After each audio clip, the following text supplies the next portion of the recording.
Welcome to the podcast. I hope you enjoy my stories. Today's episode is Ship Happens by James Byron Love. Copyright 2026. All rights reserved. Now let's get into this humorous, ironic sci-fi story about vacations going wrong. The apartment on Velith Prime did not look like a place where anyone had ever lost an argument, and that was entirely by design. Every surface was clean in the specific way that communicated effort had been made to ensure it would never need cleaning. Pale stone counters that reflected the city lights in long, unbroken lines, shelving units that held exactly the objects they were meant to hold, and nothing provisional, nothing temporary, nothing that had simply landed somewhere and stayed. The technology was embedded rather than displayed, which was its own kind of display. The window that dominated the eastern wall was floor to ceiling and looked out over the Velith Prime skyline at the hour when the transit lanes lit up in staggered sequences, and the whole city performed its nightly impression of a functioning civilization. It was, by any reasonable measure, an impressive apartment, and Tomil had selected every element of it with the kind of care that would have been deeply embarrassing to admit to anyone who asked. He was standing at that window now, holding a cup of something hot, watching the transit lanes, and losing an argument that had not technically started yet. He could feel it behind him. 3 years had given him an extremely precise sense of when Zara was about to say something, the way certain animals could feel barometric pressure shifting before a storm. She was on the couch with her screen open and her posture arranged in the particular configuration that meant she had already decided how this conversation was going to go and had prepared accordingly. He did not need to turn around to know what was on her screen. He had known since she'd gone quiet 40 minutes ago, which was the specific kind of quiet that meant she was researching rather than sulking, and the distinction mattered because one of those meant the conversation would have sources. He turned around. The itinerary was right there on the screen, glowing with the specific optimism of a travel interface designed to make everything look like the best decision you'd ever made. Rigel. Of course it was Rigel. It was always Rigel with its engineered coastlines and its venues that started at a volume most species reserved for emergencies. Rigel, where the sand on the famous beaches had been imported from 3 different systems because the local sand was, apparently, not aspirational enough. Tomil looked at the itinerary the way a doctor looks at test results he ordered specifically, because he already knew what they would say. Before you start, he said, which was, he recognized immediately, exactly the wrong thing to say. Zara looked up from her screen with an expression of patient suffering that she had refined to a considerable art over the past 3 years. She was beautiful in the way that certain very expensive and high-maintenance things were beautiful, which was a thought Tomil had developed some private guilt about until he did the math on what she actually cost him monthly, and the guilt became significantly more manageable. She set the screen down on the cushion beside her with the deliberate care of someone placing evidence on a table. I just want to talk about the vacation, she said. I know, Tomil said. That's why I said before you start. Rigel has everything, she continued, in the tone of someone who had prepared remarks.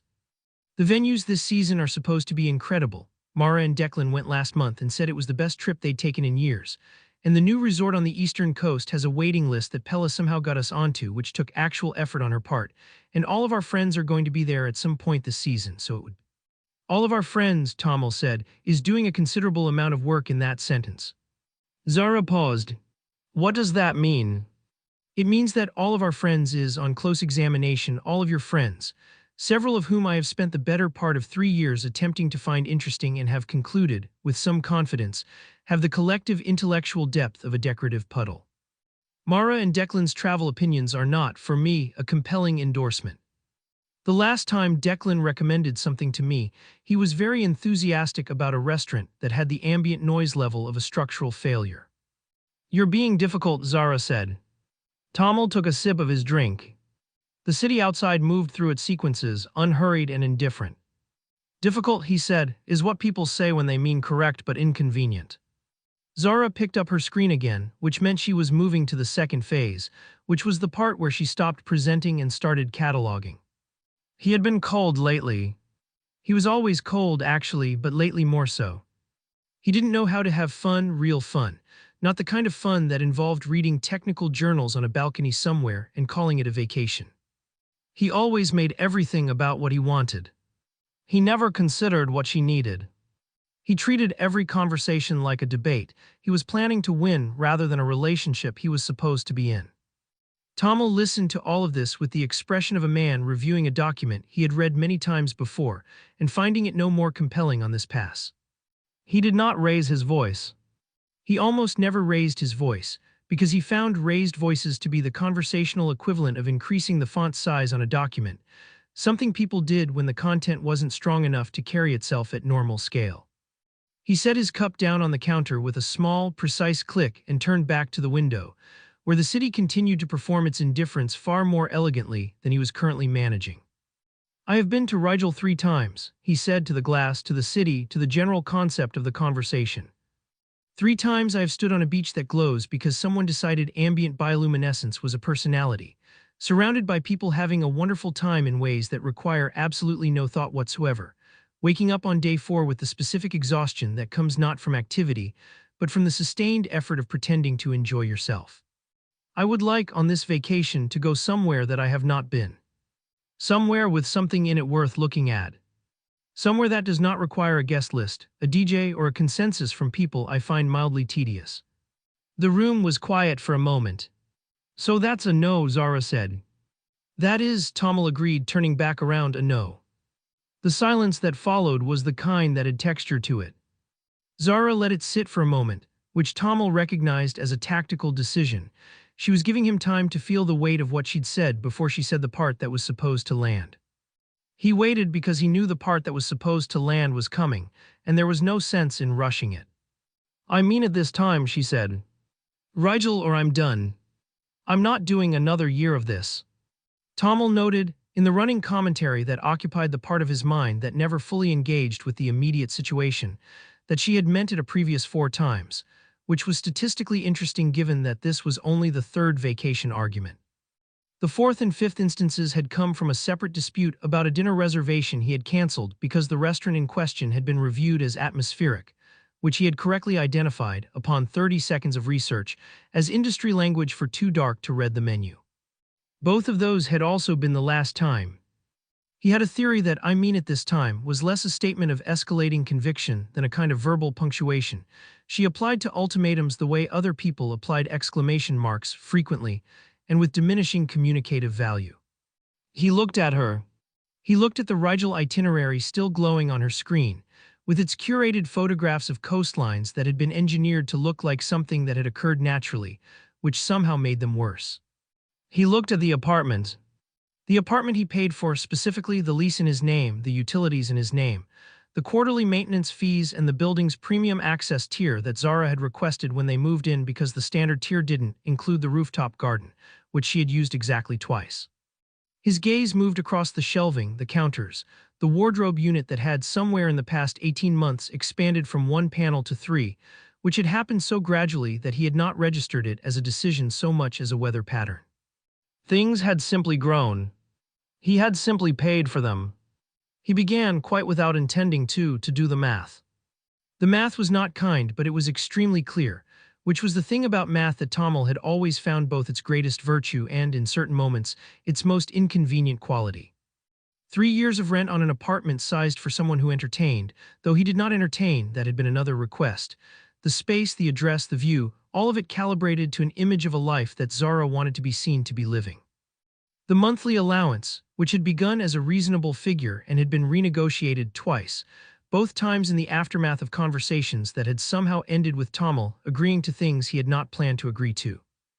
The wardrobe budget, which had started as a line item and had since become its own document, its own quarterly review, a thing that required attention and revision the way a small business required attention and revision, except that a small business occasionally produced revenue. 3 vacations to Rigel, where he had spent the combined total of 11 days finding architectural features to stand near while Zara located people to be photographed with, groups of friends who were uniformly loud and attractive and interested in him, only to the degree that he was present and paying for things. He ran the total. He held it in his mind for a moment, the way you hold a number that seems wrong before you check it a second time. He checked it a second time. The number was not wrong. The number was, if anything, conservative because he had not included the peripheral costs. The events, the gifts, the 3 separate occasions he had upgraded travel arrangements at the last minute because the original bookings, which he had made carefully and well in advance, were no longer adequate for reasons that were never fully explained to his satisfaction. He now understood with the specific clarity that only arithmetic could provide, a subscription service. He had been a subscription that Zara had never thought to cancel because it auto-renewed without friction and asked very little of her in return. And the asking very little of her in return had not, it turned out, been a feature. It had been the problem. He set his cup down on the counter. The sound it made was very small and very precise. He looked at her with an expression that was, by his own assessment, perfectly calm, because it was the calm of a man who has just completed a calculation and found that the answer, while not the one he might have preferred 3 years ago, was unambiguous. "You're right," he said. Zara's expression did the thing where it started to arrange itself for relief before the actual words caught up with it. "Limey, we should break up," Tomil said. The relief finished arriving and then left again very quickly. In its place came something that moved through several stages with enough speed that Tomil found himself genuinely interested in the sequence. Surprise first, clean and unguarded, which he noted was the most honest expression he had seen from her in some time. Then irritation, because the script had not gone this way, and she was someone who found deviation from the script personally offensive. Then something that his internal monologue assessed after a moment's consideration as upset, not entirely performed, not entirely sincere, somewhere in the range of genuine feeling that has been accessed primarily because the situation called for it and Zara was not, whatever else could be said about her, unskilled at the situation calling for things. He watched all of this with the mild, attentive curiosity of someone observing a process they had read a thorough description of, but never had the opportunity to witness in person. "You don't mean that," she said. "I find," Tomil said, picking up his cup again, "that I do. We've been together for 3 years. "We have," he agreed. "The math on that is also interesting, but I won't go into it unless you'd like me to." She stared at him. Outside, the transit lanes moved through their sequences with their usual complete indifference to whatever was happening inside the apartment, which Tomil found, at this particular moment, quietly companionable. What happened next was, by Tomil's private assessment, one of the more satisfying sequences of events he had experienced in recent memory, which he recognized said something unflattering about the past 3 years, but was prepared to let stand without further examination. Zara was still talking. She had moved from the couch to a standing position at some point during the overlap between his announcement and her processing of it, which gave her remarks a kinetic quality they hadn't previously had. She was covering ground now, moving between the counter and the window and back again, in the specific pattern of someone who finds that motion helps them generate volume. She was making several points. He was aware of this. He was also aware that his personal device was in his hand, because he had picked it up with the same natural, unremarkable gesture with which a person might check the time, and that his account interface was open, and that the rent transfer, scheduled, automatic, utterly unexamined for the past 3 years in the way that all auto payments are utterly unexamined until the moment they become negotiating positions, was sitting right there on the screen with a cancel option that was, he noted, extremely easy to locate. He pressed it. The confirmation was instantaneous. The account interface updated with the quiet, satisfied efficiency of a system that had been waiting for someone to make a decision. Zara noticed. She stopped mid-sentence in the specific way of someone whose peripheral vision has just delivered information that the rest of their brain is not yet ready to process. She looked at the device in his hand. She looked at his face. He met her gaze with an expression of mild acknowledgement and gave a small, single nod that communicated, as precisely as a nod could communicate anything. "Yes, that was exactly what you think it was, and yes, I did it while you were talking, and no, I don't find that rude so much as efficient." "Are you?" she started. He was already in the allowance transfer. Monthly, also automatic, also unexamined, also possessing a cancel option that the interface designers had placed with admirable accessibility. He pressed that one too. The confirmation came back the same way the first one had: quiet, clean, immediate, the financial equivalent of a door closing on a room you've decided you no longer need. He made a mental note about the building's secondary account access code. Zara used this account for what she referred to, in the shared household budget document he had created and she had never once opened, as household expenses. His records, which he maintained because he was the kind of person who maintained records and had long since stopped being embarrassed about that, indicated that the account was primarily used for things that were neither household in any functional sense nor expenses in any traditional one. He would have the code changed in the morning. He added it to his task list with the same brisk energy a person might use to schedule a routine maintenance appointment, because that was, when examined honestly exactly what it was. Zara's volume had increased considerably. This was, he reflected, what happened when the font size went up. The words themselves didn't become more precise. They just took up more space, filled more of the room, demanded more of the available air. She was enumerating. He had always found enumeration to be the most honest phase of an argument because it required the speaker to actually commit to specifics rather than orbiting them. And Zara's enumeration was, he had to admit, more substantive than he had expected. His coldness, his arrogance, his condescension, which she described as so consistent and so thoroughly applied that it had stopped feeling like a personality trait and started feeling like a climate. His habit, and this was the one that gave him a brief, private pause, of being right in a way that seemed specifically engineered to make other people feel wrong, as though correctness were a thing he wielded rather than simply possessed. He considered this list with genuine attention. He found it more accurate than the majority of criticisms he had received over the course of his life, which was a reasonably long list to compare it against. He briefly considered telling her this, that her assessment was, on reflection, largely defensible and demonstrated a clearer understanding of his actual flaws than most people managed after significantly more time in closer proximity. But he ran the likely reception of that response through a quick internal model and concluded that it would not land the way he intended, and that the way he intended was itself probably the problem she was describing, and he decided to let the thought go. He waited until she had finished, or reached a natural pause that was functionally indistinguishable from finishing. "I hope you enjoy Rigel," he said. She stared at him. He had said it without sarcasm, which was, he was aware, unusual enough to be disorienting. There was no inflection on it, no slight curl at the edge of it that would have allowed her to throw it back at him as evidence of something. He meant it in the flat, complete, entirely disengaged way that meant he had already moved past having any stake in what she did next, where she went, what she spent, whose company she kept on a glowing beach that had imported its own sand. She could go to Rigel. She could go to Rigel every season for the rest of her life. She could become the single most dedicated Rigel enthusiast in the outer systems, and he would read about it with the same mild, untroubled interest with which he read about anything that had no bearing on his life whatsoever. He had, in every meaningful sense, already left. "The apartment is mine," he said, because it was, and because she would need a moment to remember that, and he preferred to give her the information now rather than allow it to arrive later as a separate unpleasant surprise. "You have a week to collect your things." He paused because thoroughness mattered. "I've booked a storage unit for whatever isn't collected by the end of the week. The address will be on the building's notice system." She called this passive-aggressive, which was fair in the sense that it was accurate and unfair in the sense that he considered it simply organized, and the distance between passive-aggressive and simply organized was, in his view, mostly a question of whose side you were on. He had booked the storage unit 17 minutes ago, during the early middle section of the argument, because he had seen the shape of where things were going and had always found it more efficient to prepare for a destination while still technically in transit. Planning ahead was not a character flaw. He had always believed this and continued to believe it now, with some additional conviction.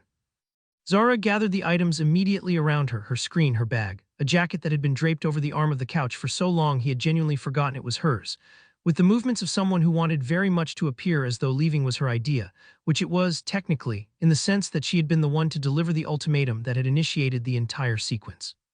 He thought about pointing this out. He decided against it. He had won in every way that counted and found, somewhat to his own surprise, that he had no interest in winning decoratively on top of that. The door closed. The apartment was quiet. Not the tense, pressurized quiet of a conversation pausing to reload, but the clean, simple quiet of a space that had been returned to its natural state. Tomil stood in it for a moment and looked at the city through the window, which was doing exactly what it always did, entirely unbothered by the last 40 minutes. He picked up his cup, found it had gone cold, and went to make another. The number, he thought, running it one more time with the updated figures, looked considerably better already.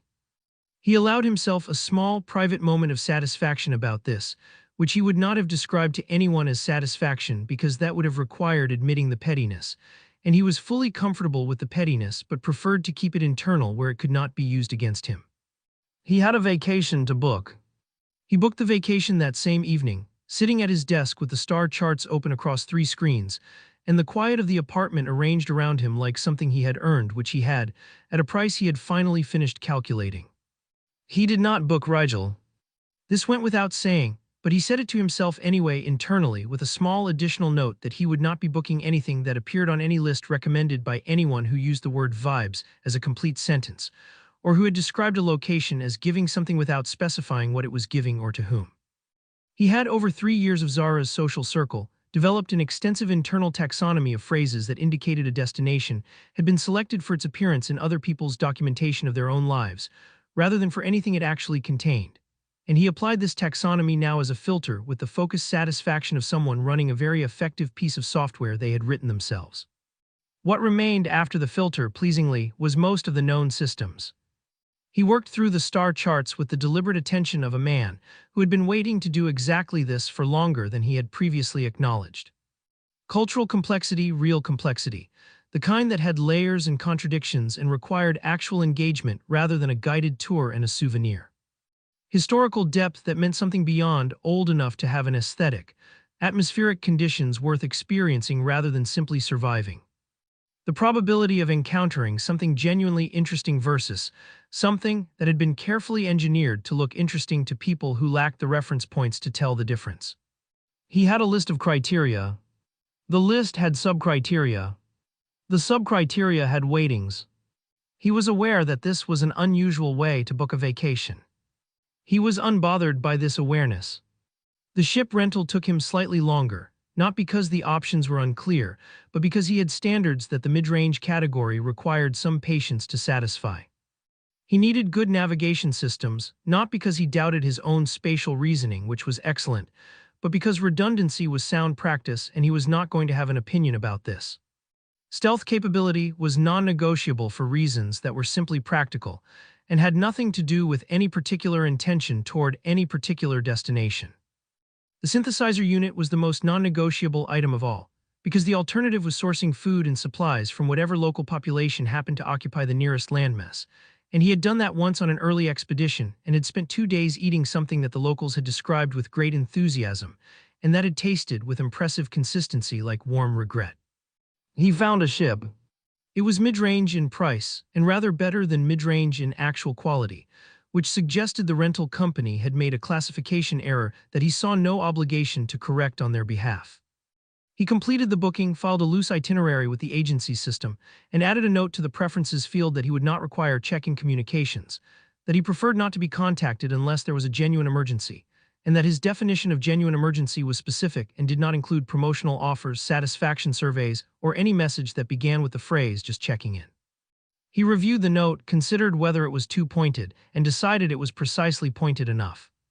Packing took 11 minutes. This was not the 11 minutes of a person who had tried to pack light and made difficult choices. He had a synthesizer, which rendered the entire concept of luggage largely ceremonial, a ritual performed out of respect for the idea of preparation rather than any actual logistical necessity. He brought his reading archive, which was extensive and organized in a way that would have suggested to any observer that he anticipated having a great deal of time to himself, which he did, and which was the point. He brought a small case of personal items that the synthesizer could not replicate to his satisfaction, certain compounds, certain tools, things that were particular in ways that resisted approximation. He brought the piece of Velethian engineered stone from his desk. It was approximately the size of a closed fist, dark gray with the faint iridescent quality that was characteristic of deep-quarried Velethian stone, and it had sat on his desk for 11 years because he had placed it there when he moved into his first adult residence and had not moved it since. It had no sentimental value. He was certain of this. He had examined the question with reasonable thoroughness on several occasions and consistently arrived at the same conclusion, which was that it was simply a well-formed piece of stone that happened to have been in his possession for a long time, and that keeping it was a matter of continuity rather than attachment, and that the distinction was meaningful even if it would have been difficult to explain to someone else in a way that didn't sound exactly like what it probably wasn't. He packed it in the center of his bag, nested between 2 items that would protect it from any impact, and moved on. The night before departure, he sat at the window again with something hot and looked at the city going through its sequences and found, somewhat to his own surprise, that his internal monologue had nothing particularly pressing to say. This was unusual. His internal monologue was, as a general rule, a busy and opinionated place, a continuous editorial on whatever his immediate circumstances happened to be offering for review. But tonight it was quiet in the specific way of a system that has finished processing something large and is now simply running at idle, not empty, not switched off, just settled in the particular way of a mind that has made a decision it is at peace with and is waiting without impatience for what comes next. He went to bed at a reasonable hour. He slept without difficulty. In the morning, he locked the apartment, took the transit to the departure terminal, boarded the ship, and spent 12 minutes conducting a pre-flight systems check that the rental company's automated process had technically already completed, and that he conducted anyway because he trusted his own assessment of a ship's systems rather more than he trusted a checklist generated by the same company that had classified this vessel as mid-range. Everything was in order. Better than in order, actually. He revised his opinion of the rental company upward by a small but measurable degree, which was more than most things managed. He engaged the drive. Velith Prime fell away beneath him with the smooth, unhurried recession of a planet that had no particular feelings about his departure, which he found appropriate. He did not watch it go in any theatrical sense. He had no interest in the dramatic backward glance, which was a gesture designed for people who needed the visual confirmation that they were actually leaving. He knew he was leaving. He had done the maths. He did note, as the planet reduced itself to a disk, and then to a point, and then to a contextual detail in a larger picture, that the city looked considerably better from this altitude than it did from inside it. This was, in his experience, true of most things. They improved with distance, resolved into something more coherent and less demanding once you were far enough away that the details stopped being your problem. He set his first destination. He checked his reading archive. He leaned back in the pilot's seat, which was better than mid-range and therefore better than it had any right to be, and allowed himself, in the privacy of a ship with no other occupants and no witnesses, and therefore no one to whom he would ever need to account for it, to feel something that a less precise person would have called happy. He was more precise than that. He filed it as satisfactory with significant upside potential, and engaged the drive and went. Behind him, in the administrative systems of a rental company that was already not paying sufficient attention, a maintenance flag on a pressure-sensitive safety reset sat quietly in a queue it would not reach for another 6 weeks. The universe, which had been watching his flight path with the patient interest of something that has seen this kind of confidence before and knows exactly what to do with it, made a small note and began to arrange things accordingly. The ship's main cabin, by the time Tomil had been aboard for approximately 4 hours, no longer looked like a rental. This was not accidental. The previous renter had arranged the primary controls in a configuration that suggested either a profound unfamiliarity with ergonomic principles or a species whose dominant appendages were located somewhere Tomil preferred not to speculate about. The navigation inputs were on the left, which was fine, but they were angled toward the ceiling at a degree that required the operator to either crane upward or be significantly shorter than Tomil, neither of which he was willing to accommodate on philosophical grounds. The atmospheric controls were behind the pilot's seat, which meant adjusting the cabin temperature required physically turning around, which meant whoever had designed this configuration believed that comfort was something you should have to work for, which was a belief Tomil found both incorrect and vaguely offensive. He had filed a complaint with the rental agency about the control layout. This was his third complaint in 3 days, and he was aware that 3 complaints in 3 days was the kind of statistic that reflected either very poorly on the ship or very specifically on him, and he had examined this question with genuine intellectual honesty and concluded it was the ship. The first complaint had concerned the default temperature setting, which had been calibrated for a species he chose not to name in the complaint but described, with what he felt was admirable restraint, as apparent enthusiasts of uncomfortable warmth whose comfort requirements should not be encoded as a default for all renters without disclosure. The second had concerned the entertainment archive, which was weighted so heavily toward a particular genre of music that he had classified in his personal log as aggressively repetitive noise organized into what its creators apparently believed constituted a sequence, that finding anything else required a search process that was itself more effort than the entertainment warranted. The third was the control layout. He had rated the overall experience 4 out of 10 in the agency's ongoing feedback system, with a note that he was being generous specifically because the hyperdrive was smooth, and that the rating should not be interpreted as general satisfaction so much as a targeted acknowledgement of the one thing they had managed to get right. He was, despite all of this, having an extraordinarily good time. This was not a thing he processed easily or stated directly, even to himself, because enjoyment was the kind of experience that Tomil approached the way a structural engineer approaches a bridge, with a strong prior toward finding the load-bearing flaws before committing any weight to it. So his internal monologue did not say he was happy, or that he was having fun, or that he was experiencing the warm, uncomplicated pleasure of a person doing exactly what they wanted for the first time in longer than they'd like to admit. What it said was that the experience was operating within acceptable parameters, and that the measurable absence of anyone else's itinerary had produced a corresponding improvement in ambient quality that he was prepared to describe as significant, and that he had eaten 3 consecutive meals synthesized to his own exact specifications, without a single suggestion that he try the local cuisine or be more adventurous. And that he had read for 4 uninterrupted hours that morning without once being asked his opinion of music he hadn't chosen, and that all of these things together constituted a set of conditions he found, provisionally, adequate. He was in the outer systems, well past the populated trade routes, moving through a stretch of space that was beautiful in the specific way that vast indifferent things are beautiful, which is to say it was not beautiful for him, or for anyone. It was simply beautiful in the way that physics occasionally produces beauty as a byproduct of scale, without intent, without audience, without any particular interest in being observed. He found this restful in a way that no deliberately scenic destination had ever quite managed, possibly because deliberately scenic destinations were beautiful at you, which was a different thing entirely and significantly more exhausting. His first real destination was a planet he had wanted to visit for the better part of a decade, a place with a geological formation history that had been written about extensively in 3 different academic traditions, and that contained, according to the most recent survey data, mineral compositions that shouldn't theoretically coexist at that depth under those pressures. Which meant either the survey data was wrong or the planet's interior had done something interesting several million years ago and left evidence, and either possibility was worth several days of direct examination. He had mentioned this planet to Zara approximately 2 years ago, in a moment of enthusiasm he had not quite managed to contain, and she had looked up from whatever she was looking at and said "sounds boring" in the flat, decisive tone of someone issuing a verdict rather than an opinion, and had returned to what she was doing before he'd finished the sentence. He had at the time been irritated by this. He recognized now, with the clear retrospective vision that distance and a smoothly functioning hyperdrive provide, that it had not been irritating so much as clarifying, and that he had simply not been ready to be clarified at that particular moment. He was ready now.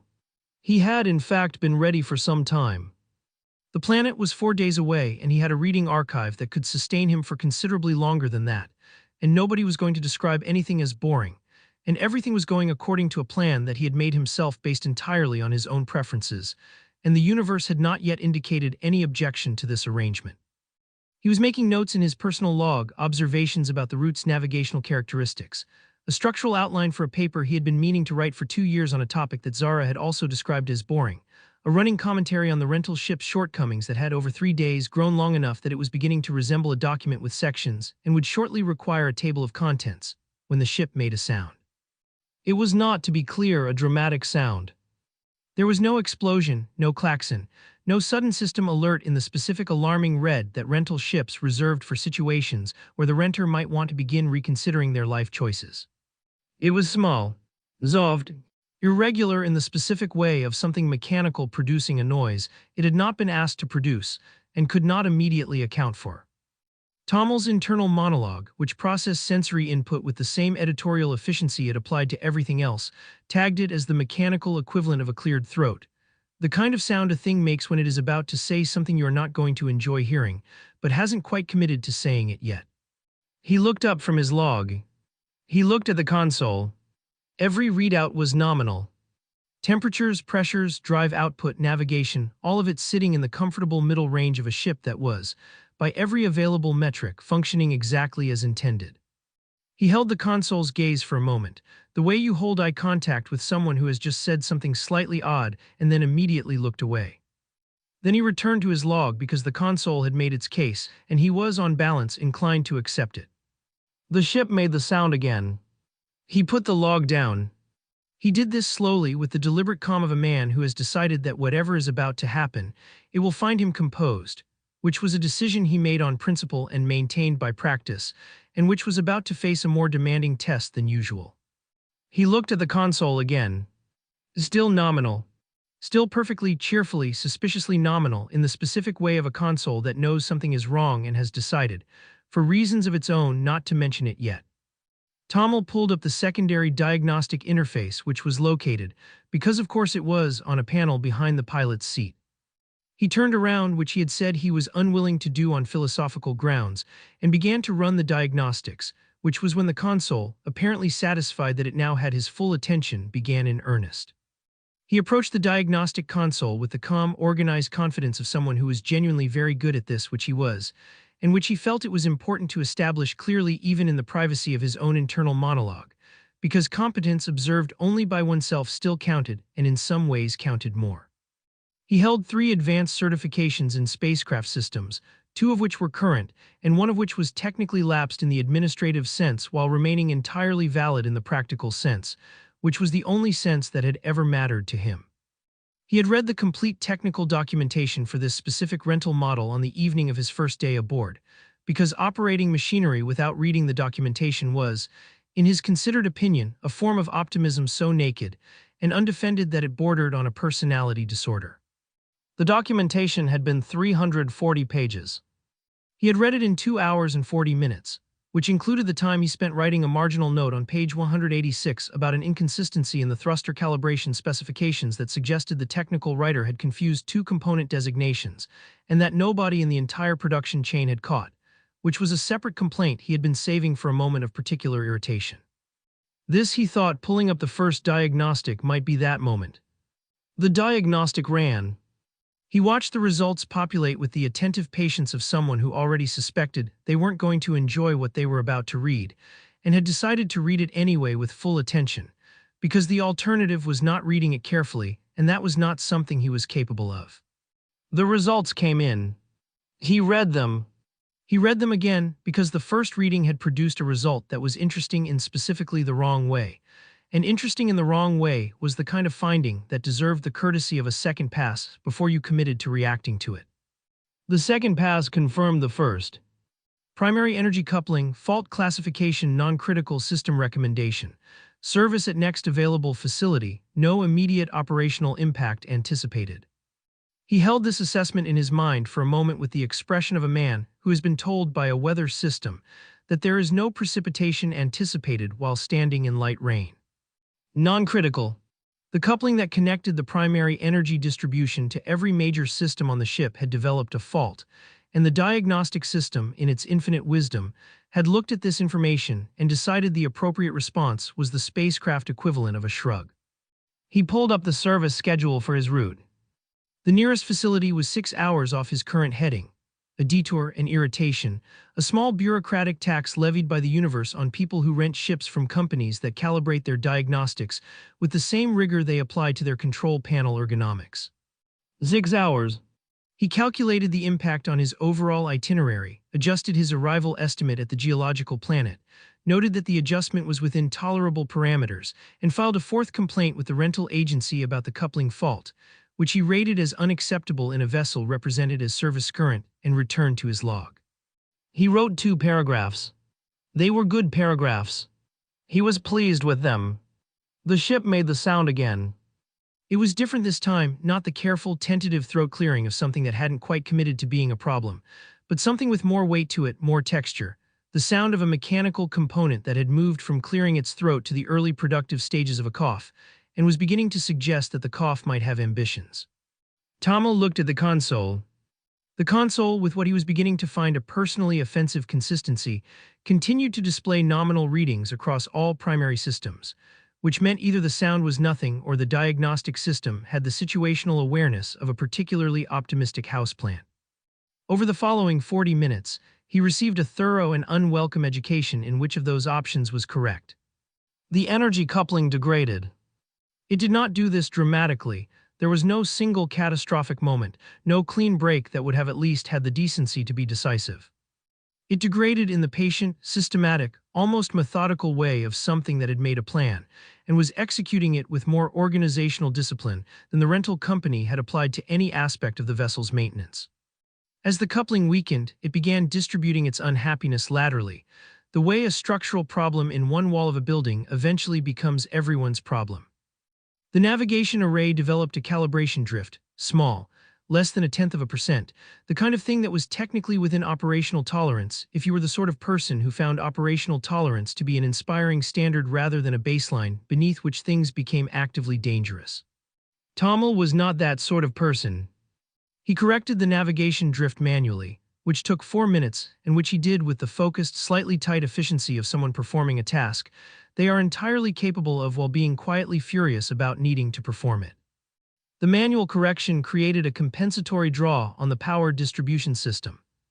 The power distribution system, now receiving requests it hadn't been designed to handle at this load, routed the additional demand through the coupling.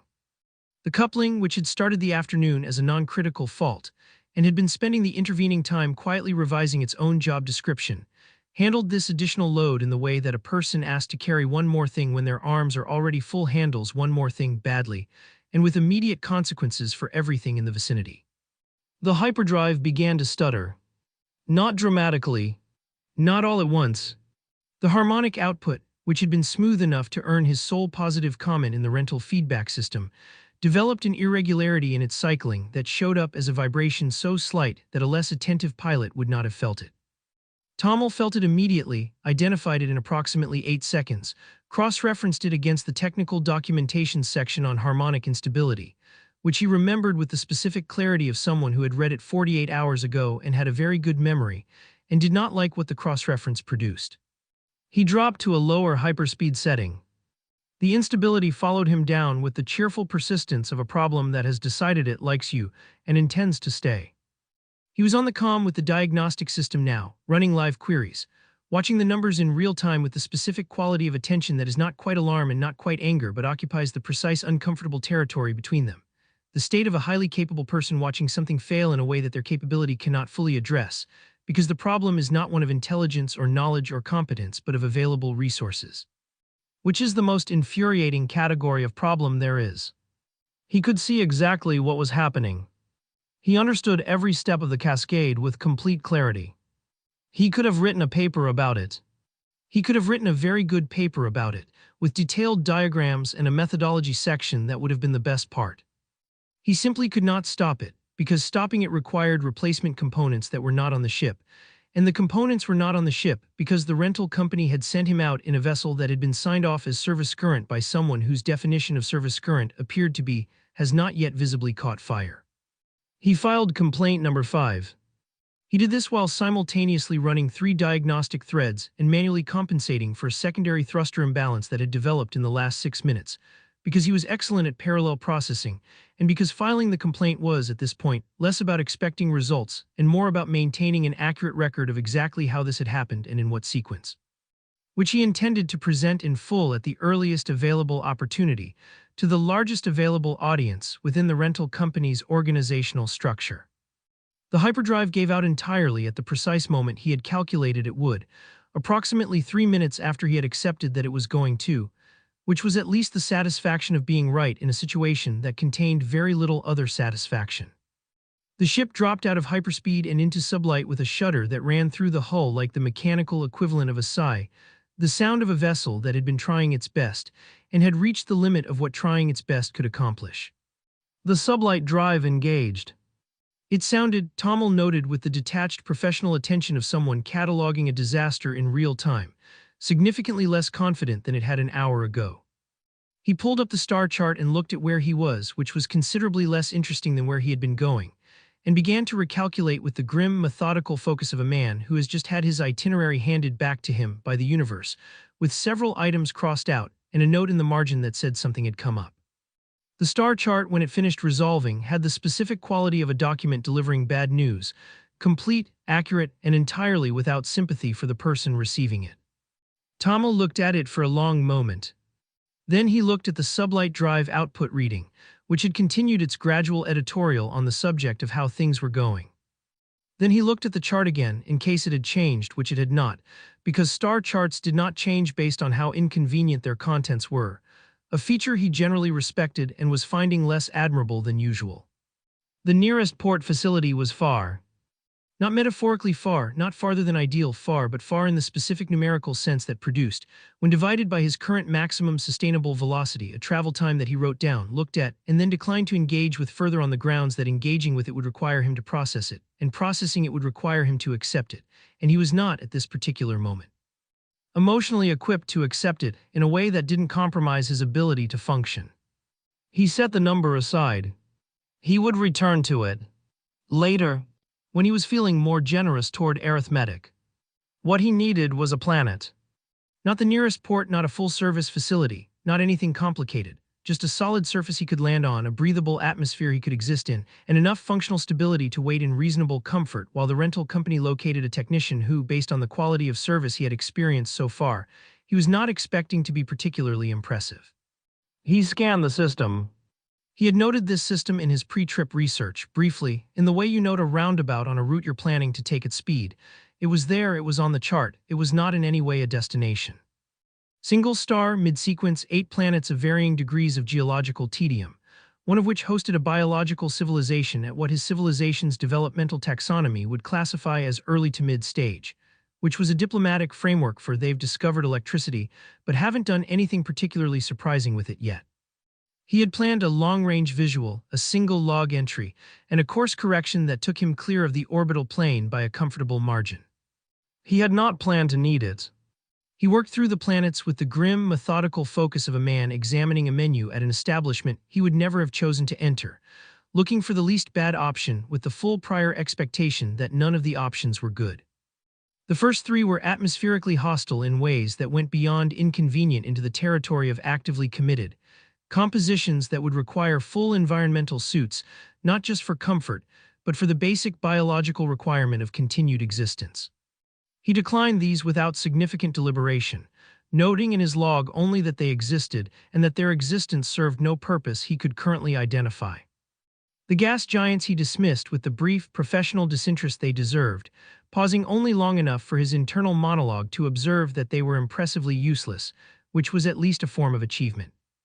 One of the mid-range rocky bodies in the outer belt had an atmosphere that the scanner described as having theoretical survivability potential, but theoretical was doing so much structural work in that assessment that the whole sentence was essentially held together by optimism, and he had no interest in testing it personally.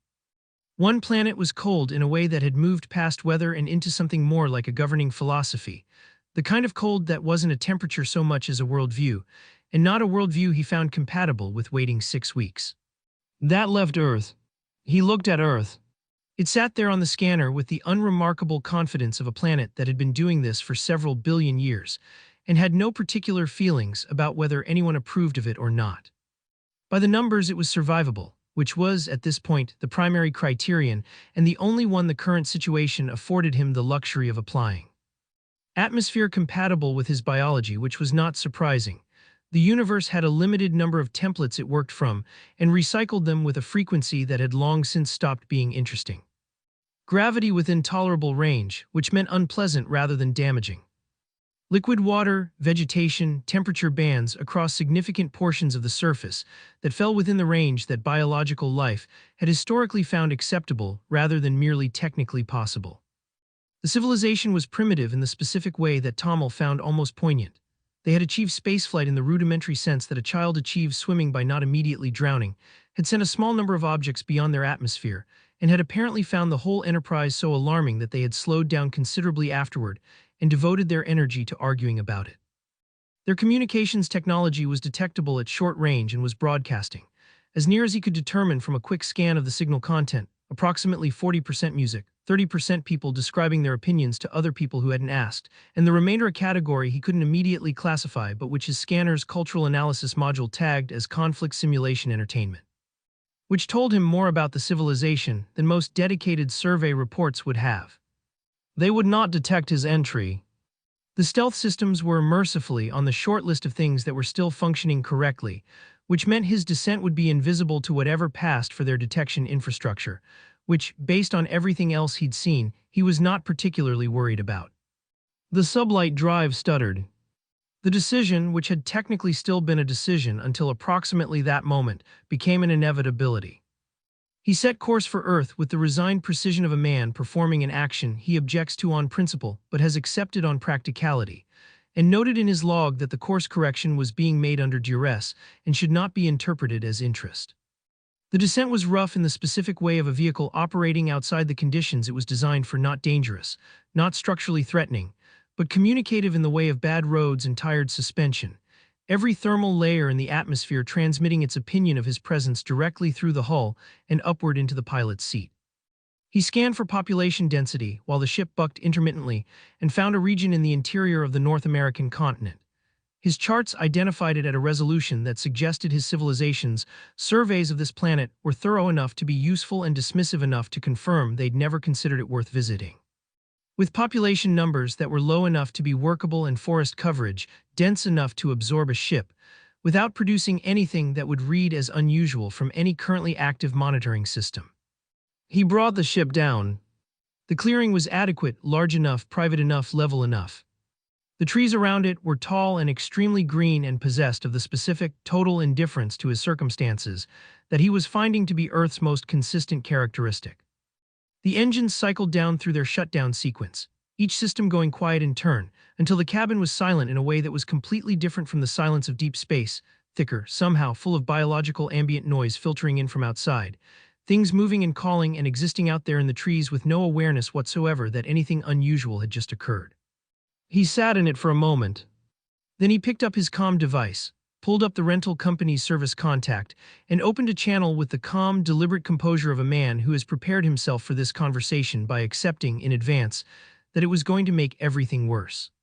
Stellar Voyages' premier craft rental and leisure solutions. Tomil had found the name mildly suspicious when he'd booked, in the way that any name containing 4 nouns and 2 adjectives in sequence is mildly suspicious. It was the naming convention of an organization that had decided the best way to communicate quality was to list every category of quality they could think of and hope the cumulative effect was convincing. He had booked with them anyway because their hyperdrive ratings were good and their insurance terms were straightforward, and he had noted the name in the back of his mind as a data point without yet knowing what it was data for. He knew now. It was data for this. It had always been data for this. The comm line connected on the second pulse, which was the last thing about the interaction that went well. The automated system had a voice that had been designed, with considerable professional effort, to communicate warmth and competence simultaneously, 2 qualities that Tomil noted were not merely absent from the underlying service, but appeared to have been specifically excluded from it, possibly to maintain contrast. The voice was smooth and gently enthusiastic, and had the specific cadence of something that had been tested on focus groups until every rough edge had been sanded off, and what remained was so frictionless it offered nothing to hold on to. It thanked him for contacting Stellar Voyages' premier craft rental and leisure solutions. It said his call was important. It asked him to briefly describe the nature of his issue so that it could ensure he was connected with the right team. He described his issue. He did this with the compressed, precise efficiency of someone who has a great deal to say and has chosen to say the essential minimum because the audience does not merit the full version. Primary energy coupling failure, cascade effect through navigation, thruster balance, and hyperdrive harmonic output, complete hyperdrive loss, current operational status sublight only and degrading, current location a planet he named and then immediately regretted naming because it sat in his mouth like an admission of something. The automated system thanked him for that information. It said it sounded like he was experiencing a technical emergency. It said for technical emergencies, his call was being escalated to a live service representative who would be best positioned to assist him. It said his expected wait time was, there was a small pause here that was either genuine calculation or performance, a few minutes. Then there was music. Tomil had a broad and genuine appreciation for music across multiple cultural traditions, spanning several dozen species and several centuries of compositional development, and what was coming through his comm device did not qualify. It was not unpleasant, which was the problem. If it had been unpleasant, he could have reacted to it, could have moved it into the category of things he was objecting to and dealt with it accordingly. Instead, it occupied the precise frequency band that the mind cannot comfortably classify as either ignorable or engaging, the audio equivalent of a slightly loose thread that you notice but cannot reach, present enough to be aware of, insufficient to do anything about, apparently engineered to exist indefinitely in that exact state without ever resolving into something that could be dismissed. His internal monologue classified it, after approximately 90 seconds, as acoustically neutral in the most aggressive way possible, and noted that whoever had composed it had either done so with malicious intent or had stumbled into malice through the purest form of incompetence, and he was not certain which possibility reflected worse on the organization playing it. He was on hold for 11 minutes. He timed it with the precise, unhurried attention of someone who has already decided this information is going into a document and wants the number to be accurate. The representative who answered had a name that translated approximately as Brill, and had the voice of someone who had been trained extensively in the performance of helpfulness as a thing entirely separable from helpfulness itself. A voice that expressed engagement without committing to understanding, sympathy without committing to action, and enthusiasm without committing to anything that could subsequently be held against it. Brill said he was sorry to hear Tomil was experiencing difficulties today. He said it the way people say things they have said a very large number of times, not insincerely exactly but smoothly, with the frictionless delivery of a phrase that has been worn completely flat by repetition. Tomil said he was also sorry to be experiencing them, and then, because he had not contacted the rental company to share emotional states, asked what was going to be done about it. Brill confirmed that yes, the energy coupling issue was a known fault in this model series. He said this with the light, matter-of-fact tone of someone sharing mildly interesting trivia rather than acknowledging an organizational failure, as though known fault were a category of feature rather than a category of negligence. Tomil asked why, given that it was a known fault in this model series, the fault had not been addressed before the vessel was rented to him. There was a brief pause.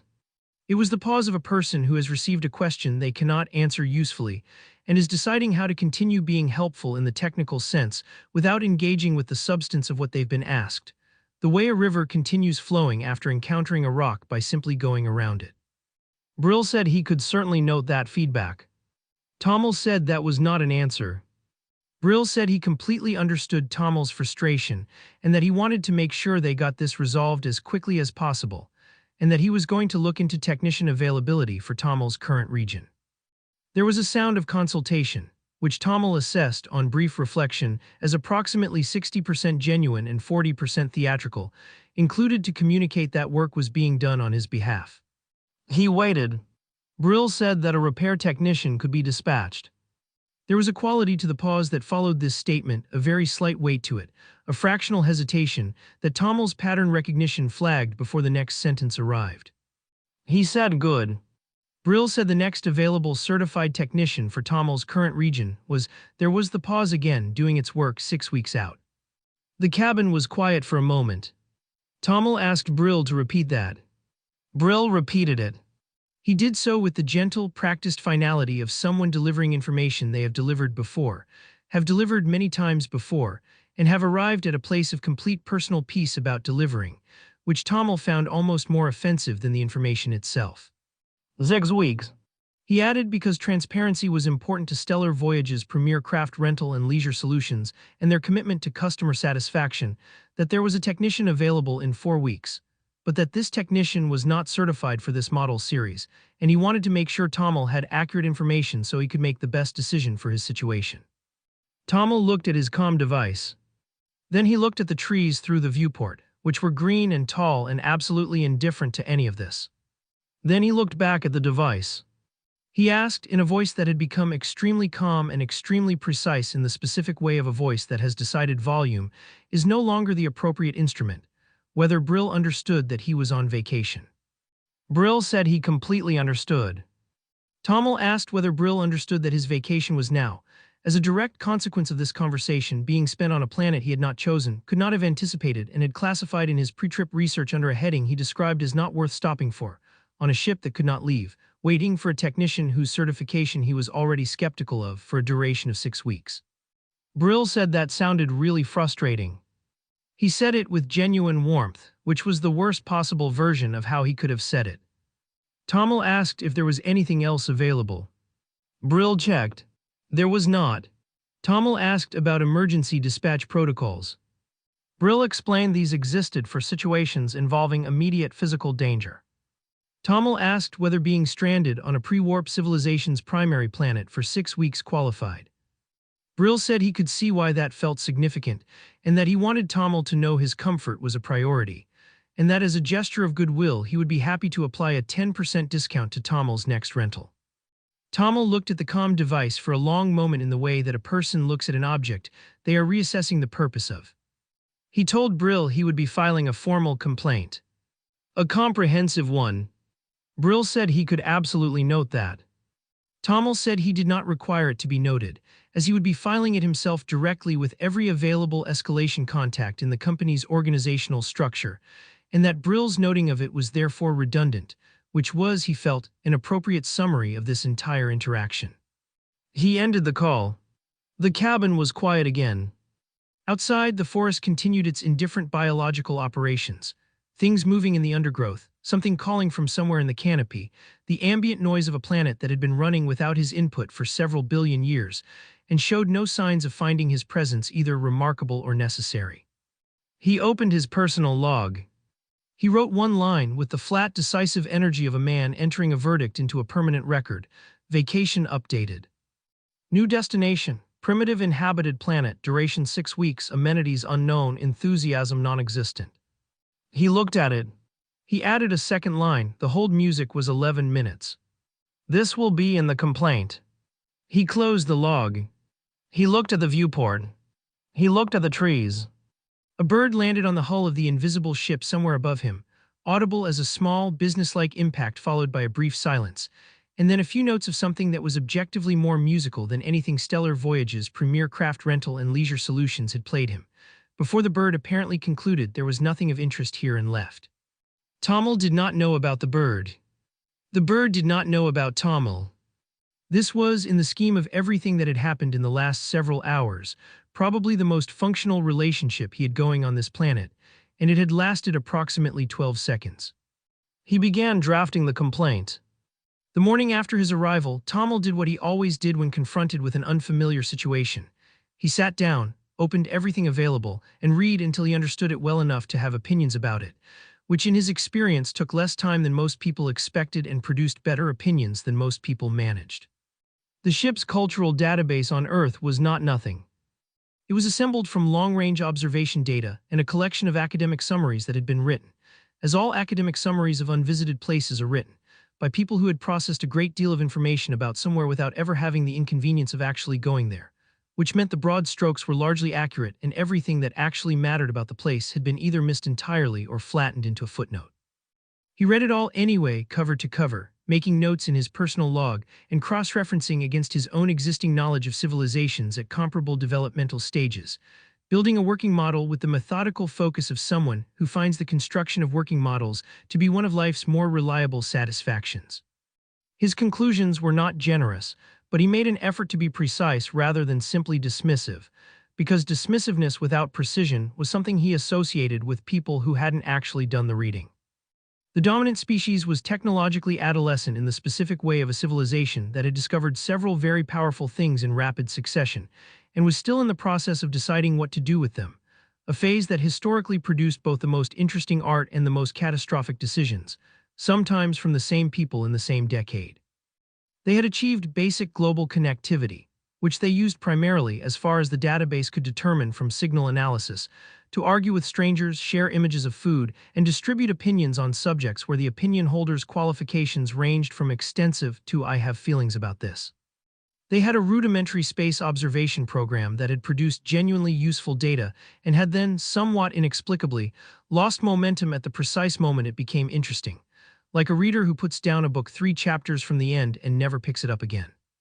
Their social structures were complicated in a way that seemed more archaeological than designed, the accumulated result of centuries of improvisation, each generation inheriting the improvisations of the last and adding their own on top, until the whole thing had the structural coherence of a building that had been renovated 11 times by people who disagreed about load-bearing walls. Tomil found this more interesting than he noted in his log, where he described it as varied and inconsistent, because more interesting than expected was not a conclusion he was prepared to commit to before he had actually seen any of it in person. The database's cultural assessment rated their art and literature and music as of moderate interest, which was the kind of classification that told you more about the classifier than the classified. It was the rating of someone who had looked at the summary of the summary and felt that was sufficient. Tomil revised it mentally to probably worse than that in person, and noted he would update the assessment once he had direct data, which was the intellectually honest position and also the position that left the most room for being right. He was not concerned about blending in physically, which was either fortunate or a coincidence he was not going to waste time finding suspicious.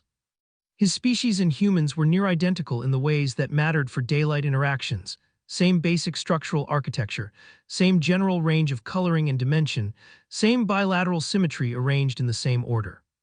The database noted, as databases on this topic always noted, that this template recurred with notable frequency across inhabited planets, a fact that various theorists had explained in various ways spanning everything from convergent evolutionary pressures to something considerably more ambitious that he didn't have the time or the patience for. The point was that he would not stand out visually, as long as he dressed appropriately and managed, for the duration of any given interaction, not to say anything that revealed the full distance between where he was from and where he was currently standing. The first condition was easily managed.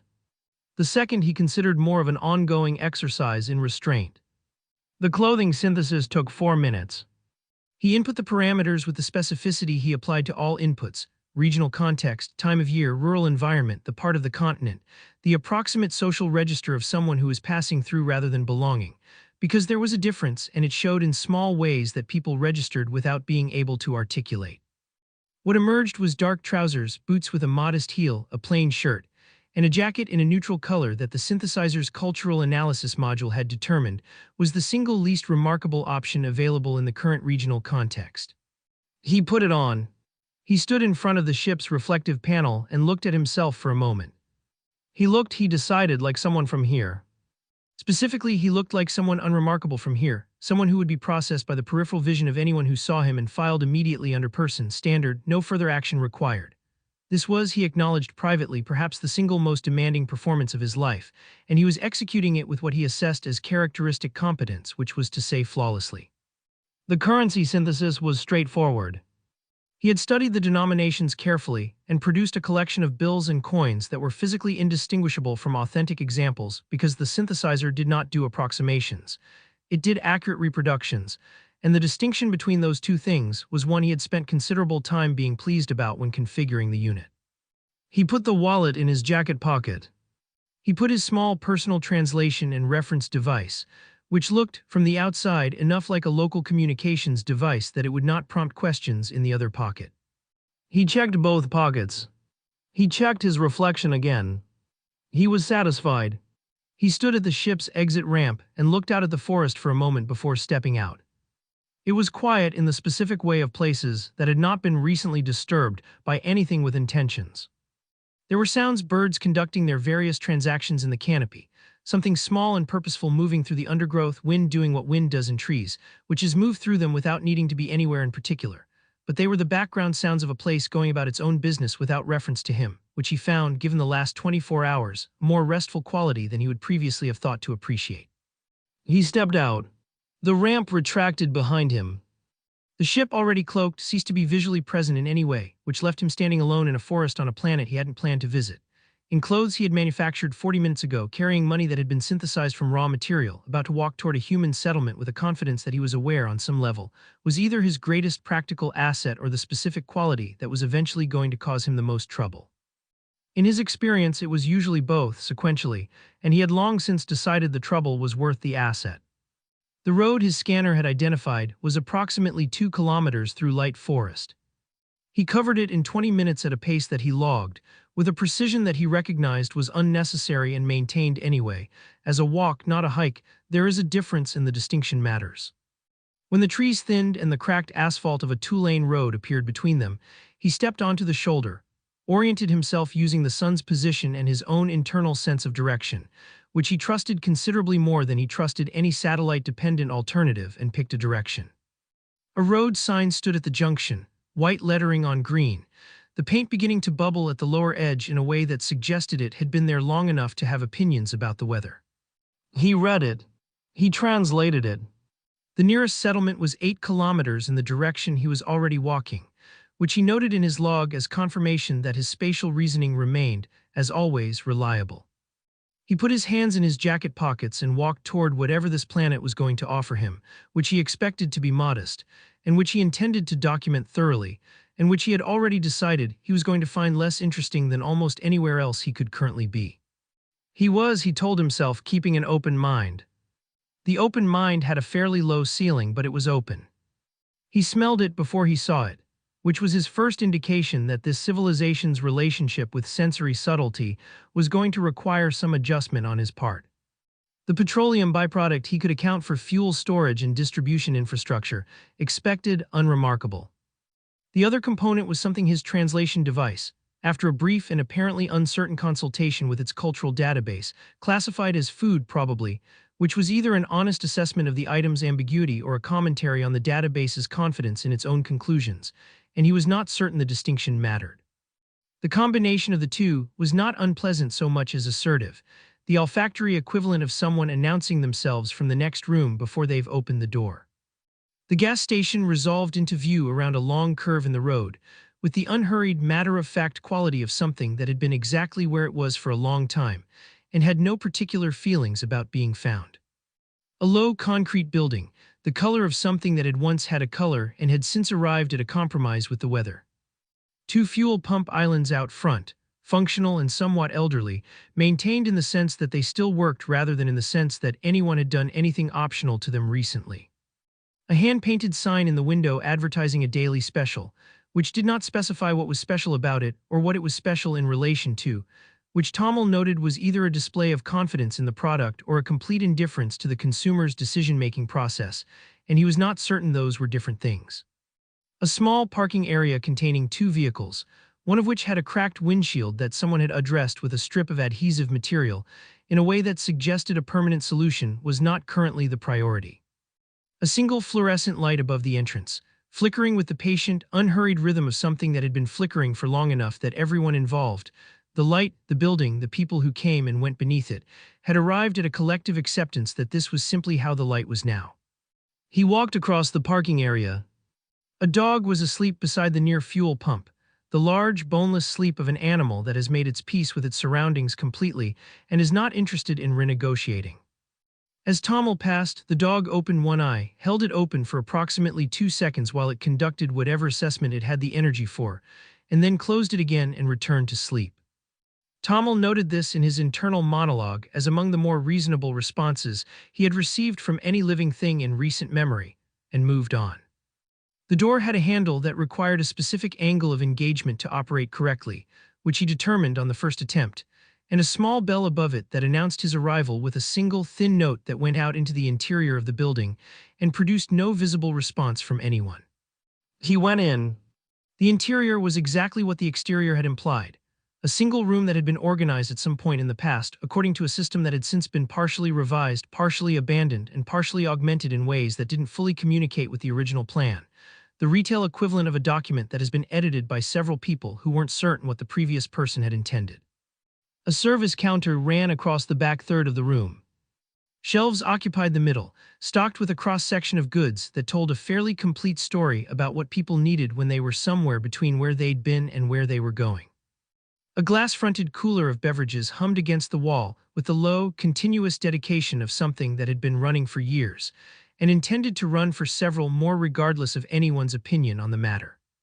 Near the window, a wire rack held a selection of paper maps, postcards, and what appeared to be motivational keychains bearing sentiments that Tomil translated one by one with increasing bewilderment at the civilization that had produced them. The coffee machine on the counter was making a sound. It was a complicated sound, not alarming exactly, but textured in a way that suggested a machine that had been asked to continue doing something past the point where it found the doing comfortable, and had decided to communicate this through tone rather than action. It had been running, his internal monologue assessed from the sound profile and the general atmospheric evidence, for approximately the last several years without meaningful interruption. Behind the counter was a woman.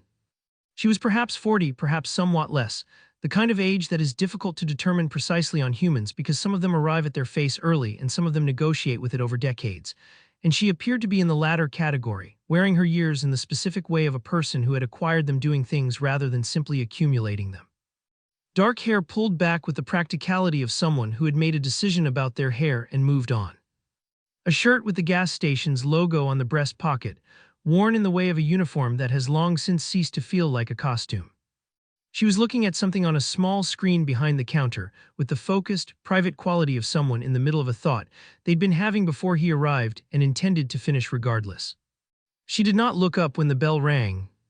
Tomil moved through the shelves at a pace that was technically shopping and was actually cataloging, building a reference set, cross-indexing against the cultural database, making observations he would add to his log later about what a civilization's convenience retail infrastructure communicated about its priorities, which was, in his experience, quite a lot. The packaged foods were interesting in the specific way that things are interesting when they represent an approach to a problem he would not have approached that way. Several varieties of a corn-derived snack product occupied an entire section of one shelf, each variety distinguished from the others by flavor profiles that his translation device rendered as cheese but louder, the concept of barbecue applied to a corn-based substrate, and ranch as an ideology. He spent a moment with these. He moved on. He picked up the paper map from the wire rack. He did not need the map. He had navigational data on his personal device that made this paper document look like something a child had drawn from memory.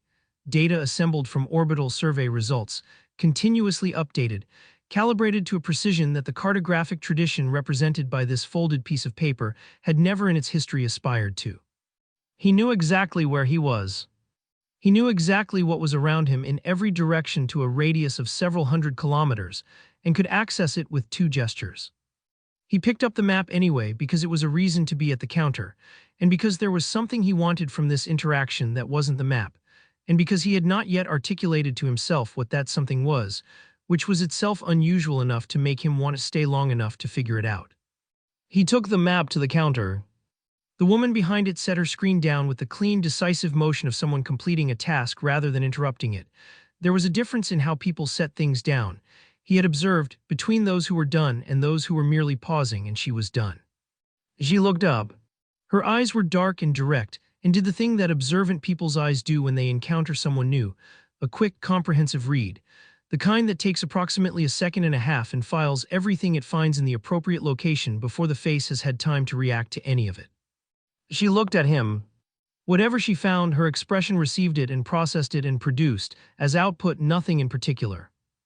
No curiosity, no assessment she was willing to display, no performed warmth and no unperformed coldness. Just the baseline expression of someone who has looked at a great many things and is currently looking at one more.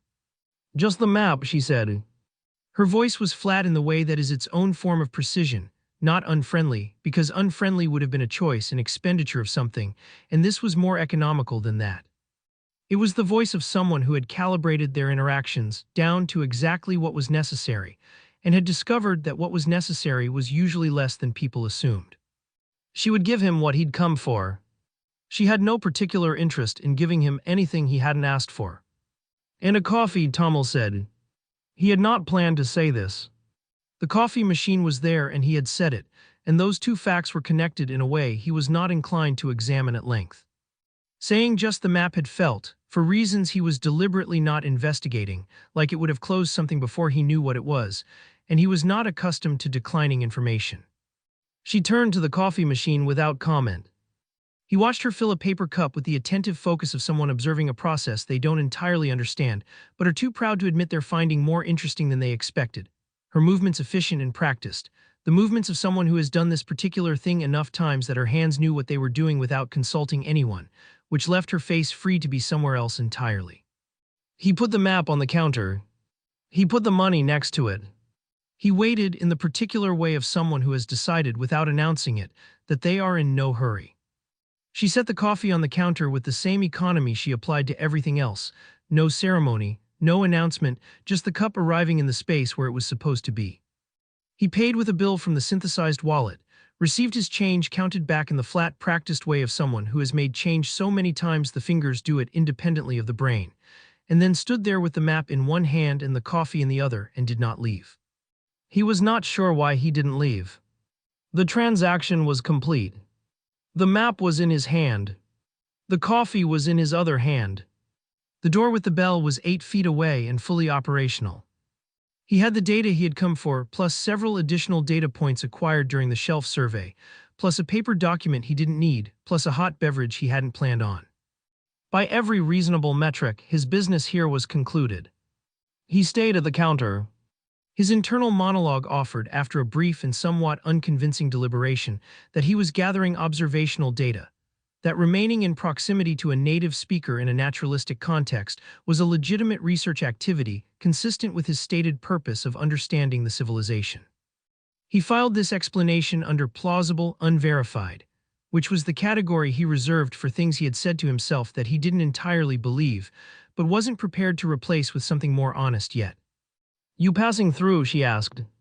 She asked it the way you ask things that fit the situation automatically, the question that the context produces without much participation from the person asking, the conversational equivalent of a reflex, not unfriendly, not particularly curious, just the thing that came next.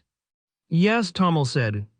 The word landed and sat there, and he found it insufficient in a way he couldn't quite account for, because it was a complete answer to the question she'd asked. "I'm on vacation," he added. She looked at the window.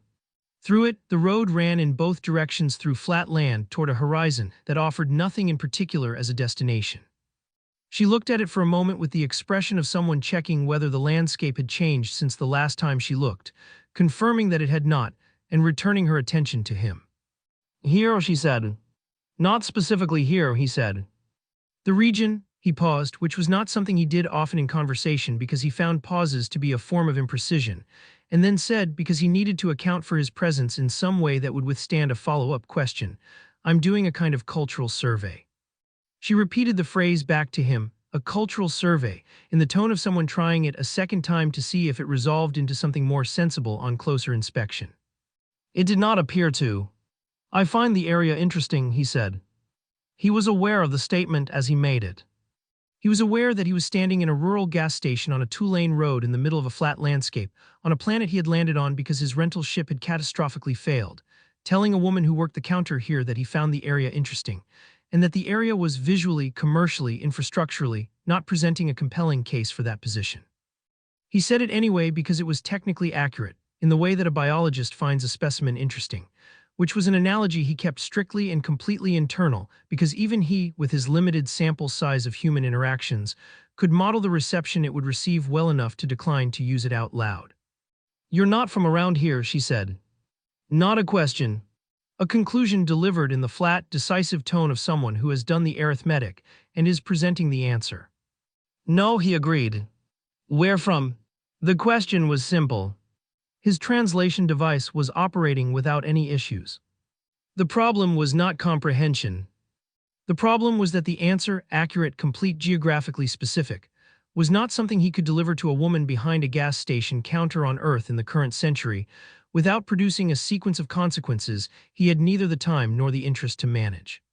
He ran through the available options with the speed of someone accustomed to fast decisions and arrived, with some dissatisfaction at the least bad one. "Var," he said. She looked at him for a moment with the expression of someone who has received an answer that is, technically speaking, responsive to the question asked and, practically speaking, the most useless thing he could have said. It was a very specific expression, not offended, not suspicious, just the look of a person noting without drama that they have been given a non-answer by someone who is clearly capable of a real one and had elected not to provide it. "Okay," she said, in the tone that communicates that the conversation remains available if he chooses to make it worth having, and is otherwise concluded at his discretion. He picked up the coffee and drank some of it. It was not good. This was not a subjective assessment based on preference. It was a measurable departure from what coffee, or its functional equivalent, was capable of being when approached with any seriousness.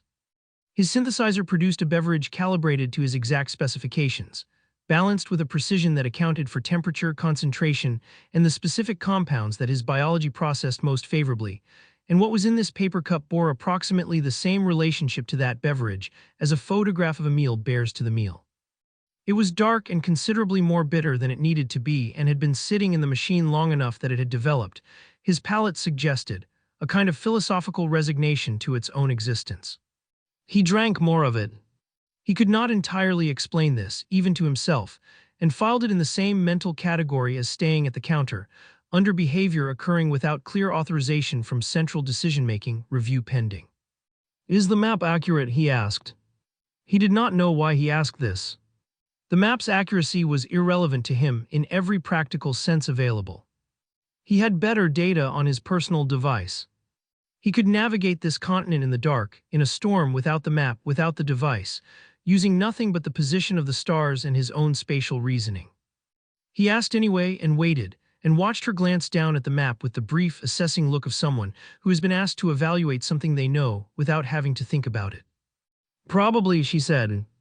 Roads don't move much out here. That's true of most roads, he said. Is it? She said. 2 words. The content was minimal, it was barely a sentence, barely a question, barely anything. But the delivery was the thing. It was the delivery of someone who has heard an obvious statement presented as an observation, and is declining with great economy to pretend that it wasn't obvious. No sharpness to it, no performance of wit, no indication that she found it particularly remarkable, just a mild, dry, precise notice that he had said something that didn't require saying, and she had been paying enough attention to notice that. It stopped him. Not because the content was unexpected, he was entirely aware the statement had been obvious. He had produced it as conversational filler while he was thinking about something else, and part of him had already logged it as inadequate before she'd responded. What stopped him was the quality of the response. It was exactly what he would have said, delivered with exactly the economy he would have used, by a person he had been in the same room with for approximately 4 minutes and had, until approximately 8 seconds ago, been processing as background context. He recalibrated. Not his general position, humans were, categorically and by every available metric, less developed than his own civilization, and a dry response to an obvious statement did not constitute evidence to the contrary. But this specific human had, without his entirely intending it, been moved within his internal taxonomy from the general category to a subcategory that was smaller and more carefully maintained, the subcategory he reserved for things that were worth paying a different quality of attention to. He noted this with the mild interest of someone updating a working model based on new data, and said nothing, because there was nothing to say that wouldn't reveal the recalibration. Donna, she said into the pause he had created. He processed this. She had read his expression, whatever his expression had done in the 2 seconds since she'd spoken, and had offered her name in the specific way that people offer information when they've noticed someone is slightly off balance, and have decided, without making anything of it, to give them something to hold on to. It was a small, dry, understated act of social navigation, and the understanding it demonstrated about his current state was more precise than he would have liked. In case you needed it for the cultural survey, she added. Tomil, he said. That's not a local name, she said. No, he agreed. She nodded a single nod, the nod of someone who has confirmed a thing they already suspected and finds the confirmation sufficient and the topic closed.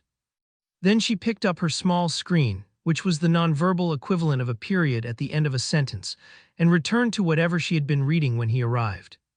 He stood at the counter for a moment longer than he needed to, which was any amount of time at all at this point, and finished the coffee, which he had now finished for reasons that were entirely unclear to him, and that he was deliberately not examining. He picked up the map.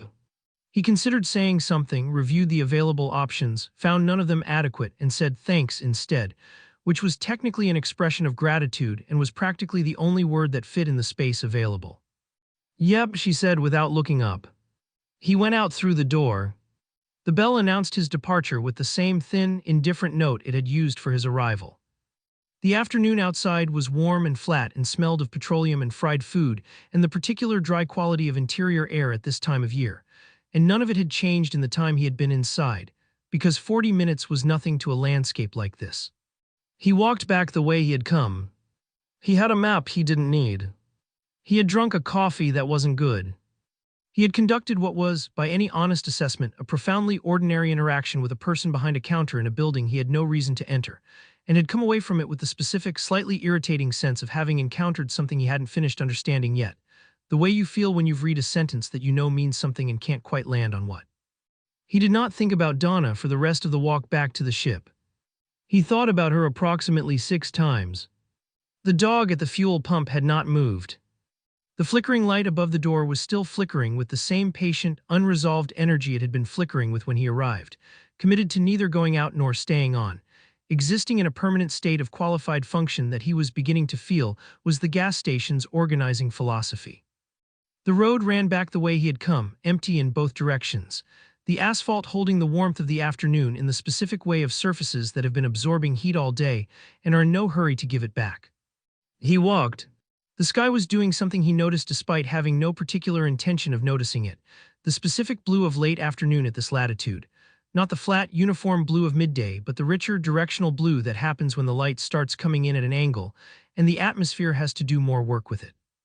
The edges were going warm, bleeding toward something that his aesthetic processing, which he generally kept out of the practical parts of his thinking, filed as compositionally significant. It was the kind of sky that appeared in the background of paintings produced by civilizations trying to capture the quality of being somewhere that was, against all reasonable expectation, not bad. He had seen several 100,000 paintings across several dozen civilizations, and he knew what this particular quality of light looked like when someone tried to keep it, and he understood, standing on this road with this sky above him, why they kept trying. He took out his log and noted, atmospheric conditions favorable. Not a general endorsement of the planet. He put the log away and thought about the conversation. He ran it back with the specific quality of attention he reserved for interactions that had produced unexpected data, which this one had not in the content, which had been unremarkable by any objective measure, but in the texture of it, the way it had moved, the way she had occupied her side of it. He had spoken to thousands of people across dozens of planets and civilizations at various stages of development, and the architecture of those conversations followed patterns he could have predicted in advance and usually had. There were people who were intimidated by him, which was common and produced conversations of limited interest, because intimidated people spent most of their energy managing the intimidation rather than actually talking. There were people who performed intelligence for him, which was more interesting but still ultimately a performance, and performances had the fundamental limitation of being designed for an audience rather than for an exchange. There were people who deferred to him in ways that were pleasant in the moment and empty in the retrospect, which described the majority of his interactions with Zara's social circle and a significant portion of his professional ones. Donna had done none of these things. She had spoken to him the way you speak to someone you have no particular reason to be impressed by, which was to say she had spoken to him like a person, not like a remarkable person, not like an intimidating person, not like a person whose opinion of her she was managing, just like a person who was at her counter with a map and a coffee and apparently something to say, and whose presence was neither more nor less interesting than the situation warranted. He turned this over in his mind a few times, the way you turn something over to check whether it looks the same from every angle. It did. She had, within approximately 4 minutes of meeting him, done something that most people never managed in considerably more time. She had treated him as a given rather than a variable, and the effect of this, which he had not anticipated and could not immediately categorize, was both mildly offensive and completely novel, and the combination of those two things was itself unusual enough to warrant attention. He filed this. He was not sure yet under what heading. The forest appeared ahead of him where the road curved and the trees began, and he left the asphalt and moved back through the underbrush toward the ship, following the route he had mapped on his way out by the simple method of paying attention to where he was going, which he had found over the years to be a more reliable navigation strategy than any technology that could lose a signal. The cloaking field was visible to him as a very slight shimmer in the air at the treeline, the specific optical distortion of a field operating at high efficiency, invisible to any sensor array the humans currently had access to and invisible to human eyes under any conditions. Visible to him because he knew precisely where the ship was and precisely what the field's boundary looked like when you knew what you were looking for. He pressed the access panel. The ramp came down. He went in. He sat in the pilot's chair, which was better than mid-range and therefore more comfortable than he was inclined to give it credit for right now, and opened his personal log. He wrote for longer than he normally wrote about a first-day field observation. He wrote about the gas station with the thorough, organized specificity he brought to any fieldwork, the physical layout, the inventory cross-section and what it indicated about the local economic context, the infrastructure age and maintenance patterns, the environmental conditions, the general indicators of what this kind of establishment communicated about the community it served and the people who moved through it. This section was clean and efficient, and exactly as long as it needed to be. He wrote about the coffee. He wrote that it was objectively substandard, which was accurate, and then wrote that it was possessed of a certain unrefined directness that is not entirely without merit, which was more generous than he had planned to be, and which he read back twice before deciding to leave in on the grounds that accuracy required acknowledging what was true, even when what was true was inconvenient. The coffee had tasted like something that knew what it was and had no apologies to make about it, and he found, against his better judgment, that he could not in good conscience describe this as a purely negative quality. He wrote about the map, noting that it was a paper document organized around a road system that had, as Donna had correctly observed, not moved significantly in decades, and that this made it accurate in the specific way of things that describe stable systems, not impressive, not sophisticated, but not wrong. He wrote about Donna last. He wrote 3 sentences. He read them back. He added 2 more. He read those back as well. He sat with the log open and looked at what he had written, which was more than he'd intended and less than he felt was actually accurate, and then added one final note with the decisive, conclusory energy of someone closing a door on a room they are not planning to revisit. The note read, first substantive interaction with local population. Subject, 1 human female gas station operator, name given as Donna. Unremarkable in all categorical respects. Conversation produced 0 useful data. Will not require follow-up. He closed the log. He looked at the paper map, which was sitting on the console where he had set it when he came in and had not yet put away. He unfolded it not because he needed to, not because there was any navigational purpose being served, but because it was there and he was sitting here, and the ship was quiet in the way that enclosed spaces are quiet when there is nothing to do and nowhere to be. The map opened across the console with the soft, resistant sound of folded paper flattening. He looked at the roads, the named ones, the unnamed ones, the thin lines that connected places to other places through distances that the scale bar at the bottom of the map rendered in units that meant nothing to him, and that he converted automatically to something that did. He found the road he had walked today. He traced it with 1 finger from the forest edge to the long curve and past it, and found, in small printed text of a size suggesting modest civic importance, the dot that represented the nearest settlement. A name. A dot. The accumulated cartographic significance of a small human town in the interior of a continent on a planet he had not planned to visit. He looked at the dot for a while. Then he folded the map back up carefully along the original creases, the way you fold something when you are not entirely certain you are done with it, and placed it on the console rather than in the storage compartment where it belonged, because the storage compartment was closed and the console was right there, which was a reason that would not have satisfied him if anyone had asked for one, and which he was therefore fortunate that no one had. Outside, the light finished what it had started on the horizon and the forest went dark by degrees, the birds completing their last transactions of the day and the insects beginning theirs. The whole biological infrastructure of the place shifting registers with the unhurried competence of a system that had been doing this for a very long time. Tomil synthesized dinner, precise, calibrated, exactly what he wanted, and ate it at the console with the map next to his plate. He cleaned up. He ran a brief systems check, noted that nothing had improved and nothing had further degraded, and filed a 6th complaint with the rental agency, this one specifically addressing their failure to disclose the model's known coupling fault at the point of rental, which he considered both negligent and actionable, and said so in terms that he felt were appropriately unambiguous. He went asleep. Outside, the forest made its nighttime sounds, things moving and calling and existing in the dark with complete indifference to the invisible ship parked in the clearing and the person inside it who had written, in a log entry that was wrong in several specific ways he was not yet ready to examine, that a conversation with a woman named Donna had produced 0 useful data and would not require follow-up. The map sat on the console in the dark. It did not move. It was a paper map. It had no mechanism for moving, no capacity for comment, no ability to observe that it had been placed somewhere that was not the storage compartment by someone who had claimed, 3 paragraphs earlier in a personal log, not to need it. If it could have, it might have had something to say about that. He woke on the 3rd morning, looked at the ceiling, and gave it 4 minutes. This was not indecision. Tomil did not do indecision, which was a quality he considered one of his more functional characteristics, and which the people who had worked with him over the years would have described using a different set of adjectives. It was assessment.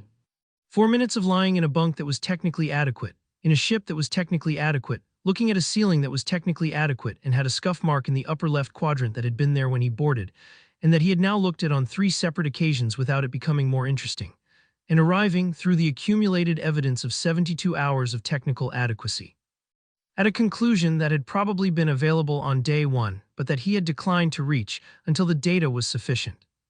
The data was sufficient. He sat up. He opened his log. He wrote day 3. Ship is functional. Synthesizer operational.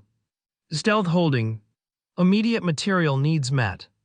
Psychological needs, he paused at this word, examined it, found it accurate in a way that was mildly uncomfortable, and used it anyway because intellectual honesty was a value he held consistently except when it was about other people, at which point it became a weapon somewhat less resolved.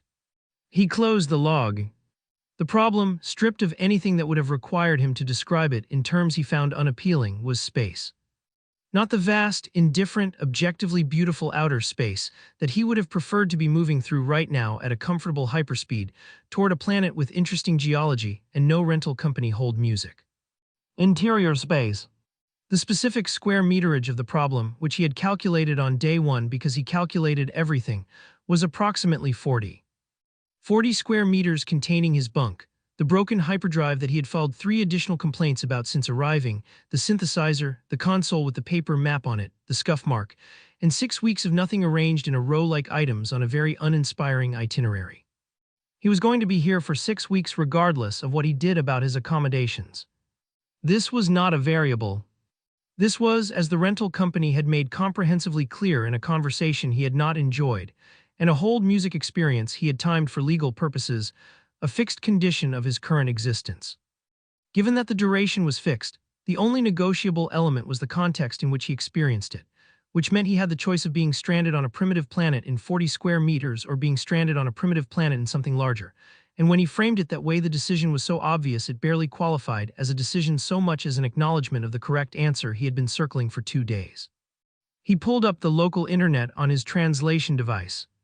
He had spent some time with the local internet already and had formed views about it, which could be summarized as vast, chaotic, occasionally brilliant, structurally committed to the principle that opinion and information were the same thing if you said them with enough confidence, and approximately 60% populated by people explaining things they did not fully understand to audiences who could not verify whether they did. He found it either impressive or exhausting depending on the hour, and this was a morning hour, so he found it exhausting, and navigated through it with the focused efficiency of someone who knows what they want, and is declining to be distracted by anything the algorithm thinks they might also want. Accommodation rental. Nearest town. 15 kilometers from his current position, according to the scanner data he had pulled on arrival. A settlement of modest size with the infrastructure of somewhere that had been there long enough to stop trying to prove anything about itself, which he found more promising than the alternative. Several results appeared. He reviewed them all before deciding, because reviewing everything before deciding was how he operated, and he was not going to stop doing it because he was on an unplanned vacation on a planet he hadn't meant to visit. If anything, the circumstances made thoroughness more important, not less. The first 3 listings were rooms within other people's homes, which he dismissed immediately and without guilt because the concept of sharing a domestic space with strangers he had not selected was not a concept he was prepared to engage with under any framing. One listing described the host as fun and social, which he treated as a warning rather than a selling point. Another mentioned that the host loved to connect with guests, which he treated as a threat. He selected the standalone house. It was the 4th result, listed by someone whose profile photograph showed a man in his 50s with the open, uncomplicated smile of a person who had never met a stranger and appeared to consider this an achievement. The listing described the house as a cozy southwest gem with a fully equipped kitchen, private yard, and all the comforts of home. The exclamation mark at the end of this sentence did some work that Tomil found philosophically objectionable, but the substance was adequate. Standalone structure non-negotiable achieved. Fully equipped kitchen, he didn't need the kitchen, but its presence indicated that the property had been built for actual habitation rather than as an afterthought to someone else's property, which suggested reasonable square footage and adequate ceiling heights. Private yard, he didn't particularly want a yard, but a yard meant a buffer between himself and neighboring properties and their inhabitants and their sounds and their opinions, and he had come to regard buffer space as one of the more undervalued concepts in any civilization's architectural tradition. The price was moderate by local standards. By his standards, it was a figure that meant nothing, because his standards currently operated in a financial context that he had over 3 days come to recognize as one of the stranger aspects of his situation. An irony so complete it had folded back on itself and become something almost philosophical. He was, by any reasonable assessment, in the worst logistical position of his adult life, stranded, shipbound on a planet he hadn't chosen, waiting for a repair technician whose competence he had preemptively rated at 4 out of 10 based solely on their organizational affiliation. He had no local support, no contacts, no resources that hadn't been manufactured from raw material by a machine in the back of his rental ship. He was also, as a direct consequence of that last point, completely and absurdly financially unconstrained. Because the synthesizer did not produce approximations of currency, it produced currency, and the distinction between those two things was the difference between a problem and an unlimited budget. The universe apparently had a sense of humor about resource allocation.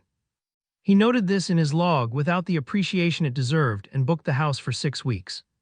The deposit processed. The confirmation arrived with another exclamation mark. He closed the listing before the host's profile photograph could become a recurring concern. He packed a small bag, the items he actually wanted with him, which was a different and much shorter list than the items the synthesizer could produce on request, and which included the engineered stone from his desk, his reading archive, and a few things that were particular in ways he preferred not to leave in a cloaked ship in a forest for 6 weeks on the grounds that anything could happen, and he had already exhausted his tolerance for things that could happen this week. He logged the ship. He checked the cloak, holding, invisible to every sensor and eye within the relevant range, the ship entirely absent from the landscape in every way that a landscape registers things. He stepped into the forest. He walked the 15 kilometers to town. He did this on foot, at a pace his internal monologue described as efficient rather than rushed, because he had looked at the local transportation options and found them either inconvenient in timing, philosophically questionable in hygiene, or requiring a level of social interaction with a driver that the morning had not prepared him for. More fundamentally, he was physically capable of walking 15 kilometers without particular difficulty, and paying for transportation he was capable of not needing struck him as a form of intellectual surrender that he was not prepared to make on principle. The road was quiet. The morning was cool. The landscape was flat and scrubby, and extended in all directions with the unpretentious confidence of terrain that had never needed to be impressive and had made its peace with this. He arrived as the town was waking up, shops opening, a coffee establishment of some kind producing smells he categorized as familiar in the general sense, a small number of vehicles moving through streets that had been designed at a scale, suggesting the town had once expected to be larger than it became, and had simply continued anyway. He found the house on the third street he tried, which his spatial reasoning had predicted within a margin of one street, which he considered acceptable. He rang the bell. The door opened almost immediately, with the speed of someone who had been nearby and waiting, and the man from the profile photograph was standing in front of him wearing a smile so genuinely warm and so completely undefended that Tomil's first internal response was to check whether something was wrong with it. Nothing appeared to be wrong with it. "You must be Tom," the man said, with the enthusiasm of someone greeting a person they had been looking forward to meeting, which was an emotion Tomil had not anticipated being on the receiving end of from a stranger at 7:45 in the morning. "I'm Gary. Come on in, I just made coffee." Tomil looked at Gary. He looked at the coffee. He looked at Gary again. "Tomil," he said. "The name is Tomil." "Great name," Gary said, in a way that suggested he would have said this about any name, and stepped back to let him in.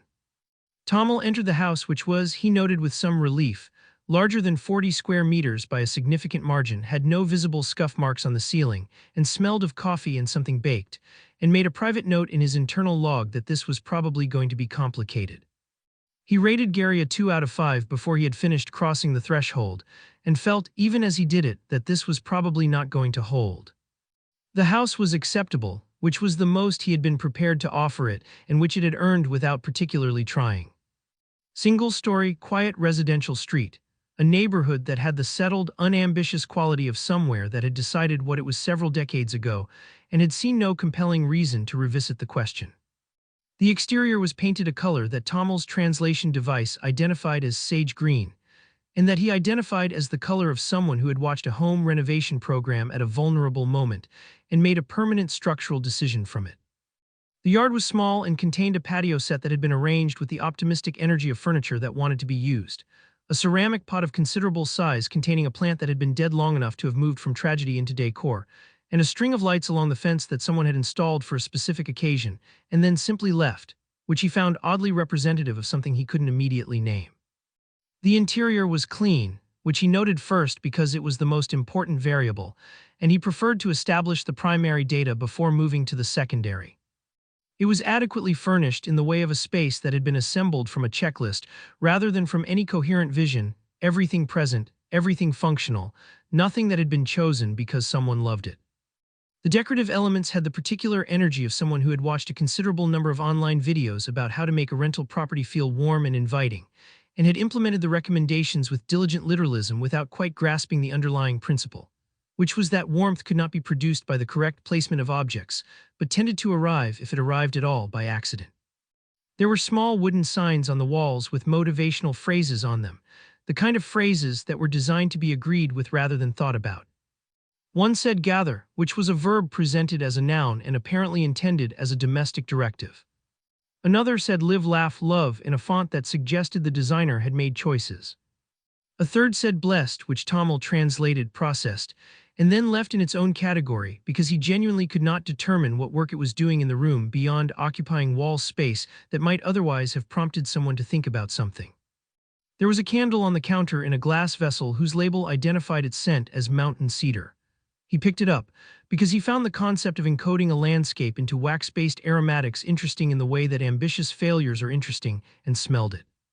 It smelled of something that had been briefed on the concept of mountain cedar by someone who had read a description of mountain cedar written by someone who had seen the words mountain cedar on a previous candle. It was a fine smell. It had simply never been anywhere near a mountain or a cedar, and lacked the confidence that direct experience would have given it. There was a guest book on the kitchen table, a physical book, cloth-covered with a small pen attached to it by a ribbon, the kind of object that communicated a belief in the durability of handwritten sentiment. He sat down and read it in full, which took approximately 4 minutes because he read everything, and which he subsequently summarized in his log as a document of escalating enthusiasm from people who appear to have been grateful for any horizontal surface. The first few entries were brief and appreciative. By the middle of the book, they had become narrative. By the later entries, several guests had included drawings, and one had written what appeared to be the opening verse of a poem about the patio lights, which he read twice, concluded was not getting better, and moved on from. He was on his second read-through of a particularly detailed entry from a family who had apparently used the house as a base for exploring what they described as the magic of the Southwest, when there was a knock at the door. He opened it. Gary was on the other side, holding a plate covered in plastic wrap with the comfortable confidence of a man who had knocked on this door many times, and expected to be welcomed each time and had, presumably, always been right about this. He was perhaps 50, with the build of someone who had been athletic in an earlier chapter of his life, and had arrived at a reasonable, untroubled accommodation with everything that had happened since. He had a wide, open face wearing an expression of genuine pleasure at the sight of Tomil, which was remarkable primarily because Tomil had been in the house for 40 minutes. They had exchanged a total of 9 words in the doorway that morning, and Gary was apparently delighted by him anyway, on the basis of no additional information, as a matter of what appeared to be settled personal policy.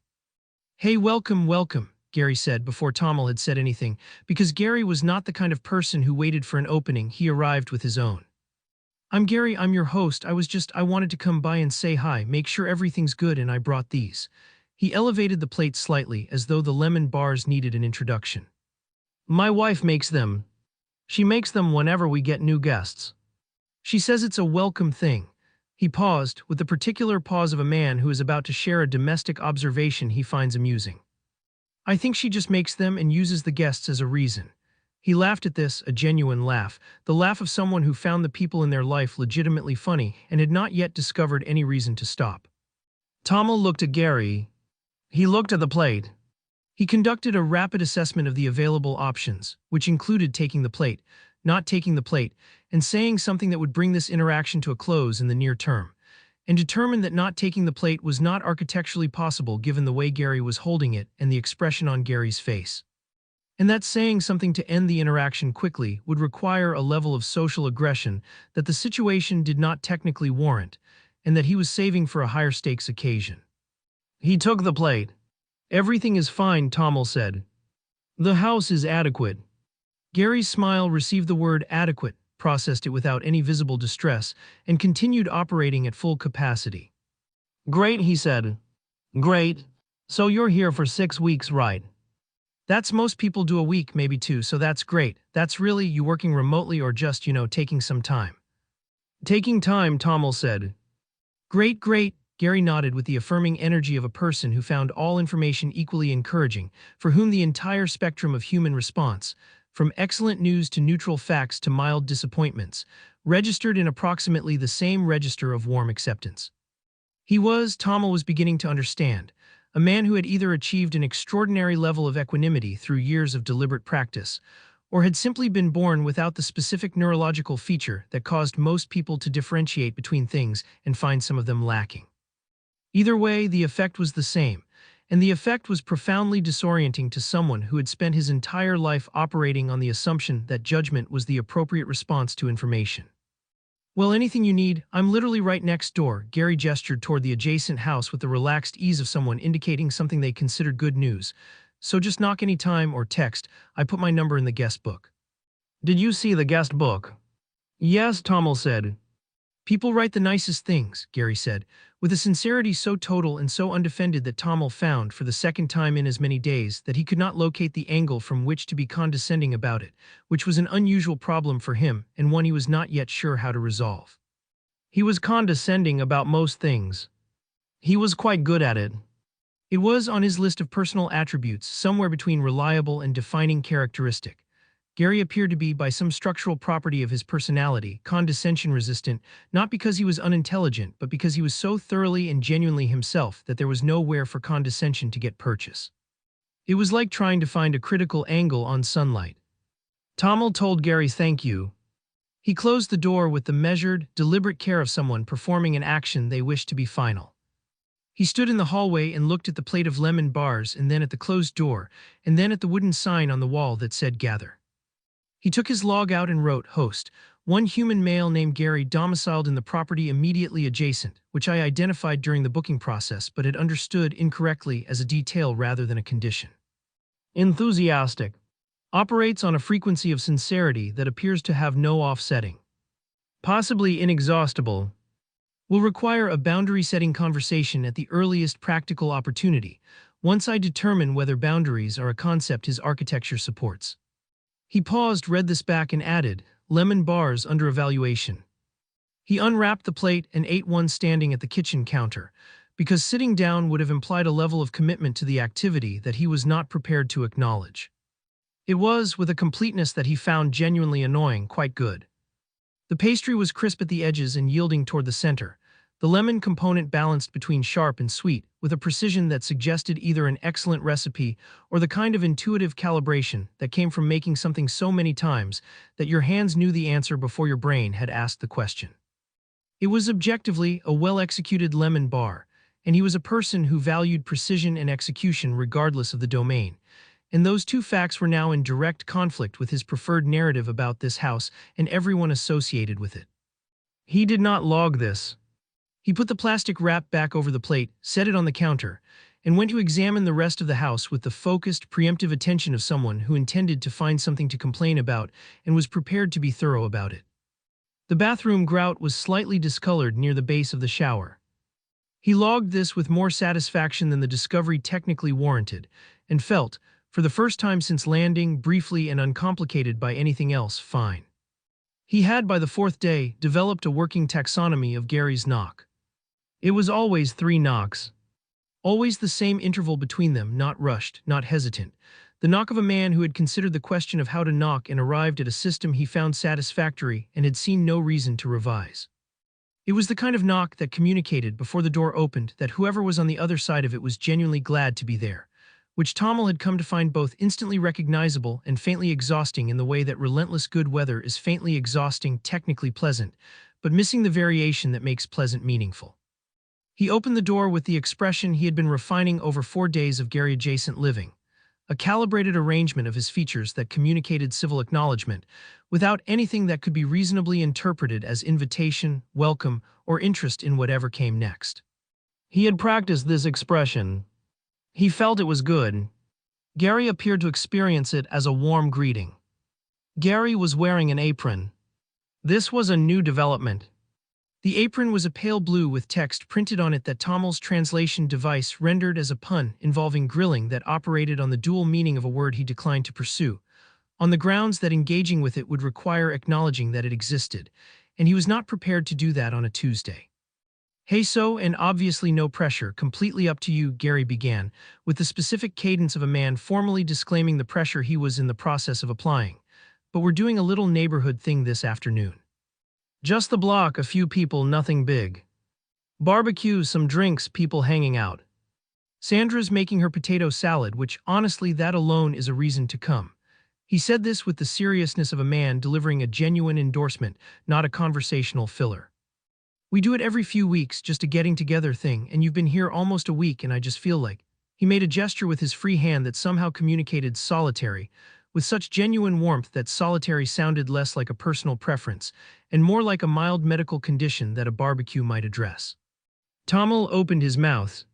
He had a decline prepared. It was a good decline, courteous, complete, containing no gap that could be widened into a maybe. He was in the process of deploying it when Gary added, with the uncomplicated directness of a man who had no agenda beyond the words themselves, "It'd be nice to have you." The decline stalled. Tomil's internal monologue, which was normally very good at its job, took a moment to assess the situation and return a finding it found mildly inconvenient.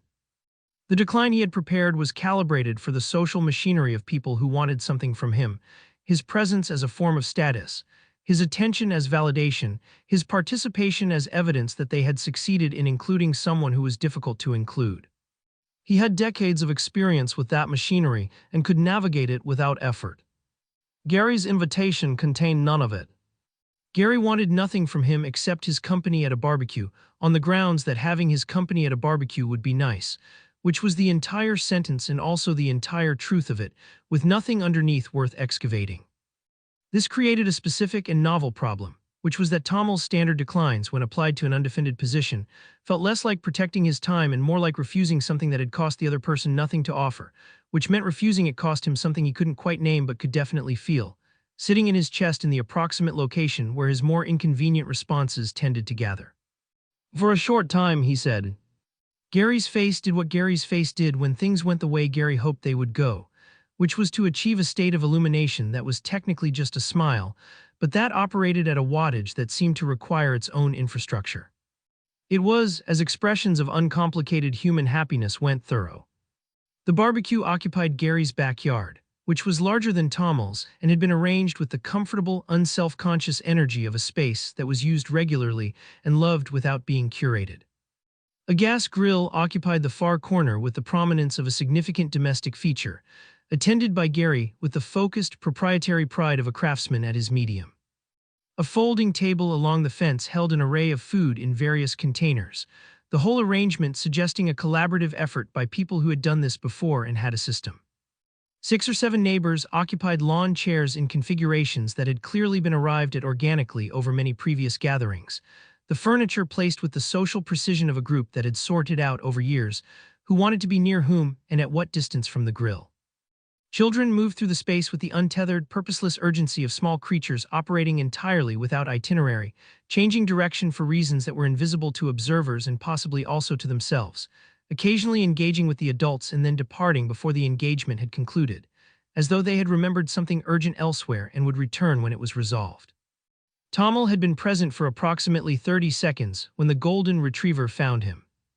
It came from the direction of the grill, moving with the confident, unhurried trot of an animal that knew where it was going and had no doubts about its reception, which was a quality Tomil recognized and found, in this context, ominous. It arrived at his left foot, circled it once in the way of a thing confirming a conclusion it had already reached, and sat down directly on top of it. Then it looked up at him with the calm, total conviction of an animal that has made a permanent decision and sees no reason to discuss it further. Tomil looked down at the dog. The dog looked up at Tomil. Neither of them moved. The dog was large, golden, and serene in the specific way of creatures that had never once doubted that the world was fundamentally well-disposed toward them, and had been proven right often enough to have no reason to revise this assessment. "That's Biscuit," Gary said, appearing at his elbow with the comfortable ease of a man narrating something he found delightful. "He does that with everyone." A pause. "Well, he goes to everyone. I've never actually seen him sit on someone's foot before." Gary considered this. "I think he really likes you." Tomil looked at Gary. He looked at Biscuit. He looked at his foot, which was under the dog and therefore unavailable to him for the foreseeable future. "Wonderful," he said, in a tone that he intended to communicate the opposite and that Gary received on the evidence of his expression as sincere. The neighbors drifted over with the social gravity of people at a gathering who have reached the point where new material is welcome, and the introductions began. There was Sandra, Gary's wife, compact and energetic, with the air of a woman who had strong opinions about most things, and had long since stopped moderating them for the comfort of people who weren't going to agree with her anyway.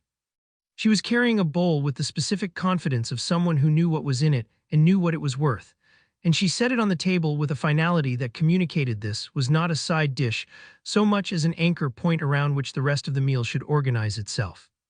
"Potato salad," she said in the tone of an announcement. "I've been telling him," Gary said. "He'll understand when he tries it," Sandra said in the tone of someone who has been right about this before. There was Dale, who had a boat, and who established this fact within the first 4 minutes with the practiced ease of a man who had learned early that the boat was his most reliable conversational entry point and had committed to it fully. The boat was a 22-footer. It was moored at a lake 40 minutes away. Dale had taken it out recently, and the conditions had been very good.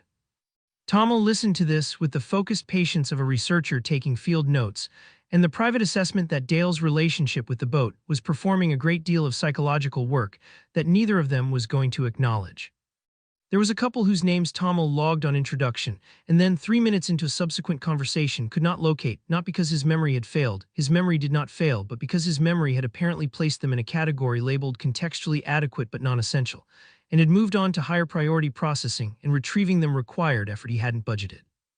He addressed them throughout the afternoon using a strategy of strategic non-specificity that they did not appear to notice. The children came to him in intervals, drawn by whatever quality of stillness he projected in a yard full of people who were moving and talking and laughing, the way water finds the low point. They asked him questions with the blunt, guileless directness of people who had not yet learned that most adults found direct questions socially uncomfortable, and had constructed elaborate systems for avoiding them. Where was he from? What did he do? Why didn't he have a dog? Did he know that Biscuit was the best dog? Was he a scientist? He had the look of a scientist, one of them said, with the authority of a child delivering a definitive assessment. He answered each question with the precise, literal accuracy of someone who was telling the truth, and relying on its strangeness to function as cover, which it did, because the answers were technically true and practically incomprehensible.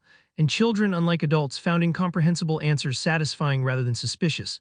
They followed them in the category of interesting things that grown-ups knew and moved on without follow-up, which was, he reflected, a more functional epistemological approach than most adults managed. Through all of it, Biscuit did not move from his foot. Tomil ate food he had synthesized superior versions of from scratch that morning, and ate it anyway because it was on the plate Gary had assembled for him with the cheerful assumption that this was what you did for guests, and because Sandra's potato salad was, when he tried it, in direct and inconvenient conflict with his expectation that it would be mediocre. It was not mediocre. It had a sharpness to it, something acidic, something herbed, a textural variation that suggested it had been made by someone who understood that a recipe was a starting point rather than a ceiling. He ate all of it on his plate and did not go back for more, and told himself this was because he was not hungry, which was true in the sense that he had eaten breakfast, and untrue in the sense that he would have gone back if he had been less committed to his position. The sky did the thing it had done on the walk back from the gas station, went from the flat blue of afternoon to something warmer and more directional at the edges, the light coming in low over Gary's fence, and doing something to the yard that the yard did not do at noon. He stood in it and watched it and thought, without fully meaning to, that this was the same sky, the same quality of light, the same color at the margins, and that a planet he had arrived on with no expectations was developing a specific aesthetic quality that he was going to have to address in his log with more honesty than he had been applying to it. He stayed for 2.5 hours. He did not know precisely how this happened. He had intended 45 minutes and had somehow not left at 45 minutes, and had then not left at 90, and had found that the conversation kept doing things that required responses, and that the responses led to more conversation, and that Gary kept appearing at his elbow with additional food in the comfortable assumption that things were going well, and that things were, in a way he was deliberately not quantifying, going adequately. He left before dark. Gary said same time in a few weeks with the untroubled confidence of a man who considered this settled, which was based on nothing and also based on 2.5 hours of evidence that Tomil was not going to examine too closely right now. Possibly, Tomil said. Gary heard yes. Tomil could see him hear it, the word landing and being filed in the category of confirmed plans, and did not correct him, which was itself a form of answer he chose not to think about on the walk home. Biscuit followed him to the fence line. Tomil did not look back. He knew the dog was sitting there, he could hear it, the specific sound of a large animal settling into a stationary position with the patient certainty of something that has no doubts about anything, and he declined to confirm it with visual evidence on the grounds that the visual evidence would require him to have a feeling about it that he had not budgeted for. He wrote in his log that night, after a dinner he synthesized with somewhat less precision than usual, because he was thinking about something else and the synthesizer responded to distraction. The dog's behavior exhibits an inexplicable confidence that I find categorically without precedent in my experience of any species, domesticated or otherwise.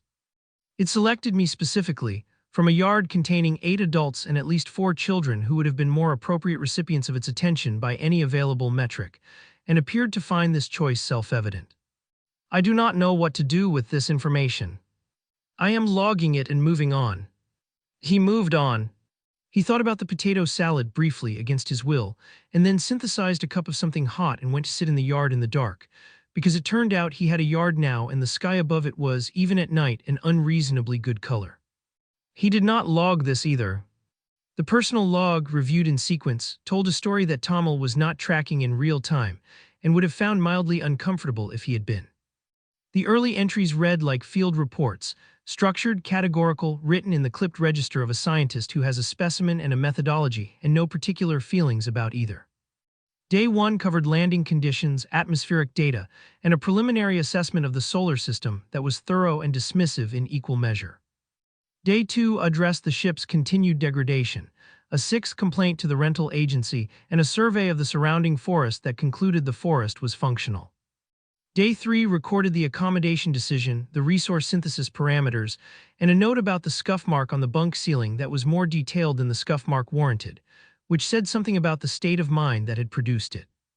By the end of the first week, the entries were still observational and still detailed, but something had shifted in the texture of them. The way a room shifts when someone has been living in it, nothing moved, nothing changed, but the space had taken on the particular quality of somewhere that was being inhabited rather than occupied. The sentences were longer. There were more parentheticals. The things he noticed had migrated in category, from infrastructure and atmospheric conditions towards specific people and specific moments, which was either a natural evolution of his research focus or something he was not going to address directly until he had more data. He noted the way Gary tended the grill with the quiet, focused attention of a man for whom this particular task was a form of something he would never call meditation, but that functioned as one. He noted the children's questions and his own answers, reproduced in full dialogue format, followed by a brief analytical observation about the cognitive directness of human young relative to human adults that was objective in its language, and lingered in a way that purely objective notes did not linger. He noted the potato salad, rating it 6 out of 10, and then in a subsequent entry filed under amended assessment following further consideration, which was his formal language for I thought about it the next day, revised it to 7. He did not explain the revision beyond the heading. The heading was explanation enough for anyone reading, including himself, and he was the only reader, and he understood it perfectly and chose not to elaborate. The biscuit entry was 3 paragraphs. This was longer than his entries on the gas station, the rental agency conversation, the atmospheric conditions of his descent, and Gary combined, a fact that he did not note in the log because noting it would have required acknowledging it, and acknowledging it would have required him to have a position on it, and he did not currently have a position on it that he was prepared to commit to writing. He examined the dog's behavior from several angles: social bonding mechanisms in domesticated animals, the evolutionary logic of a creature that had oriented its entire existence around proximity to a different species, the specific behavioral cues that triggered attachment responses. He concluded that the behavior was biologically explicable and required no further analysis. He wrote 1 more paragraph anyway. Gary's rating remained 2 out of 5. He had written it, read it back, considered the barbecue and the lemon bars and the way Gary had said it'd be nice to have you, without wanting anything in return for saying it, and left the rating where it was, because changing it would have meant admitting something about the criteria he was using to evaluate people that he was not ready to examine. He did, in a separate entry, note that Gary had left a second plate of lemon bars on the doorstep 2 days after the barbecue with a handwritten note that said Sandra made extras. The handwriting was large and slightly uneven in the way of someone who wrote by hand rarely, but with complete sincerity when they did. He logged the note. He moved it to the kitchen drawer.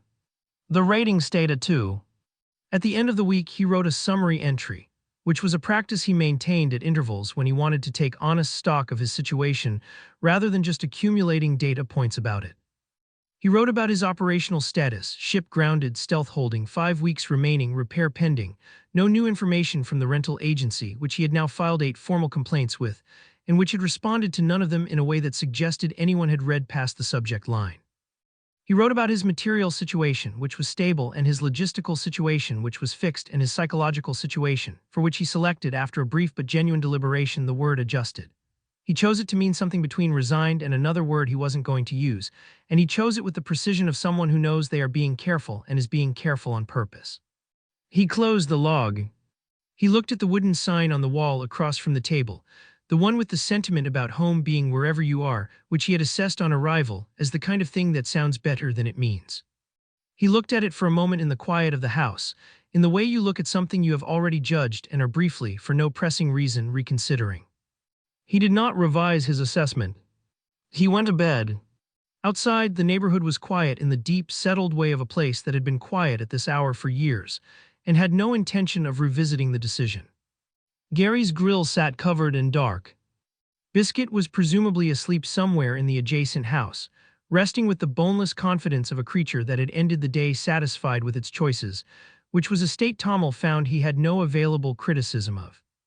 The log sat on the kitchen table, screen still glowing faintly, the cursor blinking at the end of the word adjusted with the patient, unhurried rhythm of a machine waiting to be told what came next. He had not gone back to it.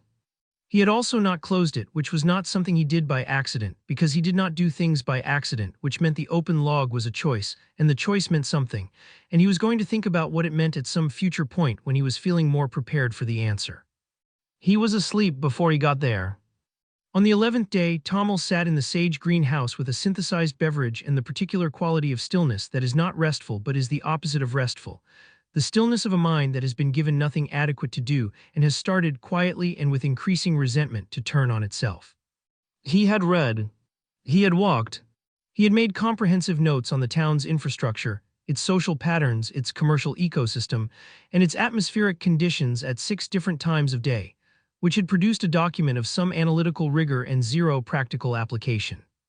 He had filed 2 additional complaints with the rental agency, one specifically targeting the hold music, which he had researched enough to identify as a composition in the public domain that had been selected. He could only conclude by someone who had confused inoffensive with acceptable, and one a broader philosophical objection to the repair timeline that he acknowledged within the complaint itself was unlikely to produce any change but that he considered important to have on the record. For reasons of personal integrity and future litigation potential.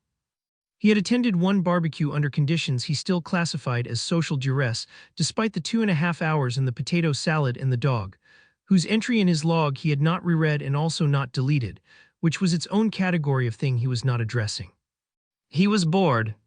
Not the mild, manageable boredom of a slow afternoon that resolves itself when something comes along, the specific, grinding boredom of a highly capable mind that has been given nothing to do that it finds remotely worthy of its capabilities, and has been in this condition long enough that it has started generating its own friction just to have something to push against.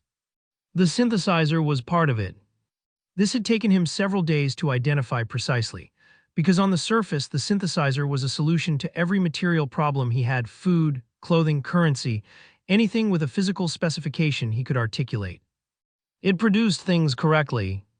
It produced them immediately. It produced them exactly as instructed every time without variation or error, and after 11 days this was the problem stated plainly. Things that were produced exactly as instructed had no surprises in them.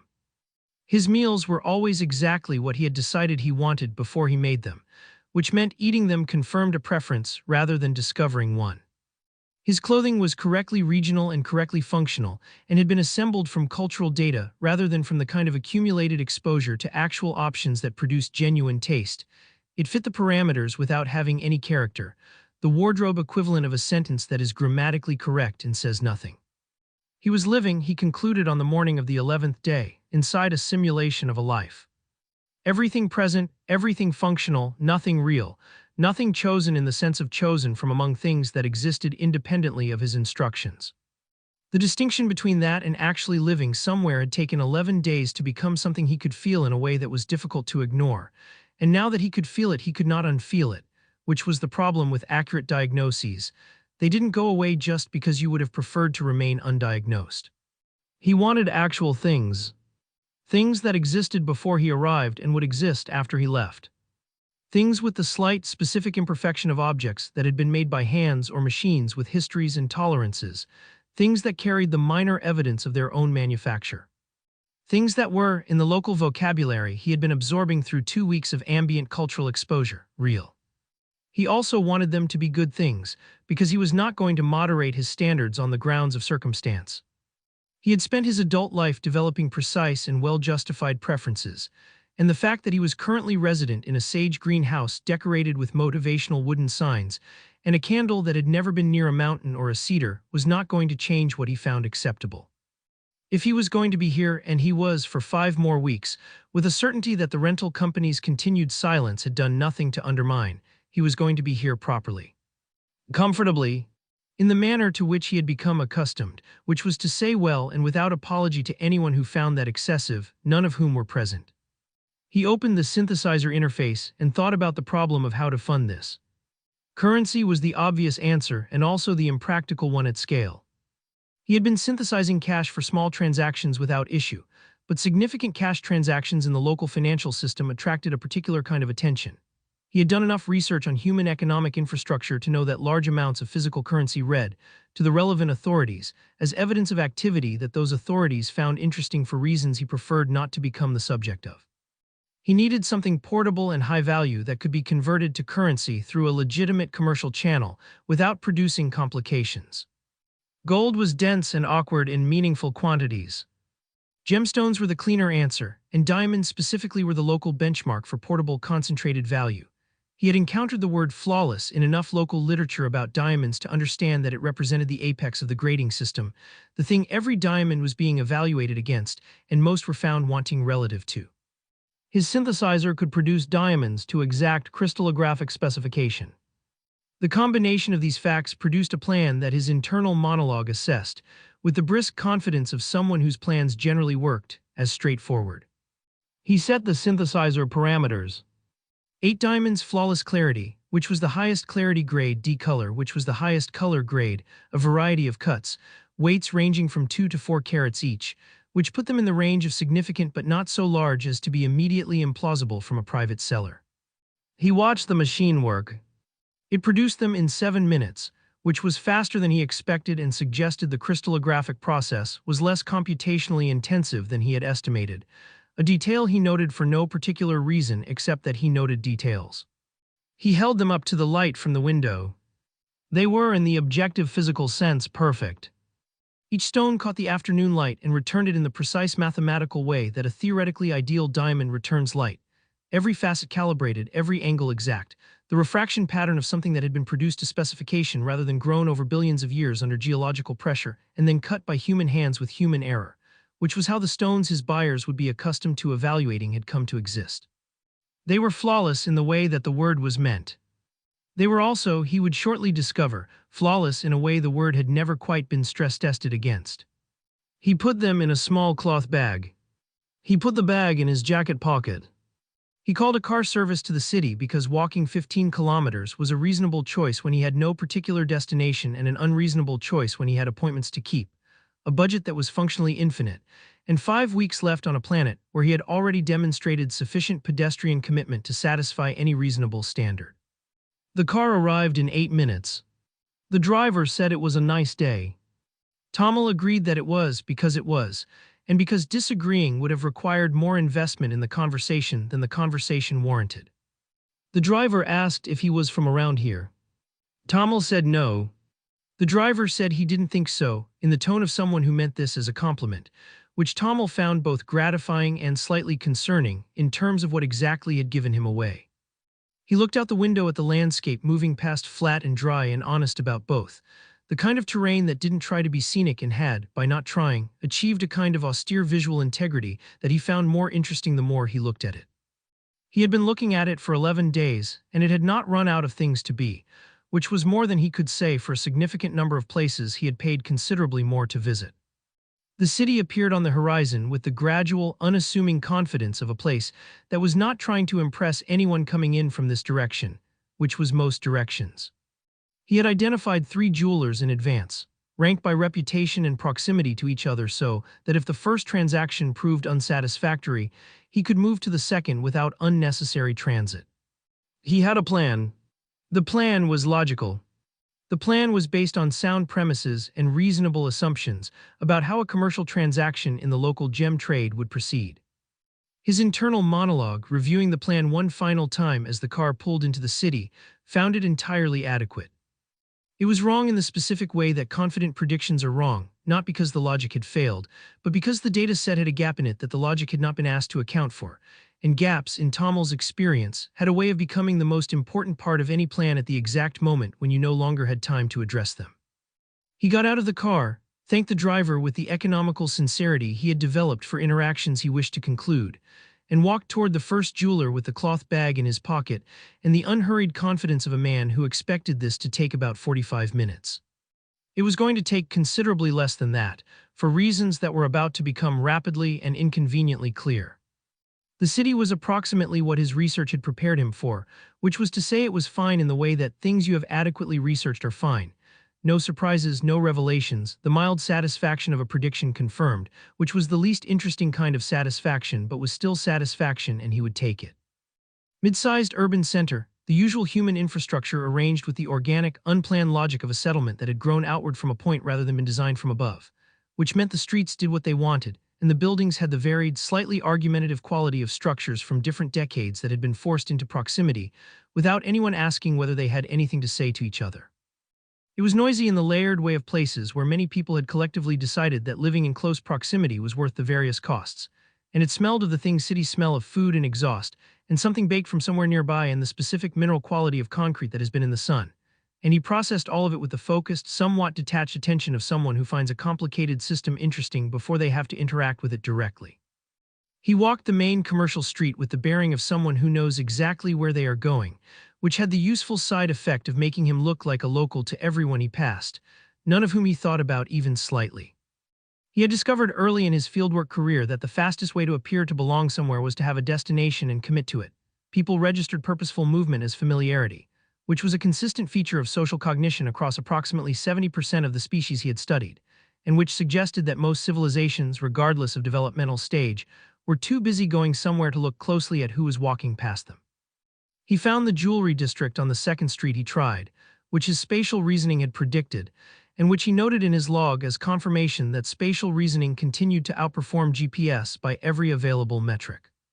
It was a cluster of storefronts with the specific aesthetic of businesses that dealt in things worth considerably more than they looked like they should be worth. Clean windows, restrained signage, the kind of interior lighting calibrated to make everything inside appear to be generating its own quiet radiance rather than simply reflecting someone else's. The displays were minimal in the way of places that considered minimalism a form of confidence. The prices were not displayed, which was its own form of confidence, the retail equivalent of if you have to ask. He selected the store at the higher end of the street, on the grounds that higher-end buyers were more likely to have the liquidity to complete a meaningful transaction and less likely to ask questions that required complicated answers. The sign above the door said FELD and Sons in the kind of lettering that communicated establishment without having to argue for it. The bell above the door, when he pushed it open, produced a sound significantly more refined than the gas station bell, a clear single tone with actual resonance, the bell of a place that had opinions about acoustics. The interior was quiet and cool and smelled of something he couldn't immediately identify, but that his translation device eventually tagged as jewelry store, which was apparently a smell specific enough to warrant its own category, and which communicated with some success that expensive things had been in this room for a long time and considered it their natural habitat. The jeweler appeared from a back room with the measured, unhurried movement of someone who had learned, over many years, that rushing toward customers was not the register that this particular business called for. He was perhaps 60, with the careful, precise eyes of a man who had spent 3 decades looking at very small things very closely, and had developed the habit of applying this quality of attention to everything that came within range, including people who walked through his door on a Tuesday afternoon with their hands in their jacket pockets. His name was Mr. Feld according to the small placard on the counter, which suggested that either the suns had not materialized or were occupied elsewhere, neither of which was Tomil's concern. Mister. Feld greeted him with the measured warmth of a professional, present, attentive, neither excessive nor cool, the precise interpersonal calibration of someone whose livelihood depended on making people comfortable enough to spend money without making them comfortable enough to forget they were spending it. Tomil placed the cloth bag on the counter. He opened it. He tipped the diamonds out. They caught the light immediately, which was not showing off so much as physics. A perfect diamond in good light does what a perfect diamond does, which is redirect every photon that comes near it into something more interesting than it was before, and 8 of them doing this simultaneously produced an effect that made it briefly difficult to look at anything else in the room. Mister. Feld looked at them. He did not reach for them right away, which Tomil noted as the behavior of a man who had trained himself to assess before he committed to engagement, the professional equivalent of reading a document before signing it, a practice Tomil respected as a matter of principle. Mister. Feld's expression did something small and carefully controlled that Tomil's observational database filed under interest being actively managed by someone who has learned that visible interest is a negotiating liability. May I, Mister? Feld said, indicating the loop on the counter with the restrained courtesy of a man asking permission for something he was going to do either way, but found it more productive to ask about. Of course, Tomil said, with the easy generosity of someone whose product he was confident in, which he was, because the synthesizer did not produce things he was not confident in. Mister. Feld picked up the loop. He picked up the nearest diamond with the practiced two-fingered grip of someone who had handled thousands of stones and had a method. He held it to the loop. He looked at it. He looked at it for what Tomil assessed as a longer time than the initial assessment of a single stone typically required, based on his brief but attentive observation of the man's professional rhythm. He set it down. He picked up a second stone. He looked at that one. He set it down. He picked up a third. He held it longer than the second, which had been longer than the first, and the sequence suggested a progression that Tomil's pattern recognition flagged as potentially worth paying attention to. Mister. Feld set the third stone down and looked at Tomil with the expression of a man who has arrived at a question and is spending a moment deciding how to dress it before sending it out in public. Where did you get these? He asked. The tone was professionally neutral, not suspicious, not accusatory, just the tone of a man who needed a piece of information before the conversation could continue in any direction. Personal collection, Tomil said, with the comfortable brevity of someone who has prepared this answer and finds it adequate. I'm liquidating some assets. Relocating. Mister. Feld nodded slowly, in the way of a man receiving an answer and reserving judgment on it. He picked up the loop again and went back to the first stone, which suggested the answer had not fully resolved whatever question had prompted it. He looked at it again. He put it down. He looked at the collection as a whole, spread across the counter in the dispassionate afternoon light, and he folded his hands with the deliberate composure of someone organizing their thoughts into a formation they could present without alarming anyone. These are, he began, and paused in the specific way of a man who has several possible ways to finish a sentence, and is eliminating them one by one. These are extraordinary stones. Thank you, Tomil said pleasantly.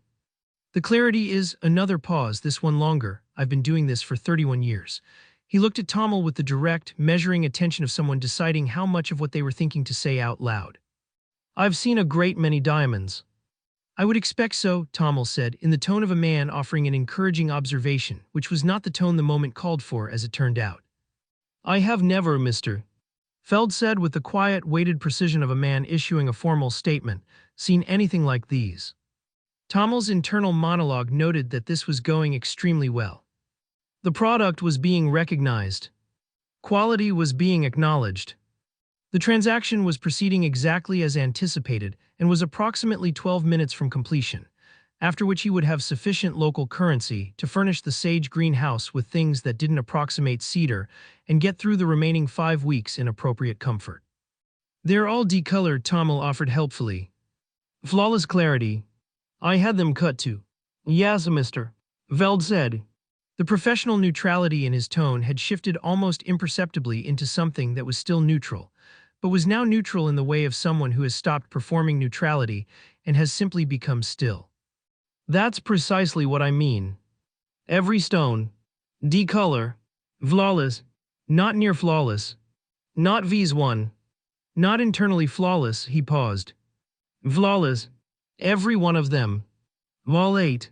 Is that a problem? Tomil asked, with the genuine curiosity of someone who had specifically selected the highest grade available and was now being told this was somehow suboptimal, which made no logical sense and he would like it explained.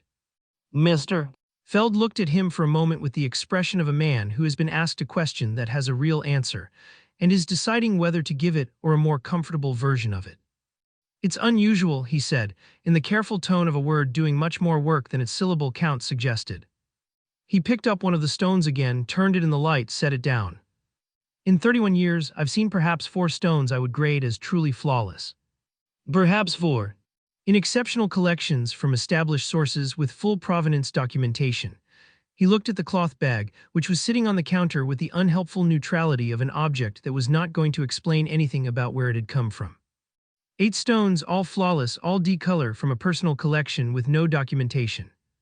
There was a pause in which Tomil ran a very quick internal assessment of the conversation's trajectory and found it had been, up until approximately the last 90 seconds, going in a direction he had planned for, and was now going in a direction that was technically the same direction but at a speed and angle that he had not fully accounted for.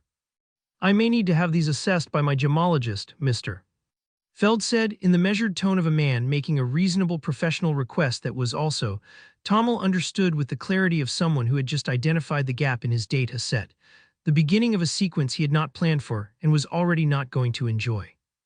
Of course, Tomil said, because there was nothing else to say, and because the gemologist was coming regardless of what he said, and because the next several minutes were going to be educational in the specific way of things that go wrong while you watch them go wrong and cannot yet determine exactly when to leave. Mr. Feld excused himself with the smooth, unhurried courtesy of a man who had been managing delicate situations for 3 decades and had developed a technique for leaving rooms that communicated nothing in particular. He said he would like a colleague to take a look purely as a formality, standard practice for stones of this caliber, nothing to be concerned about. He said it in the tone of someone who had said it many times before in circumstances where it was genuinely routine, which made it very useful for circumstances where it was not. Tomil sat in the chair Mr. Feld indicated, which was positioned near the counter, with the thoughtful placement of furniture that wanted you to stay, without making you feel that staying was anything other than your own idea. He opened his log and wrote a brief note, transaction proceeding. Jeweler competent, somewhat overcautious. Gemologist being brought in for assessment, standard practice for high-value stones. Anticipate completion within the hour.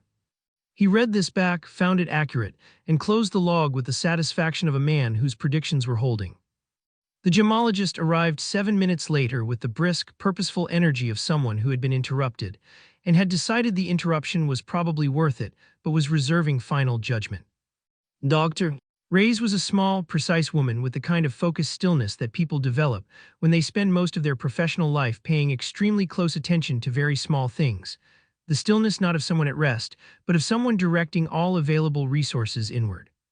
She carried a bag of instruments with the easy familiarity of someone for whom the instruments were less tools than extensions of how she thought. She gave Tomil a brisk nod that contained a complete assessment and disclosed none of its findings, sat at the counter and went to work. She did not speak while she worked, which Tomil found professionally appropriate and personally comfortable. He had a low tolerance for people who narrated their own processes, and Dr. Reyes appeared to share this view. She unpacked her instruments with the efficient sequence of someone who had a method and did not need to think about it, picked up the first stone and began. The equipment she brought was considerably more sophisticated than the loop. He identified a spectroscope, a thermal conductivity tester, and a piece of equipment he couldn't immediately classify, but that appeared to be measuring crystallographic structure at a level of detail that Mr. Feld's loop had not been equipped to reach. She made small notes. She moved through the stones with the systematic patience of a scientist running a protocol, picking each one up, examining it, setting it down in a slightly different position than she'd found it in the specific way of someone creating a spatial record of their own conclusions. She said nothing for 15 minutes, which Tomil spent examining a display case of estate jewelry with genuine interest. There were 2 pieces with what appeared to be genuine craftsmanship in them, the kind of objects that had been made by someone who cared what they were making, and he found this more engaging than he'd expected, which he filed without comment. Then Dr. Ray spoke. She spoke to Mr. Feld in the low voice of a professional delivering a professional assessment to the professional who had requested it, which was correct procedure and which also, given that Tomil's auditory processing was calibrated for a broader range than the human average, a physiological detail that had gone entirely unmentioned throughout this transaction, meant he heard every word with the same clarity as if she had been speaking directly to him. What she said was, in compressed summary, the stones were physically real, chemically consistent with natural diamond, crystallographically correct in every way her instruments could measure.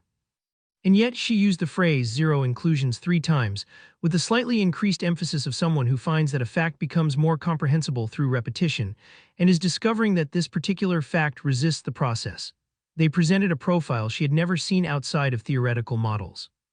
The models that described what a perfect diamond would look like if it were grown under conditions that did not, to her knowledge, exist anywhere on Earth. The phrase to her knowledge was doing, Tomil reflected, quite a lot of work. Mr. Feld thanked her with the measured warmth of a man receiving information he had suspected and is not entirely pleased to have confirmed. Dr. Reyes gathered her instruments with the efficient, final movements of someone whose job was complete and who intended to leave before anyone asked her to do anything further. She paused at the door. She turned and looked at Tomil directly, for the first time since she'd arrived, a brief, comprehensive, professionally expressionless look of the kind that files everything it finds without revealing any of it. Then she left, and the refined bell marked her departure with the same decorous tone it used for everyone, which Tomil thought showed admirable consistency. Mr. Feld returned to the counter and proceeded to be very smooth about everything, which was, in Tomil's assessment, the most informative thing he'd done since the transaction began. He said he was very interested in the stones. He said he would like to make some inquiries about provenance before proceeding standard practice. He said, for stones of unusual quality, and he delivered this in precisely the same measured, professional tone he had used throughout, which would have been entirely convincing to anyone who was not running a continuous background analysis of behavioral micropatterns and noticing that Mr. Feld's hands, while folded on the counter in an attitude of relaxed professionalism, had not moved in 4 minutes, which was the stillness not of comfort but of careful management. Tomil asked how long the provenance inquiry would take. Mr. Feld said a day or 2, perhaps. He asked for a contact number.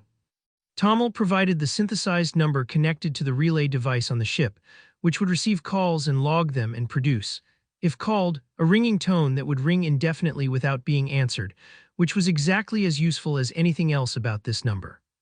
Mr. Feld said excellent, wrote it down with the deliberate care of a man treating a piece of paper as evidence, and said he would be in touch. Tomil returned to the estate jewelry display. He was examining a brooch with a sapphire that had been set by someone who had understood how the metal and the stone wanted to relate to each other, which was rarer than it should have been, when Mr. Feld's voice came from the back room low but not low enough because Mr. Feld was a careful man in the ways that mattered to his business, and had apparently not considered that some customers might have better hearing than others. The name he used connected, in Tomil's research database, to a local figure who operated at the productive intersection of the legitimate gem trade and several categories of commercial activity that were adjacent to legality in the specific way of things that were not technically illegal until they were. He also heard "you need to come see this" delivered in the tone of a man who has found something outside his competence and is calling the person he calls when that happens, which told Tomil several things, all of them useful and all of them pointing in the same direction. He looked at the brooch for another 30 seconds, because he had been looking at it, and stopping abruptly would have been a change in behavior that a careful man in a back room might notice. Then he crossed to the counter with the unhurried, purposeful movement of someone who has made a decision and is executing it without drama. He picked up the cloth bag. He began placing the diamonds back into it one by one, with the calm efficiency of a man tidying up after himself, which was what he was doing. Mr. Feld appeared from the back room with the expression of someone whose timing had failed him, in a way he was rapidly trying to compensate for. "Oh, I've decided not to sell today," Tomil said pleasantly. "I appreciate your time." He said this with the complete unperformative sincerity of a man who genuinely appreciated that his time had been well spent, because he had learned several things about the local gem trade in the last 40 minutes that were going to inform his next attempt, which would be better designed and which he was already planning. Of course, Mr. Feld said with the smooth recovery of a professional who had not entirely lost the thread. Although my associate is actually on his way, it wouldn't take long, he'd love to take a look. Another time, Tomil said, pocketing the bag with the finality of a man for whom another time meant never, a nuance that Mr. Feld appeared to register and was not in a position to address before Tomil was at the door. The refined bell marked his departure. He walked at a pace that was purposeful without being hurried, because hurried was a signal and purposeful was invisible, and he was a person who understood the difference between those two things and applied it consistently. He covered one block, turned into a narrow service alley between a dry cleaning establishment and a building whose function he didn't stop to identify, and stood for a moment in the shadow of the alley with the unhurried composure of someone running a quick environmental assessment. His translation device registered a second call being made from the jewelry store, shorter than the first, 3 words of which reached him with perfect clarity before he was out of range. "Don't let him leave." He checked his surroundings. The alley was empty in both directions. A cat regarded him from a fire escape with the total indifference of a species that had decided, somewhere in its evolutionary history, that humans and things that looked like humans were neither interesting nor threatening, and had stuck with this assessment ever since. Tomil met its gaze briefly, found it reasonable, and pressed the teleport control on his wrist device. The alley was empty. The cat looked at the space where he had been, determined that this too was neither interesting nor threatening, and went back to whatever it had been doing before, which appeared to involve sleeping in a position that suggested a spine of considerable flexibility. In the jewelry store, the refined bell would ring again in approximately 4 minutes, when a man whose name Tomil had not caught arrived to look at diamonds that were no longer there, delivered by a seller who was no longer in the city, leaving behind nothing except a cloth bag's worth of questions that the local gem trade would discuss, in the specific hushed tone reserved for things that don't add up and refuse to stop not adding up, for considerably longer than Tomil remained on the planet. He rematerialized in the forest clearing, 3 feet from the cloaked ship, brushed a leaf off his jacket with the mild fastidiousness of a man returning from an errand that had been mostly successful, and revised his approach to local commerce with the brisk, unsentimental efficiency of someone who considers an incomplete success to be simply a first draft. The diamonds went back in the synthesizer. He would think of something better. He always did. He materialized in the ship's main cabin, stood still for a moment with the cloth bag in his hand, and did what he always did after something went wrong. He reviewed it without sentiment for improvement opportunities. The ship was in a secondary cloaked position on the city's outskirts, which he had established as a contingency on arrival because establishing contingencies was a habit he maintained regardless of whether he expected to need them, and which had, over the course of his life, justified itself often enough that he had stopped questioning the practice. He set the bag on the console, sat down and looked at it. The diamonds were not the problem. He wanted to be precise about this, because imprecise diagnosis led to imprecise solutions and he had no patience for either. The diamonds were physically perfect. The synthesizer had done exactly what he'd asked. The problem was that he had asked for the wrong thing, which was a different category of failure entirely. Not a mechanical failure, but a research failure, a gap in his data set, and those were the failures he found genuinely irritating because they were the ones he should have caught. He had specified flawless because flawless was the highest grade, and he operated to the highest available specification as a matter of settled personal policy. What he had not adequately considered was the difference between a word that a grading system contained and a thing that a grading system had ever actually encountered at scale. Flawless was in the local gem trade a theoretical ceiling, a grade that existed so that everything else could be measured against it, like the speed of light or absolute zero, present in the mathematics and essentially absent from daily practice. Presenting 8 of them simultaneously to a jeweler who had seen perhaps 4 in 31 years was not a transaction. It was an event. And events, in his experience, attracted exactly the kind of attention he preferred to avoid. He opened his log and composed a formal memo to himself, because he found the structure clarifying in a way that unformatted notes were not. It imposed a discipline on the thinking, forced conclusions into declarative sentences, made the gap between what had been planned and what had occurred visible in a way that was uncomfortable and therefore useful. To Tomil from Tomil Ari, The Diamond Situation Lessons and Revised Protocols.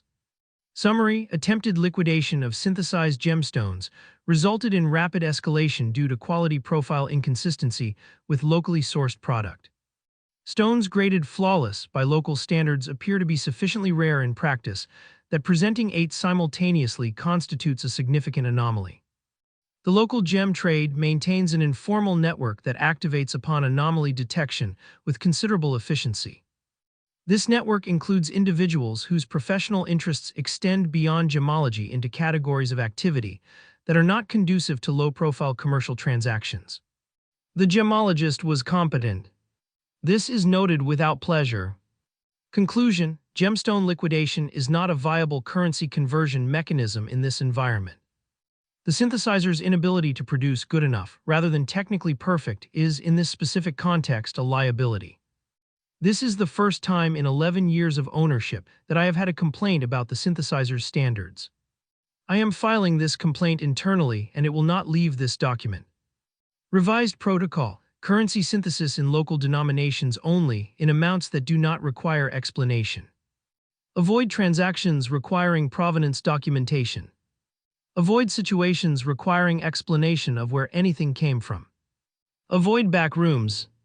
Avoid anyone described as someone who knows people, as this phrase appears to function in the local commercial ecosystem as a warning that is not labeled as one. Additional note: the teleport remains fully functional and continues to justify its rental cost. This is recorded as the sole positive outcome of the afternoon. He closed the memo, looked at the bag on the console, and then opened it, because he was not done with this yet, and he had learned over many years that sitting with the thing that had gone wrong was more useful than putting it away before he had finished being annoyed about it. He picked up one of the diamonds and held it to the light from the viewport. It did what it had done in Feld's shop, caught the light and returned it in the precise mathematical way of something built to the theoretical ideal, which was beautiful in the cold, exact way that proofs are beautiful. He turned it in his fingers, and his internal monologue produced an observation he found, given the afternoon, unwelcomely elegant. The thing that made them perfect was the thing that made them unsellable. The quality was the problem. He had built the liability into the product at the specification stage. He wondered, briefly and without any intention of resolving the question, whether this was true of other things besides diamonds. He put them back in the bag. He put the bag in the storage compartment. He pulled up the synthesizer interface and constructed a minor adjustment to his appearance. A slightly different haircut, nothing dramatic. The kind of change that altered the visual profile just enough to mean that anyone who had noted his face at Feld's would file the memory under approximate rather than exact, which was all the distance he needed. He sat in the chair afterward and thought about what actually constituted a usable form of value on a planet where the synthesizer's quality standards exceeded what the market could absorb without generating complications. The question was genuinely interesting, a resource problem with an unusual constraint set, the kind of problem that rewarded lateral thinking and punished obvious approaches, of which today had been an obvious approach, and he could admit this freely in the privacy of his own cabin. His mind went, without being directed there, to Donna. Not to anything she had said about diamonds or commerce or value, because she had said nothing about any of these things. To the gas station, specifically to the way she had said "is it?" When he'd made the obvious remark about roads, 2 words delivered with a flat, dry precision that had cost her nothing, and had somehow been the most efficiently accurate response to his particular conversational style that he had encountered in recent memory. He thought about what that quality was, exactly that specific, unperformed disinterest in whether he found her impressive. He met very few people who had it. Most people who knew he was impressive wanted him to know they'd noticed. Most people who didn't know he was impressive were performing their own impressiveness in his direction, which was a different problem but still a performance. Donna had simply been at her counter, occupying the conversation with the complete comfort of someone who had no investment in the outcome, and it had been, he was now considering, genuinely restful in a way he didn't have adequate language for. He realized he had been sitting in the chair for some time without doing anything. He opened the log. He looked at the blinking cursor. He thought about writing something and then thought about what he would write, and found that what he would write was not something he wanted to have as a log entry, which told him something he was going to think about later, in better conditions. He closed the log. He synthesized a cup of something hot, which the synthesizer produced to his exact specification, which was perfect, which was the problem he had started the day trying to solve and had not solved, and he drank it anyway because it was what he had and it was accurate, and accuracy was not nothing even when it was not enough. Outside, the city was conducting its business with the comfortable indifference of a place that had not noticed it had a mystery in it now.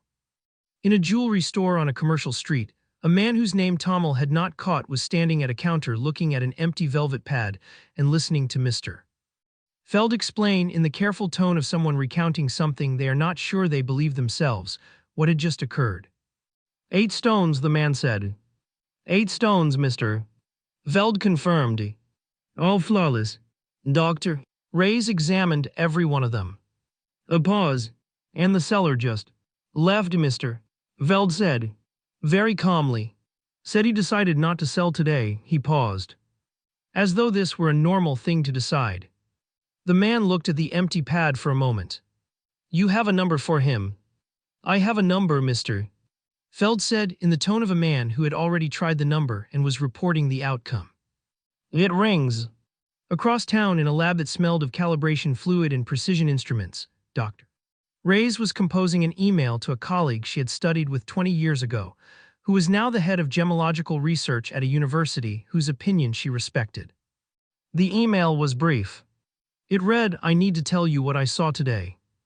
I've been trying to find the right way to describe it for the last hour, and I keep arriving at the same word, which is impossible.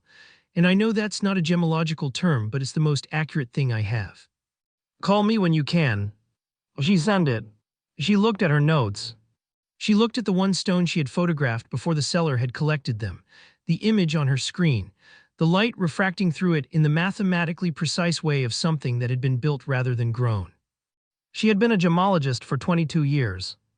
She was going to be thinking about this for considerably longer than that. The story, as stories do, would grow in the telling.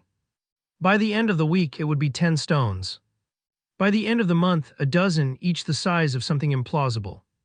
The seller would acquire, in subsequent versions, a foreign accent, an air of menace, and a coat that several witnesses who had not been present would describe in confident detail. The vanishing would remain in every version because it was the part nobody could improve on. He had simply been there and then not been there, and no elaboration made this more remarkable than it already was. The last part of the story, at least, would be entirely accurate. He built the itinerary on a Tuesday morning with the focused, systematic energy of a man who had decided that being stranded on a primitive planet was not going to mean being unstructured about it, because unstructured was what happened to other people, and he was not other people, and had never had any intention of becoming them. The research phase took most of the morning. He approached each potential destination the way he approached everything, comprehensively, critically, and with the prior assumption that most of what he found would confirm his existing assessment while occasionally producing something worth revising it for. He read geological surveys, historical analyses, architectural records, and academic papers, and then, because thoroughness required engaging with all available source material regardless of quality, he read the visitor reviews. The visitor reviews were instructive in ways he had not anticipated, and not for their content, which ranged from genuinely informative to the kind of detailed personal testimony that raised questions about what the writer had expected the internet to do with it. What they revealed, and this was the actually interesting thing, was the specific texture of human enthusiasm, which was total, indiscriminate, and completely unashamed of itself. Humans reviewed everything. Restaurants, hotels, hiking trails, museums, national parks, individual benches in public spaces, and in 3 separate cases he encountered during his research on a single destination, specific restrooms in a visitor center, rated on criteria that included lighting, accessibility, and what one reviewer described as overall vibe, a phrase that Tomil had previously associated with Party Planet vacation planning and had not expected to encounter in restroom criticism. They reviewed with passion. They reviewed with specificity. They reviewed with the complete absence of self-consciousness about caring this much about a restroom, which was either a failure of perspective or an excess of genuine engagement with the world. And he found, when he examined his own response to it honestly, that he could not be entirely certain which one it was. He logged this as baffling with reservations, which was the closest he had come to a compliment in his notes about humans so far, and moved on to finalizing the schedule. The Grand Canyon was first because it was closest and because the geological data was legitimately interesting. A physical record of approximately 2 billion years of planetary history arranged in horizontal strata with the patient, comprehensive clarity of an archive that had never needed anyone to maintain it and had simply continued accumulating evidence regardless. He knew the depths. He knew the widths. He knew the age of each visible layer, the processes that had deposited and then exposed them, the names of the formations and what they contained, and what those contents indicated about the conditions of their formation. He had read everything available. He was, by the time the car he had synthesized payment for pulled up to the south rim, entirely prepared for what he was about to see. He was not prepared. He got out of the car. He walked to the rim with the purposeful stride of a man on a schedule who has allotted 90 minutes for this and intends to use them efficiently. He reached the barrier at the edge and looked down. His internal monologue stopped. Not permanently, it reasserted itself after approximately 45 seconds with a series of observations about the Vishnu basement rocks visible at the canyon floor, among the oldest exposed rock formations on the planet's surface, and the remarkable preservation of the Cambrian-Tapetet sandstone in the lower strata, and the way the Colorado River appeared from this elevation as something incidental, a thin line at the bottom of a thing it had spent 6 million years making. Which was either the most patient act of creation he had ever seen evidence of or simply geology, depending on your disposition. But for 45 seconds it simply stopped, which was something his internal monologue did not do. It had not done it in recent memory, and he was not certain, casting back, that it had ever done it before, and the 45 seconds of silence were the most honest response he had to what he was looking at, and he knew this, and noted it without pleasure. His log entry read, "Visual impact operating at a scale that temporarily exceeds the processing threshold for immediate categorization." He wrote this, read it back twice, left it in because it was accurate, and recognized that accurate and flattering to his self-image were in this specific case not the same thing. The itinerary had allotted 90 minutes. He stayed 3 hours and 14 minutes. He adjusted the schedule without comment, simply updated the departure time and moved on to the next line, because that was the practical response to a schedule change and had nothing to do with the fact that every time he turned to leave, he found one more angle of the light on the rock that he hadn't fully processed yet and needed another 30 seconds with. He walked sections of the rim trail. The other tourists moved around him with the varied energy of people experiencing the same thing in entirely different ways. Families with children who had not yet developed the attention span for geological timescales, couples photographing each other with the canyon as backdrop, groups in matching shirts that indicated organizational affiliation of kinds he didn't stop to identify. Solo travelers with cameras of a seriousness that suggested they had come specifically to try to capture something that cameras consistently failed to capture, which they were going to discover was the case and come back and try again the following year, because that was apparently what this place did to people. And one elderly man sitting on a bench near the Mather Point overlook, who was not photographing anything and not talking to anyone and was simply looking at the canyon with the quality of attention that some very old people brought to very large things, an attention that had spent decades becoming patient, that had learned to wait for something without needing it to arrive on schedule. Tomil walked past him, stopped without fully deciding to stop, and stood near the bench for a moment. Neither of them said anything. They both looked at the canyon, the 2 billion years of it, the impossible depth of it, the light moving across the strata in the slow way of light that has somewhere to be and is in no particular hurry. And then Tomil walked on and did not look back, and added one sentence to the canyon section of his log that evening after everything else was written. It read, "Encountered one human who appeared to be looking at it correctly." He did not elaborate on what correctly meant, because he knew what he meant and he was the only reader, and some things were specific enough that elaboration would only make them less precise. The gift shop he entered out of research thoroughness and for no other reason whatsoever, because gift shops were cultural artifacts in their own right, and a rigorous survey of a destination included its commercial periphery, and this reasoning was entirely sufficient and required no supplementation. The gift shop contained the usual array of objects whose primary function was to prove that someone had been somewhere: keychains, magnets, shot glasses bearing the canyon's image in a format that he found an optimistic container for the experience of looking at it. There were books, several of which he considered and did not buy because he had better data on his device. There were photographs printed on various surfaces with various qualities of reproduction, and one of them was a postcard, a photograph of the canyon at sunrise, the light doing something to the colors of the rock that his afternoon visit had not produced, a warmth in the lower strata and a quality of shadow in the upper walls that his own experience had not included, and that he looked at for longer than a postcard typically warranted. He bought it. He put it in his jacket pocket. He did not examine his reasons for this with any particular thoroughness, on the grounds that he already knew the answer, and the answer was not one he was prepared to log. He got back in the car. The itinerary entry for the Grand Canyon, filed that evening with the rest of the day's notes, read, duration 3 hours 14 minutes. Geological significance confirmed. Visual impact notable. And then, in the space where his assessments usually landed with the clean finality of conclusions he had already reached before he arrived, revised overall planetary rating, pending. He looked at the word pending for a moment after he wrote it. He had not previously had a pending category. His assessments resolved. They went in the log as conclusions, not questions, because questions meant the data was insufficient, and he always made sure the data was sufficient before he committed to a position. Pending was what other people wrote when they hadn't decided yet. He left it in. He looked at the postcard, which he had taken out of his jacket pocket and placed on the table without noticing he'd done it.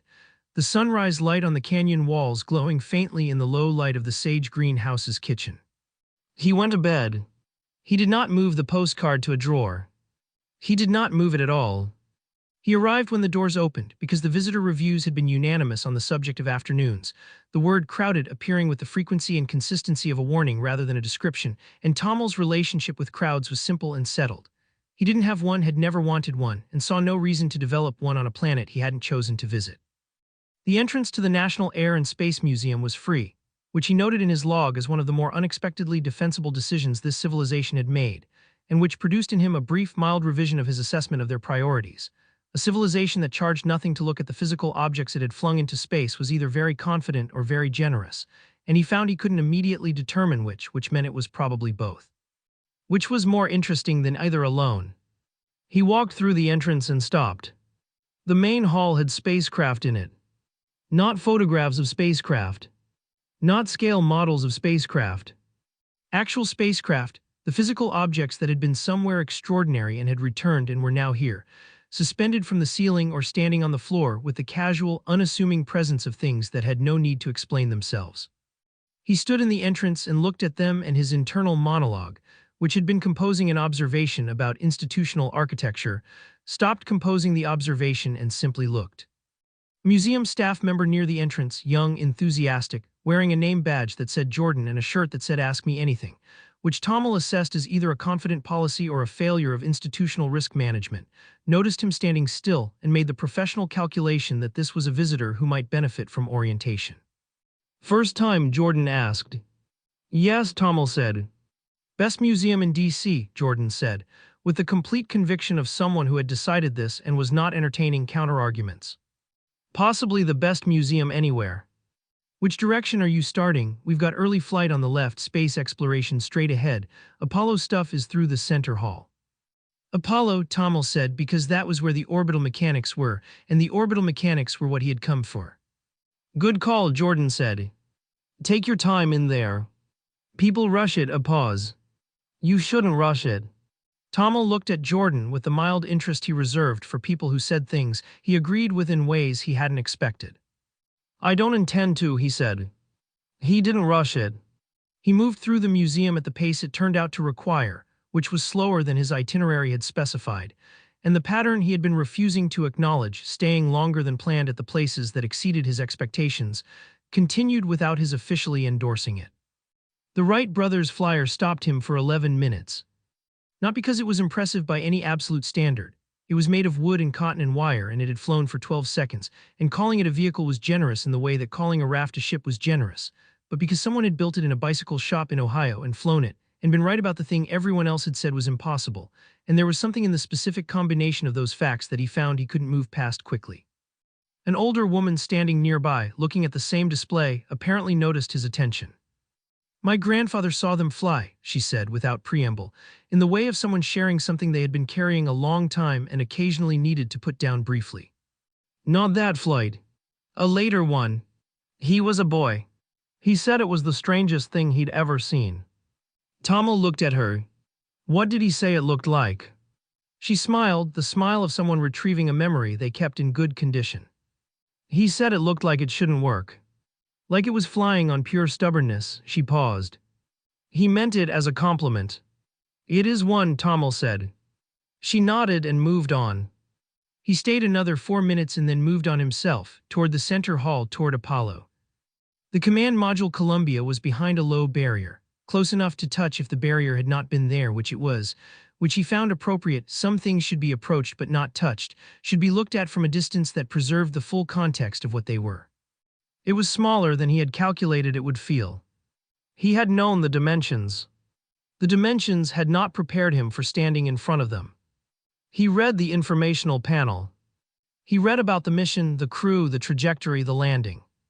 He read the note about the guidance computer, less processing power than a modern wristwatch, a comparison the panel offered with the breezy confidence of a fact that was supposed to be charming, and was, in the context of what the computer had been asked to do, something considerably more than charming. He read the note about the heat shield weight, the reentry temperature, the fuel gauge reading 12 seconds before landing. He did the math. He did all of it, the orbital mechanics, the thermal load calculations, the navigation tolerances, in the time it took him to read the panel twice, and he stood with the results for a moment in the way you stand with something that has come out correctly, but that you check anyway because the answer seems too clean. The math was right. The margins were what the panel said they were. The decision to go with that technology inside that capsule with those margins, the decision had been made by people who knew these numbers and had gone anyway. And he found, standing in front of the physical evidence of the decision, that he did not have an immediate framework for this that felt adequate. "Excuse me." He turned.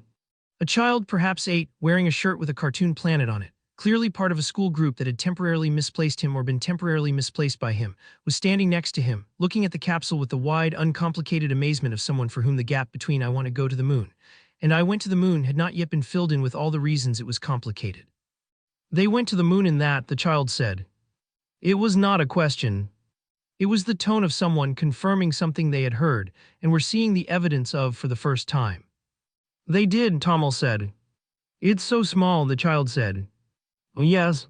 The child thought about this for a moment with the serious, unhurried attention that children brought to things they found genuinely important. "Were they scared?" Tomil looked at the capsule. He thought about the fuel gauge. He thought about the 12 seconds. He thought about 3 people sitting inside an object the size of a large closet, while it heated to temperatures that would have been fatal if a shield of calculated thickness held correctly or fatal if it didn't, dropping toward a planet from a distance that would have been, by any rational prior assessment, too far to survive. "Probably," he said. "They went anyway." The child nodded slowly, processing this, and then looked up at Tomil with the direct, assessing gaze of a child who has decided an adult is worth talking to and is checking whether this assessment holds. "Are you a scientist?" the child asked. "Something like that," Tomil said. "I'm going to be an astronaut," the child said, with the total, uncomplicated certainty of someone who has made a decision and sees no reason to hedge it. Tomil looked at the capsule and at the child and back at the capsule. "You should," he said, and meant it in a way he had not meant many things he'd said on this planet. The child grinned, the full, unguarded grin of someone who has been taken seriously by an adult and is registering this as the correct outcome, and ran back toward a teacher who was calling his name from somewhere in the middle distance with the practiced urgency of someone who had counted heads and come up one short. Tomil watched him go. He stood in front of the Columbia for another 20 minutes. He read the panel a third time, not because there was anything new in it, but because reading something a third time was different from reading it twice. The first time you took in the facts, the second time you checked them, the third time you stayed with what they meant. He had read about this mission many times before today, in his research and in the ship's database, and in the cultural summary that had described humanity as early to mid-developmental stage, which was accurate and which he was finding, standing in front of the physical object that 3 people had ridden to the moon with a computer less powerful than his translation device, to be a description that was correct in every measurable way and missing something important. He took out his log. He wrote, "Humans, approximately 60 years ago, traveled to their moon in a vehicle I would not have used to cross a parking lot. They did this knowingly with the numbers in front of them because they decided to. I am revising my assessment of this species upward. The margin of revision is significant enough that I am not going to specify it in this entry, because specifying it would require acknowledging how wrong the original assessment was, and I have only been here 3 weeks and would prefer to space out the admissions." He closed the log. He spent another 40 minutes in the museum, moving through the remaining exhibits with the slower, more attentive pace of someone who has stopped confirming what they expected and started looking for what they missed. He bought nothing from the gift shop. He didn't need to. The postcard from the canyon was already in his jacket pocket, and what he was taking from this place wasn't something you could put in a bag, and he knew it, and walked out into the Washington afternoon without examining this knowledge too closely because he was already behind on his itinerary and Las Vegas was next, and he had a feeling he was going to need his full composure for whatever that turned out to be. Las Vegas was on the itinerary because it appeared on every list of significant human cultural destinations he had reviewed, described variously as unmissable, an experience, and in 17 separate reviews, something you have to see to believe, which he found accurate in ways its authors had not intended and filed as the most honest thing the internet had said about anything since he'd arrived on the planet. He arrived in the early evening because the data was clear that early evening was when the thing Las Vegas became fully operational, and he wanted to see it at full operational capacity, the way you observe any system at peak load under maximum conditions, when everything it was designed to do is doing it simultaneously and you can assess the whole thing at once. He stepped out of the car onto the strip and stood there for a moment. The scale was significant. The light output represented an energy expenditure that his engineering background found interesting for entirely critical reasons. This was not efficient illumination. This was illumination as ideology, every photon deployed in the service of a specific neurological outcome. Every surface was doing something, flashing, rotating, projecting, pulsing, or glowing in the specific frequency ranges that human visual processing found most difficult to dismiss. The net effect was an environment engineered to prevent the eye from settling anywhere long enough for the brain to catch up with what it was seeing, which he identified, after approximately 90 seconds of observation, as the entire point.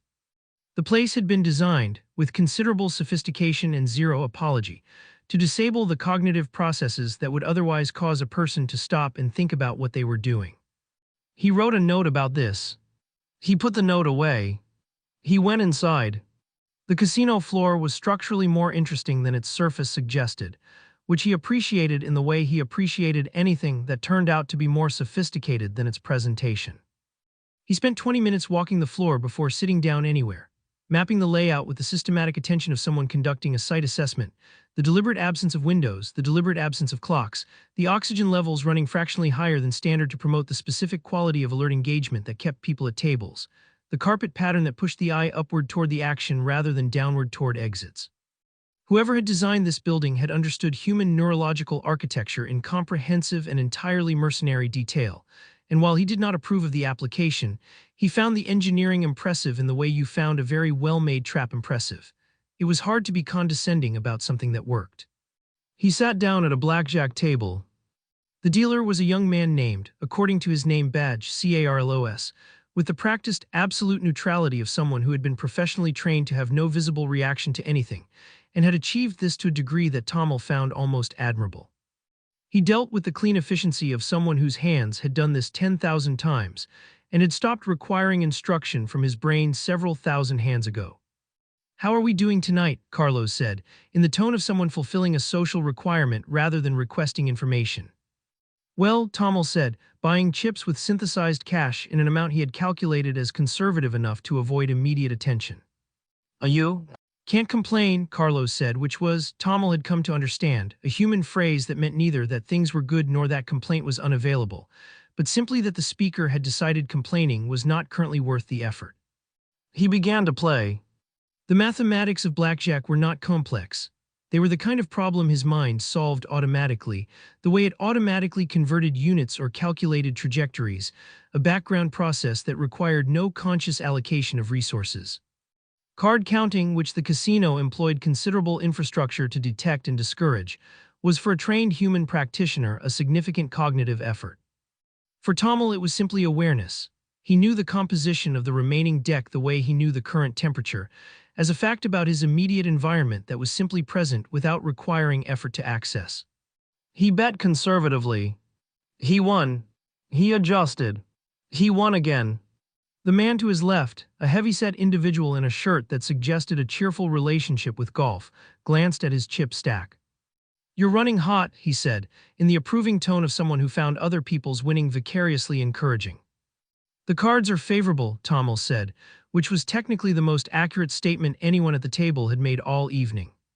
"Ha," the man said. "That's one way to put it." He watched Tomil's next bet go down, watched the hand play out, watched Tomil win again. "You count." "I find the mathematics intuitive," Tomil said. The man laughed. "Sure you do," he said it good-naturedly, the laugh of someone who recognized a non-answer and found it entertaining rather than suspicious. Carlos dealt the next hand with the expression of a man who had heard this particular exchange before and had opinions about none of it. Tomil had been at the table for 22 minutes when the woman appeared at his elbow.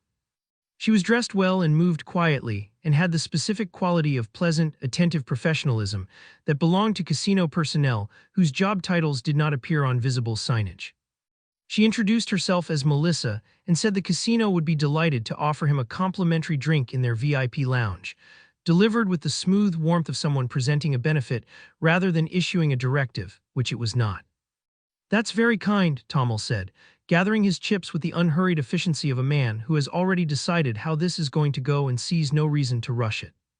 "Of course," Melissa said, with the smile of someone whose job was to make relocation feel like hospitality. "Right this way." The VIP lounge had better furniture and worse intentions than the main floor, which was an achievement of sorts. Two men near the wall had the physical bearing and quality of stillness that belonged to people who did security for a living and were currently doing it in civilian clothes, which was either a subtle approach or a straightforward one depending on how observant you were, and Tomil was observant enough that the distinction didn't matter. At the table was a man who introduced himself as the floor manager, with the kind of face that had been professionally pleasant for so long that pleasantness had become its default structural condition rather than an expression it was currently making. He gestured to the seat across from him with the welcoming ease of a man hosting a meeting he had called. "Please," he said, "sit down. Can I get you anything?" "I have a drink," Tomil said, setting it on the table and sitting with the relaxed composure of someone who found nothing about this situation concerning, which was either because nothing about it was concerning or because he had already identified every exit. "So," the floor manager said, settling back with the comfortable ease of someone beginning a conversation he had had many times. "Having a good evening." "Excellent," Tomil said. "The engineering of this building is genuinely impressive." Whoever designed the atmospheric system understood their audience. A brief pause. "Thank you," the floor manager said, in the tone of a man receiving a compliment he hadn't expected and wasn't entirely sure how to process. "What an engineer." "Among other things," Tomil said. "Where are you visiting from?" "Far," Tomil said pleasantly. The floor manager smiled the smile of a man who had been given a non-answer and was moving past it to the point. "You've had quite a run at the table tonight." "The cards were favorable," Tomil said. "They were," the floor manager agreed. "Very favorable." "Consistently favorable." He let this sit for a moment. "We track a lot of data on our tables. Win rates. Bet patterns. Decision timing." Another pause, comfortable and pointed. "You make decisions very quickly." "I find the mathematics intuitive," Tomil said, which was the same thing he had told the man in the golf shirt and was both times accurate. "Right," the floor manager nodded slowly, the nod of a man confirming something he already knew. "See, our casino has a policy about players who find the mathematics unusually intuitive."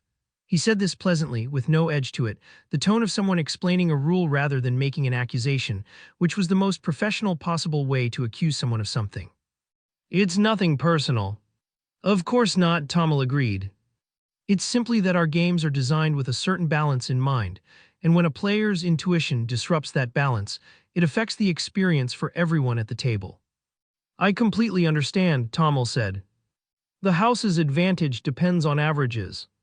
"I see the logic."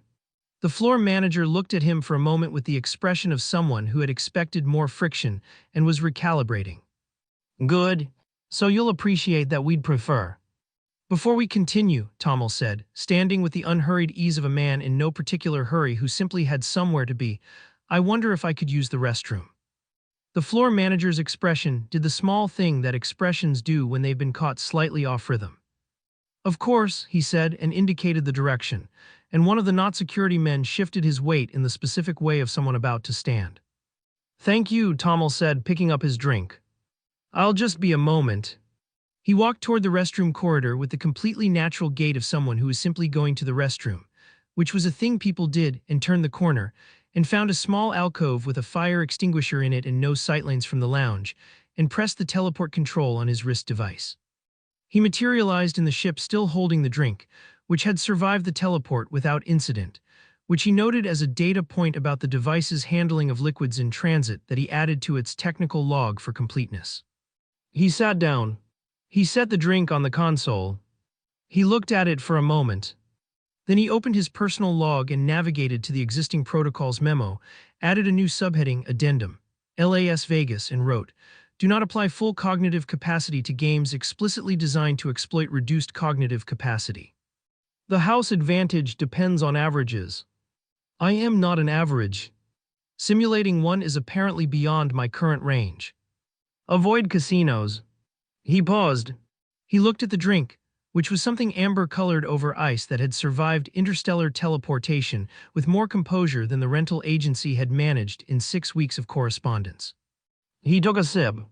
It was good, genuinely good, the kind of good that suggested someone had thought carefully about the proportions, which he respected regardless of context. He added one final line to the memo, kept the drink. It was good. This is noted as the sole unambiguous success of the evening, and I am choosing to count it. He closed the log. He looked out the viewport at the Nevada desert, which was dark and flat and completely indifferent to what had just happened, and found this, as he increasingly found the landscape of this planet, more companionable than the alternative. Somewhere on the strip, in a VIP lounge with good furniture and bad intentions, a floor manager was explaining to 2 men in civilian clothes that their guest had used the restroom and had not come back, which was a sentence that did not have a satisfying resolution and was going to remain that way. Security footage would later show Tomil turning the corner into the corridor, and then, in the 3-second gap between camera angles, simply not being there anymore, which the casino's security director would describe in his incident report as a camera system anomaly, because the alternative description did not fit into any form the casino had. The chips were still on the table. He had not cashed them out. This, Tomil noted in a brief addendum the following morning, was the one thing he would have done differently. Not the counting. Not the VIP lounge. Not the teleport. Simply the chips, which represented a quantity of synthesized currency he had left behind for no reason except that things had moved quickly, and which some other player at the table had presumably benefited from, which was either generous or careless depending on how you looked at it. He looked at it as generous. It cost him nothing to look at it that way, and he found that he was 3 weeks into an unplanned vacation on a planet he hadn't chosen, becoming slightly more inclined toward interpretations that cost him nothing than he had previously been. He did not log this observation.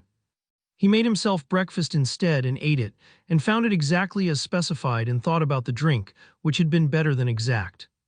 He was back in the sage greenhouse by 10 o'clock, which was earlier than he had planned and later than he felt, because the day had contained more than a day's worth of unexpected input, and his processing had the specific quality of tiredness that had nothing to do with physical exertion, and everything to do with having revised something fundamental about his understanding of a place several times in a single afternoon.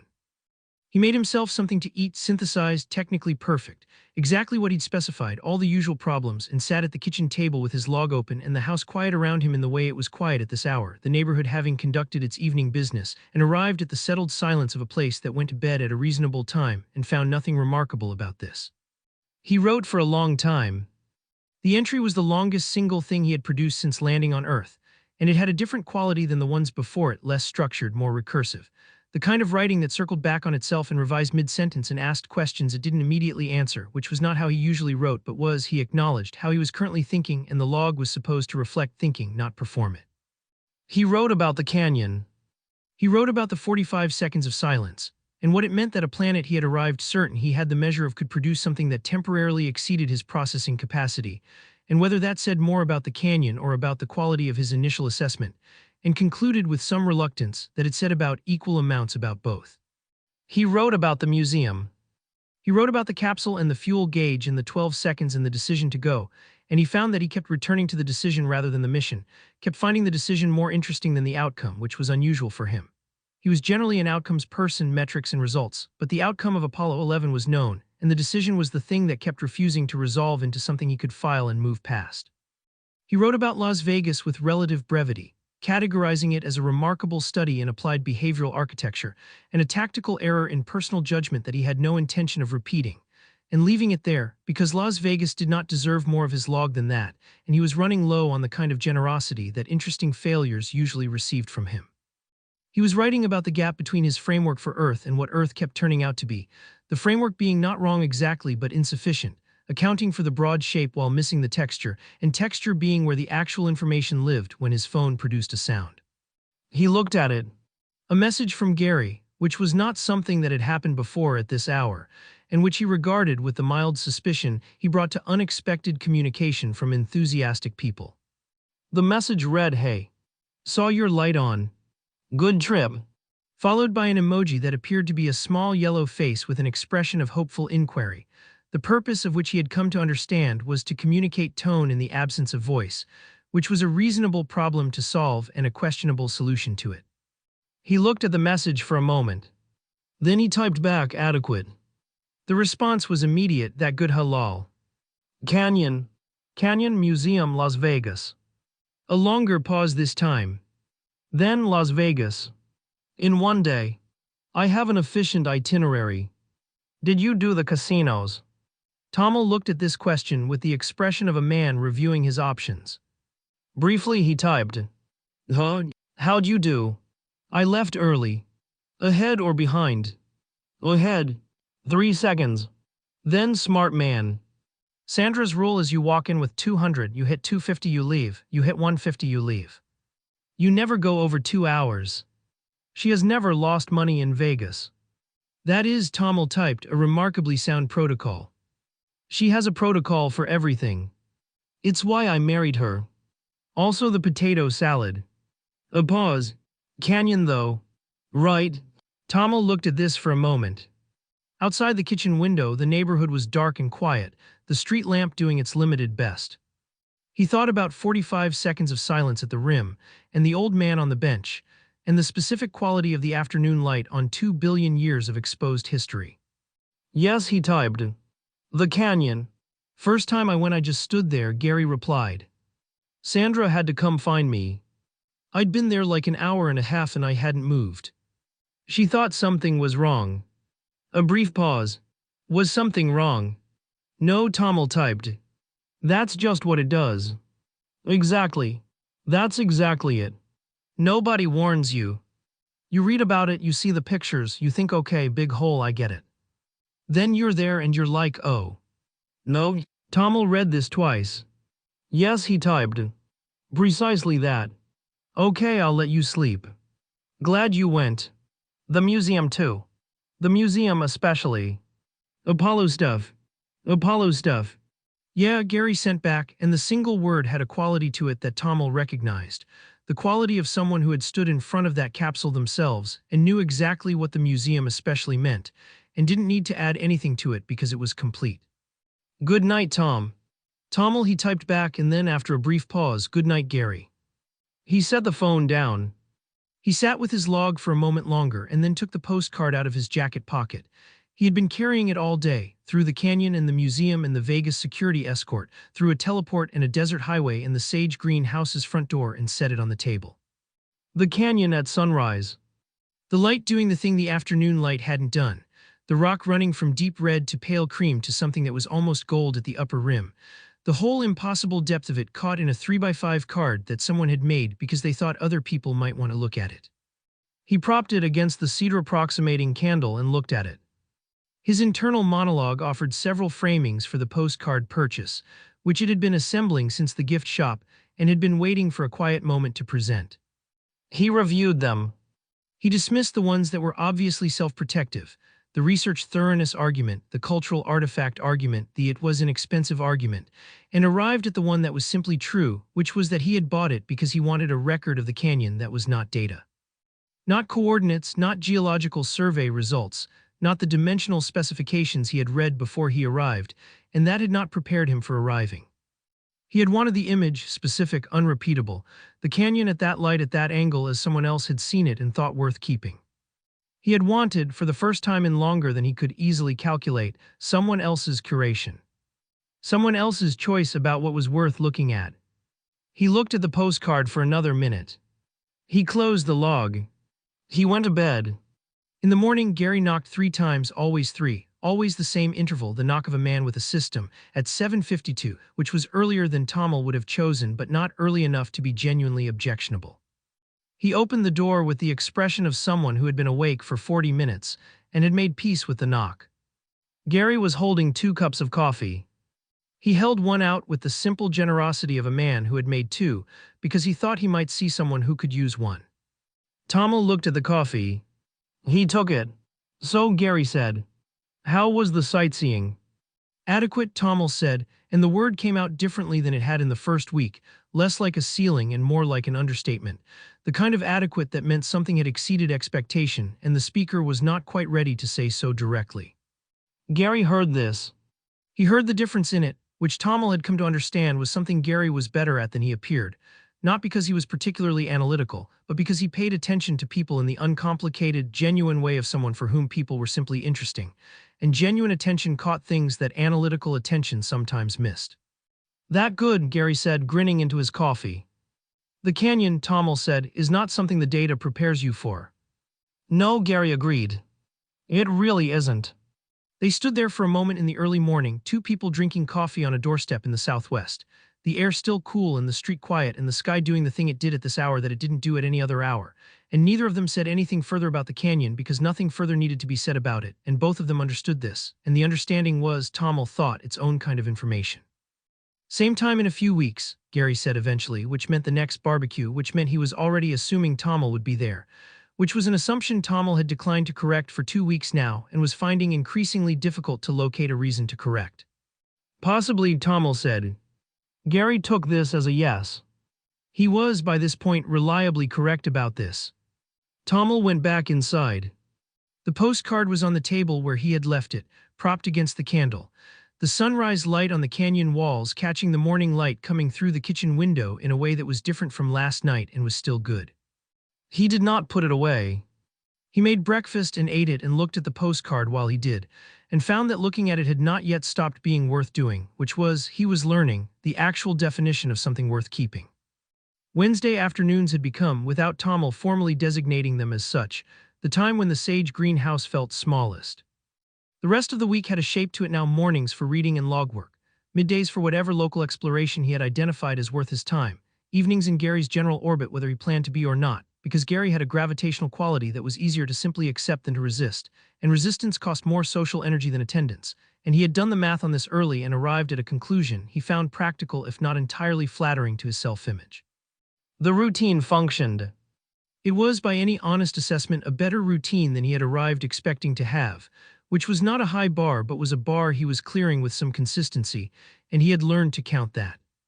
But Wednesday afternoons were unscheduled, and unscheduled meant available for the specific restlessness that built up when a mind of his caliber had processed everything immediately in front of it and was looking around for something it hadn't seen yet, which was a state he found uncomfortable in the way of an engine running without load, technically fine, producing nothing, increasingly loud about it.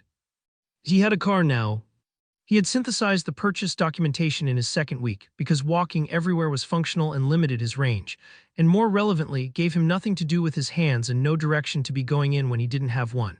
And having no direction was something he was still getting accustomed to and found it helped to be moving while he did. It was a mid-range model in a color the dealership had called slate, and that his translation device had confirmed was simply gray, and it drove adequately, which was the review he would have given it if anyone had asked and no one had. He got in the car on Wednesday afternoon and drove without a specific destination, which remained an unusual state for him and one that had not become more comfortable with practice so much as more familiar, which was a different thing but was something. He drove roads he knew, then some he didn't, extending the route in the methodical way he did everything, cataloging, noting, building the reference set that his mind assembled automatically whether he instructed it to or not.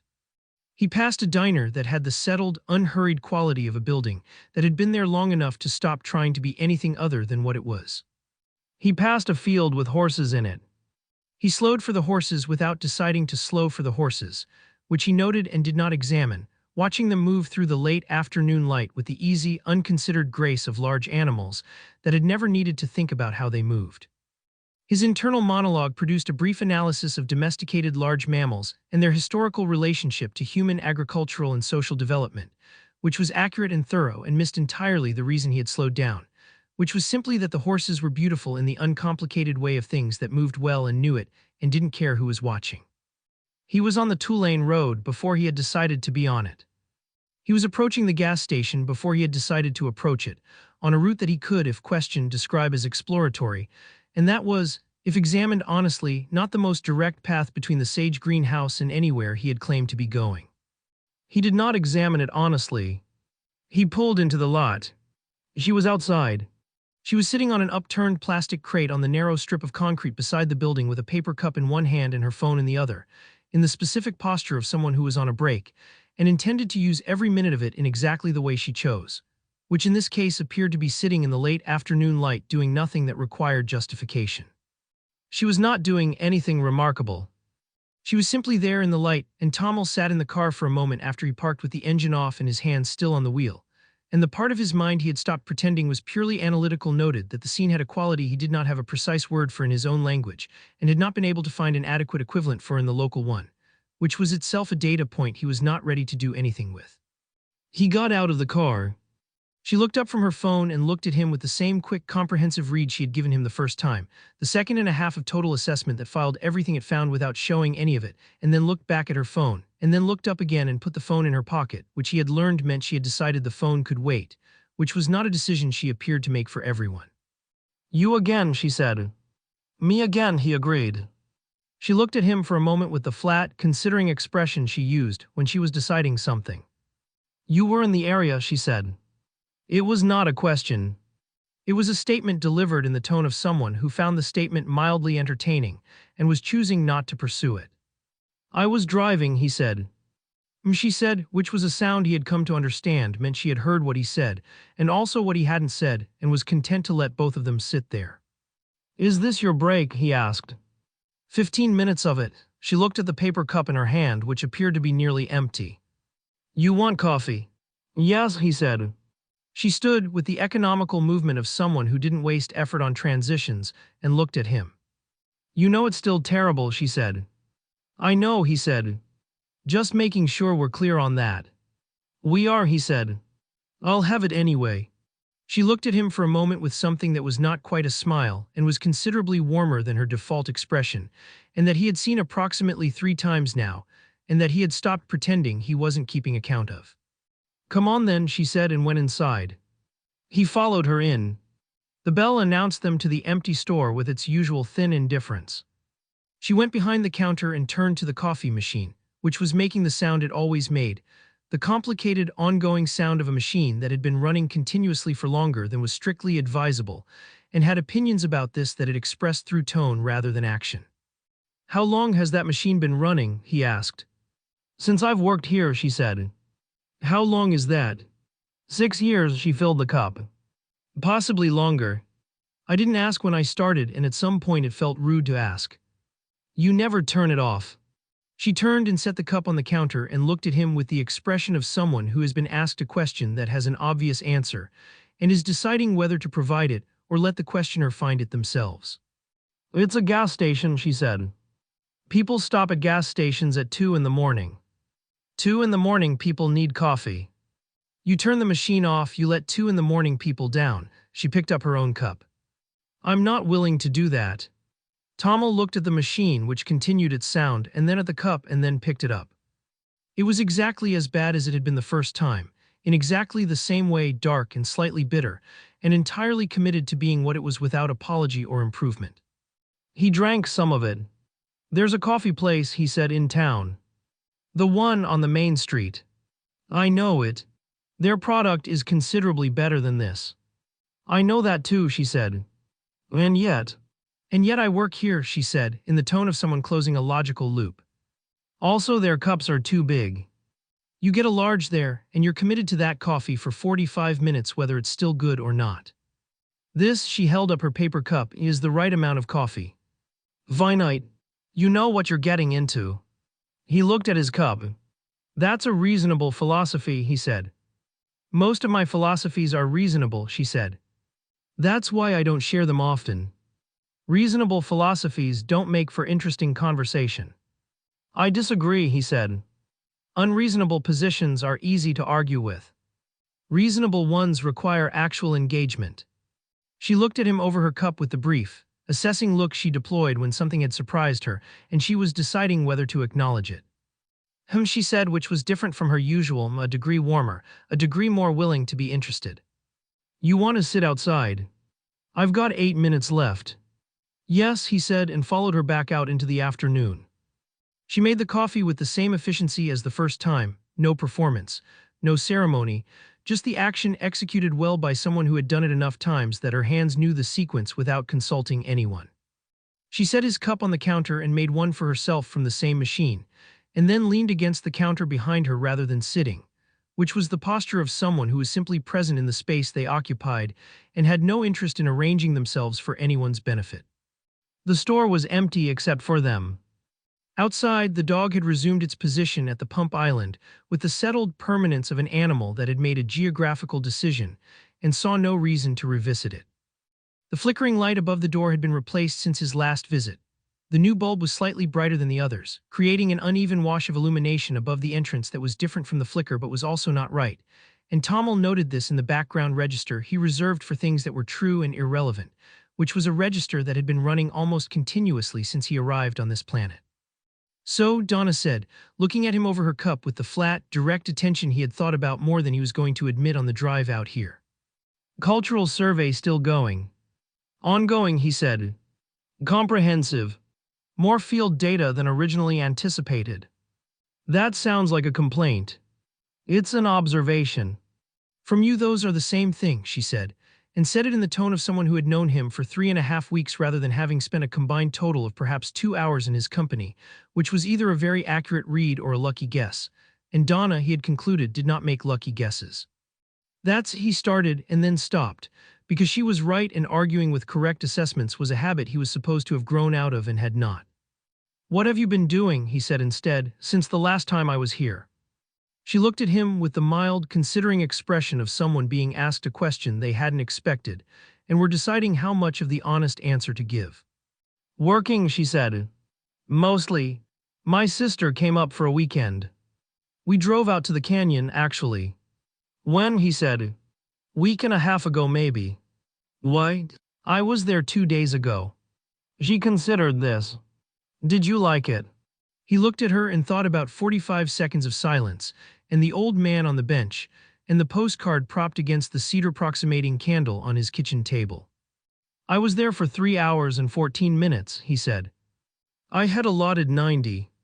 Yeah, she said, in the tone that meant I know exactly what you're describing and there is nothing useful to add to it. And he found this response compact, complete, containing no performance of sympathy or enthusiasm, more satisfying than any extensive affirmation he could currently recall receiving from anyone. Your sister, he said. What did she think? She cried, Donna said, with the flat delivery of a fact rather than a judgment. She does that. She's a crier. Beautiful things, sad things, occasionally very good sandwiches. She's got a broad threshold, a pause. I didn't cry. What did you do? Donna looked at him steadily. I stood there, she said. For a while. Didn't talk. My sister thought I was having some kind of episode. I was fine. She paused, and he watched her doing what she rarely did, which was searching for the right word rather than using the first adequate one. It just takes a minute to understand what scale actually means when you're standing in it rather than reading about it. Yes, he said, and meant it with a completeness that surprised him slightly. That's exactly it. She looked at him for a moment with the brief flicker of something, not surprise exactly, more like the recalibration of someone whose expectation has been slightly exceeded, and then drank her coffee. What else did you see? He told her. The condensed version, the museum, Las Vegas, all of it. And as he described each one, he watched her face because he had learned that Donna's face was where the information lived. She did not perform reactions, did not arrange her expressions into the responses she calculated he wanted. She simply reacted, small and genuine, and the reactions were consistently slightly different from his predictions, which was most of why he kept looking. The museum she listened to, with a degree or two of forward lane that he had catalogued as her tell for genuine engagement. When he finished describing the Apollo section, she said, the capsule is the thing that gets people, and then immediately amended herself. The capsule is the thing that gets people who are paying attention, with an emphasis that indicated she had observed the other category and had opinions she was choosing not to fully articulate, which he found, given that fully articulating opinions was something she was entirely capable of when motivated, almost more pointed than articulation would have been. It's smaller than you expect, he said. Everything important is, she said. That's kind of the rule. You expect important things to be big, and then you stand in front of them and they're just a thing. A physical object.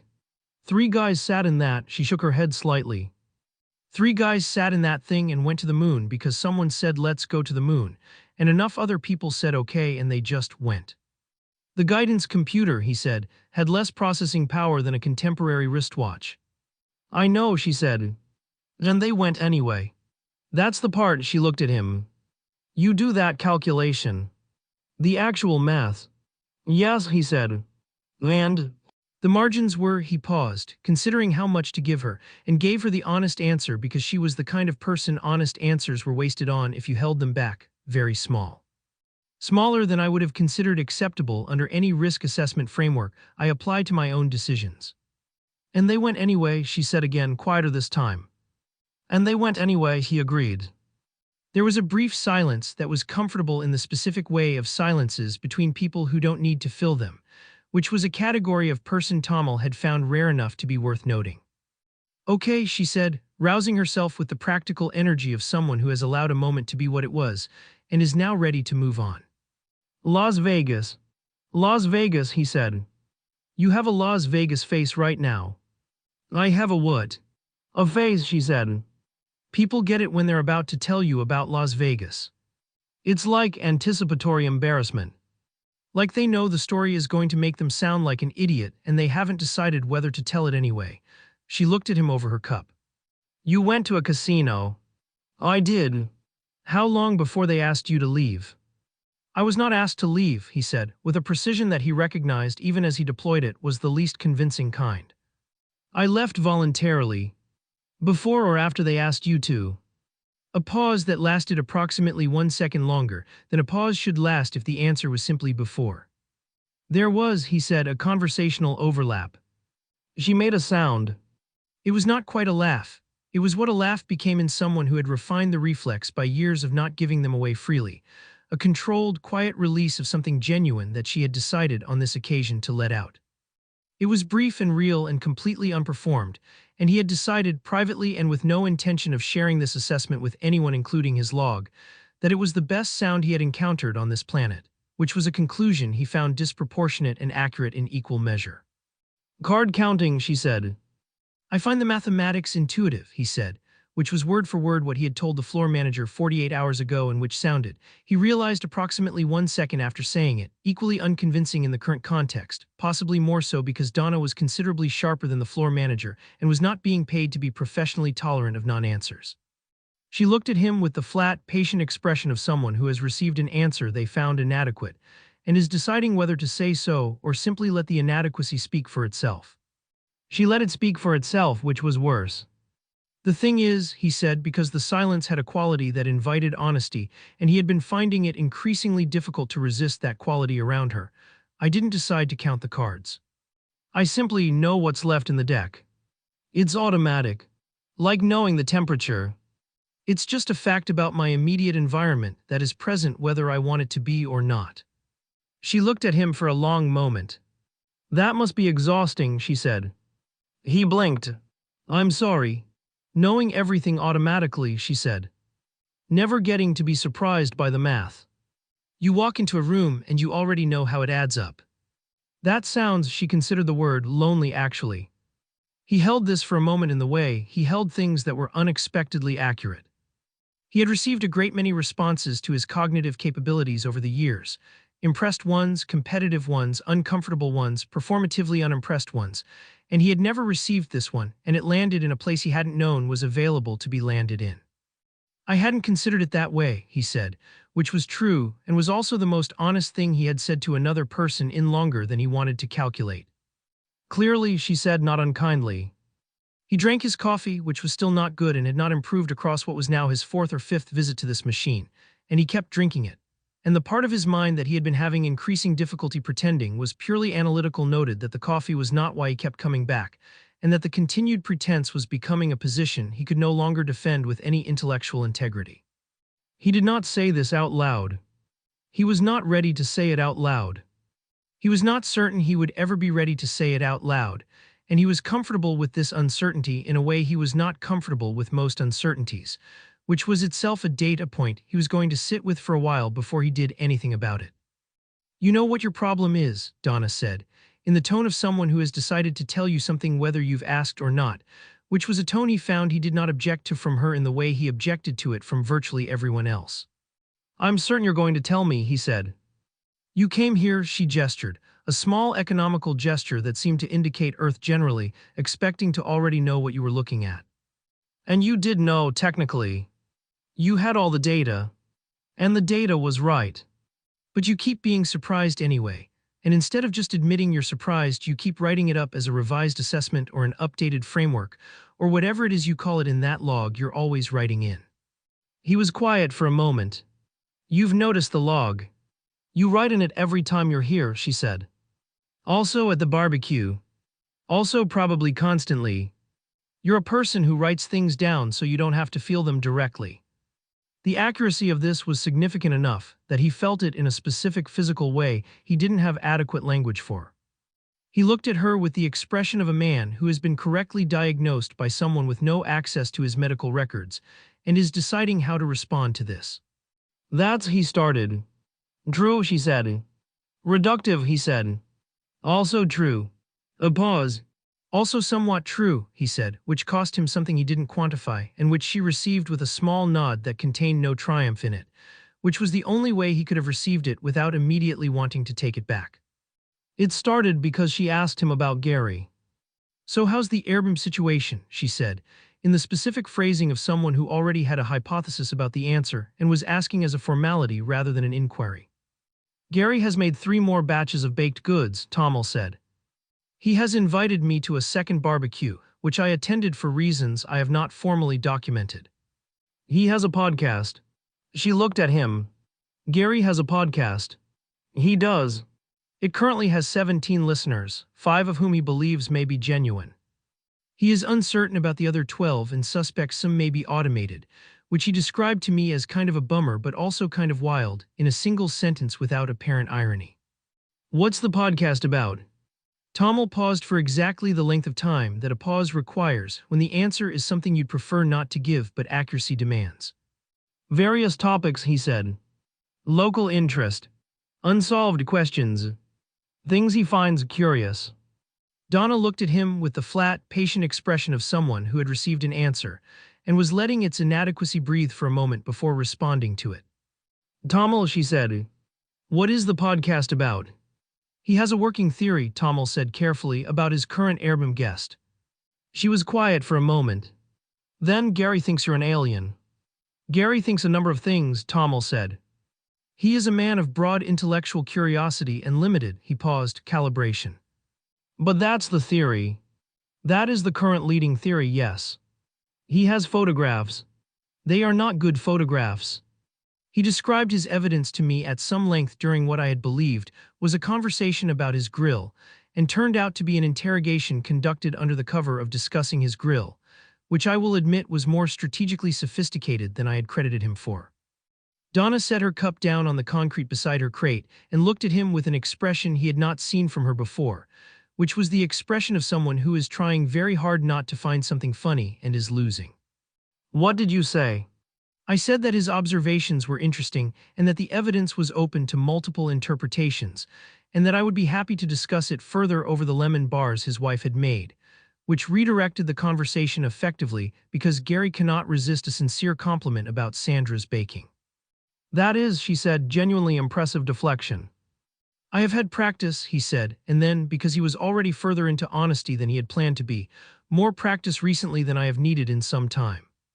She picked her cup back up and looked at him over it with the considering attention she used when she was deciding how much of something to pursue. Gary's a good guy, she said finally. He is relentless, Tomil said. Same thing out here, she said. He held this for a moment, turning it over. Relentlessness as a form of goodness, not the aggressive relentlessness of someone who wanted something, but the simple refusal to stop caring regardless of whether the caring was returned or acknowledged or even noticed. He thought about the lemon bars. He thought about the note in handwriting that was large and slightly uneven. He thought about Gary saying it'd be nice to have you with nothing underneath it except the plain truth of the statement. He thought about the rating of 2 out of 5 that he had maintained now for 3 weeks through a combination of principle and stubbornness that he was finding increasingly difficult to distinguish from each other. I may need to revise a rating, he said. What rating? I rate things, he said. People. Experiences. It's a system. You rate people, she said, in the tone of someone confirming a piece of information that explains several other pieces of information. Out of 5, he said. It's a useful framework for. What did you rate Gary? A pause. 2. She looked at him for a long moment with the expression of someone who has received a piece of information that is simultaneously unsurprising and still somehow worse than expected. Out of 5, she said. I have been reconsidering the methodology, he said. I would hope so, she said. Gary brought you lemon bars. He has brought me 3 separate plates of lemon bars across 3 weeks, yes. And you rated him a 2. The rating was applied on initial assessment, Tomil said, with the carefully measured dignity of someone defending a position they know is losing. It was based on first impressions, which included a level of enthusiasm I found destabilizing. I have since updated my understanding of the context. But not the rating. The rating is under review. Donna looked at him steadily. Tomil, she said, the man has fed you baked goods 3 times and invited you into his neighborhood and genuinely just wants you to have a nice time here. He gets a 2 because he was too happy to see you. He was very happy to see me, Tomil said. We had exchanged 9 words. Some people are like that, she said. It's not a flaw. It's disconcerting, he said. That's your problem, not his. She said it simply without accusation, the way she said things that were true and didn't need dressing up. He found, as he often found with her, that he could not construct a useful objection to it. He had tried briefly, and the objection had collapsed under the weight of its own lack of foundation. 3 out of 5, he said. She raised an eyebrow. Provisionally, he added. The rating remains under active review. Gary would be delighted, she said, and there was something in the way she said it, a warmth underneath the dryness, a genuine fondness for a man she had described as someone everyone within 20 miles had met that produced in Tomil a feeling he didn't have precise language for, the feeling of watching someone care about someone else without any agenda, without anything in it for them, just the simple fact of caring because the person was worth caring about. The conversation moved, which was what conversations with Donna did. They didn't stay in one place, didn't orbit the same point indefinitely the way most conversations did. They followed the thread of whatever was actually interesting rather than whatever was socially expected. And this meant they ended up in places he hadn't planned to go, which was both disorienting and the only kind of conversation he had had on this planet that he didn't experience as something to get through. She asked a follow-up question about the museum, specifically about the engineering behind the Saturn V rocket, which she had apparently looked up after a previous exchange, which he noted as data about her actual level of engagement and filed in the part of his mind that was keeping track of things about Donna that he found significant, which was a part of his mind that had been getting increasingly crowded over the past 3.5 weeks. He answered her and the answer led somewhere, and he said something about the gap between where this civilization was now and where it would be in 100 years if the current trajectory held, and he said it in a particular way with a particular distance in it. And she picked up on the distance the way she picked up on everything, without announcement, without making a production of it, just a slight stillness that meant she had noticed something and was deciding what to do with it. You talk about people here like you're not one of them, she said. Not an accusation. Not a challenge.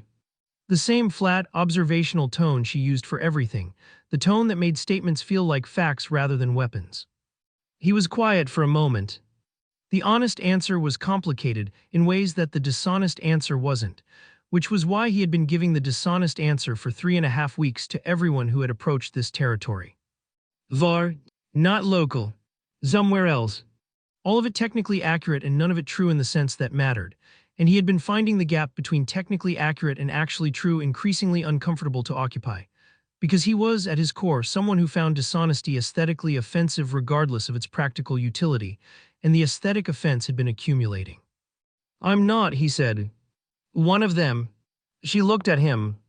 Not with alarm, not with skepticism, with the steady, patient attention of someone who has asked a question and is simply waiting for the rest of the answer, because that wasn't the rest of the answer and they both knew it. Where are you actually from, she said, and the actually did exactly the work it was meant to do. It meant she had filed far 3.5 weeks ago as a placeholder and had been waiting without pressure for the real answer to come in its own time, and was indicating now quietly that she thought the time had probably arrived. He looked at her. He looked at the road behind her, empty in both directions, and the flat land extending toward a horizon that didn't require anything of him. He thought about all the reasons to deflect, the practical reasons, the sensible reasons, the reasons he had been using successfully for weeks, and found that they were all still valid and none of them felt sufficient, which was a new development, and the newness of it told him something about what had changed. He had never made this particular decision quickly. He had also never made it here with this specific person who had asked actually and meant it, and who was the kind of person who responded to directness with directness and to honesty with honesty, and who had in 3.5 weeks managed to make him feel more accurately seen than most people managed in considerably more time and effort. "Not this planet," he said. She looked at him for a long moment. The gas station was quiet around them. The dog at the pump had not moved. The light above the door, the replacement bulb, slightly too bright, threw its uneven wash across the concrete and did nothing to the atmosphere of the moment, which was entirely self-sufficient. "Okay," she said. He waited for what came after okay, the alarm, the disbelief, the battery of questions, the recalibration he had seen on every face that had ever received information it wasn't prepared for. None of it came. She looked at him with the same expression she had been looking at him with all afternoon, the same flat, direct, assessing look. And what it contained was not shock or fear or fascination, but something that looked, if he was reading her correctly, which he believed he was, like mild annoyance. "How long were you going to wait to say something interesting?" she said. He stared at her. "Like 3.5 weeks, she said. "You've been here 3.5 weeks, and you've been walking around with that and telling me you're from far." She picked up her coffee. "Far," she said again, with a flatness that conveyed her full opinion of the word as an answer to the question it had been given in response to. "I wasn't certain," he said, "how you would respond." "I'm responding," she said. "I'm sitting here drinking bad coffee same as before." She looked at him. "Are you dangerous?" "No," he said. "Are you here on purpose?" "Absolutely not," he said, with a feeling he recognized as something in the neighborhood of rueful. "My ship broke down. I'm waiting for a repair technician who is not due for another 2.5 weeks, and who I am not optimistic about." She absorbed this. "You drove here," she said. "I synthesized the vehicle documentation, yes." "You've been buying coffee with synthesized money." "The synthesizer produces accurate currency. It is not counterfeit in any meaningful." "I don't care about the money," she said. She was quiet for a moment, turning something over in the same way he turned things over, the private way of a person doing actual thinking rather than performing it. "Does Gary know?" "Gary suspects," he said. "Gary suspects for entirely the wrong reasons and has no usable evidence, but his conclusion is directionally correct, which I find," he paused, "more impressive than I initially gave him credit for." "You should probably give Gary more credit generally," she said. "I'm working on it," he said. "I've moved him to 3 out of 5. From 2. It's a significant revision," he said, with the dignity of someone who meant this sincerely and was aware it didn't sound like it. She looked at him for a long moment and then did the thing she very rarely did, which was smile. Not the almost smile he had catalogued 3 times now, but an actual smile, unguarded and briefly complete. The smile of someone who has found something genuinely funny and has decided on this occasion to let it show. It lasted approximately 2 seconds, and then she put it away and picked up her coffee and looked at the road. He looked at the road too. It ran in both directions through the flat land under the late afternoon sky, which was doing the thing it did at this hour. The thing he had stopped pretending he wasn't looking for every time he drove out this way. "Your people have better coffee than this," she said. "We have something analogous," he said. "Considerably more sophisticated in preparation and considerably more consistent in output." "Is it better?" He thought about this with the genuine consideration it deserved, because it was a real question and she had asked it as one. "It is more precise," he said. "Whether precise is better is a question I have been finding less straightforward than I previously assumed." She looked at him sideways, with the brief, quiet look she used when something had landed closer to interesting than she had expected. She said, which was the warmer one, the one that meant she was actually thinking about what he'd said. They sat in the late afternoon in the narrow strip of concrete outside the gas station, 2 people drinking bad coffee on an upturned crate in a section of wall respectively, and neither of them said anything for a while, and the silence was the comfortable kind, the kind that didn't need filling, and Tomil sat in it and thought that this was, without qualification or footnote or provisional assessment pending further data, one of the better moments he had spent on this planet. He did not log this. Some things, he had decided, were better kept in the place where they actually lived, which was not the log but somewhere less organized and more accurate, somewhere that didn't require him to turn them into sentences before he was ready. She was quiet for a moment. He watched her face do the thing it did when she was integrating something, the small, private movements of actual processing rather than performed reaction, And what came out the other side was not what his research into human responses to the concept of extraterrestrial life had prepared him for. She looked, if anything, mildly vindicated. "Oh," she said. "He waited. That explains a few things," she said. "Such as..." She held up a finger and counted. "The name. The way you talk about people here like you're reading from a report. The card counting," she paused. "The way you're always slightly surprised when something turns out to be good. Like you expected it not to be and you're annoyed that you were wrong." He was quiet. The last item landed with the specific precision of something accurate arriving somewhere unguarded. "You look exactly like a person," she said, not unkindly. "You're just not entirely behaving like one." "We're a near-match species," he said. "Physiologically. It occurs with some frequency across inhabited systems." "Huh," she said again in a different register, the register of someone expanding a category rather than creating a new one, which he found either remarkably adaptable or entirely characteristic of her, and at this point he was no longer certain those were different things. She asked him questions. They were not the questions he had prepared for. She did not ask about his technology or his home planet, or what faster-than-light travel felt like, or whether he had encountered other species, which were the questions his research had indicated humans found most compelling about the concept of extraterrestrial contact. Instead, she asked how long he had been here, placing it now in a different context than when he'd told her before. She asked if he was stuck, and he said yes, and she said that's a rough break with the complete, undecorated sincerity of someone who meant exactly that and nothing more. "Does Gary know?" she asked. "Gary suspects," Tomil said. "For entirely the wrong reasons. His evidence is circumstantial and his methodology is questionable. His conclusion is, however, directionally correct. Probably for the best that he doesn't know," she said, with the expression of someone who had briefly imagined Gary in possession of confirmed information and had reached a swift conclusion about what would follow. "The podcast already has 17 listeners," Tomil said. "I prefer not to think about what confirmed information would do to those numbers." She looked at him. "Is the coffee as bad as it tastes?" "Honestly, from my perspective," he said, "yes. Objectively and measurably, it is quite bad." She laughed, the real one, not the refined version, the one she didn't give away freely, brief and genuine and completely unguarded. "I know," she said. "The machine is paid off and my customers don't know the difference. It's a reasonable business position." "It is," he said. "I have no criticism of the economics. Just the coffee." "Just the coffee," he agreed and drank some of it. He set the cup down and looked at it for a moment, and then said, because it was true and because he had been trying to stop attaching qualifications to things that were simply true, "You're the first person here I've told." She received this without making anything of it.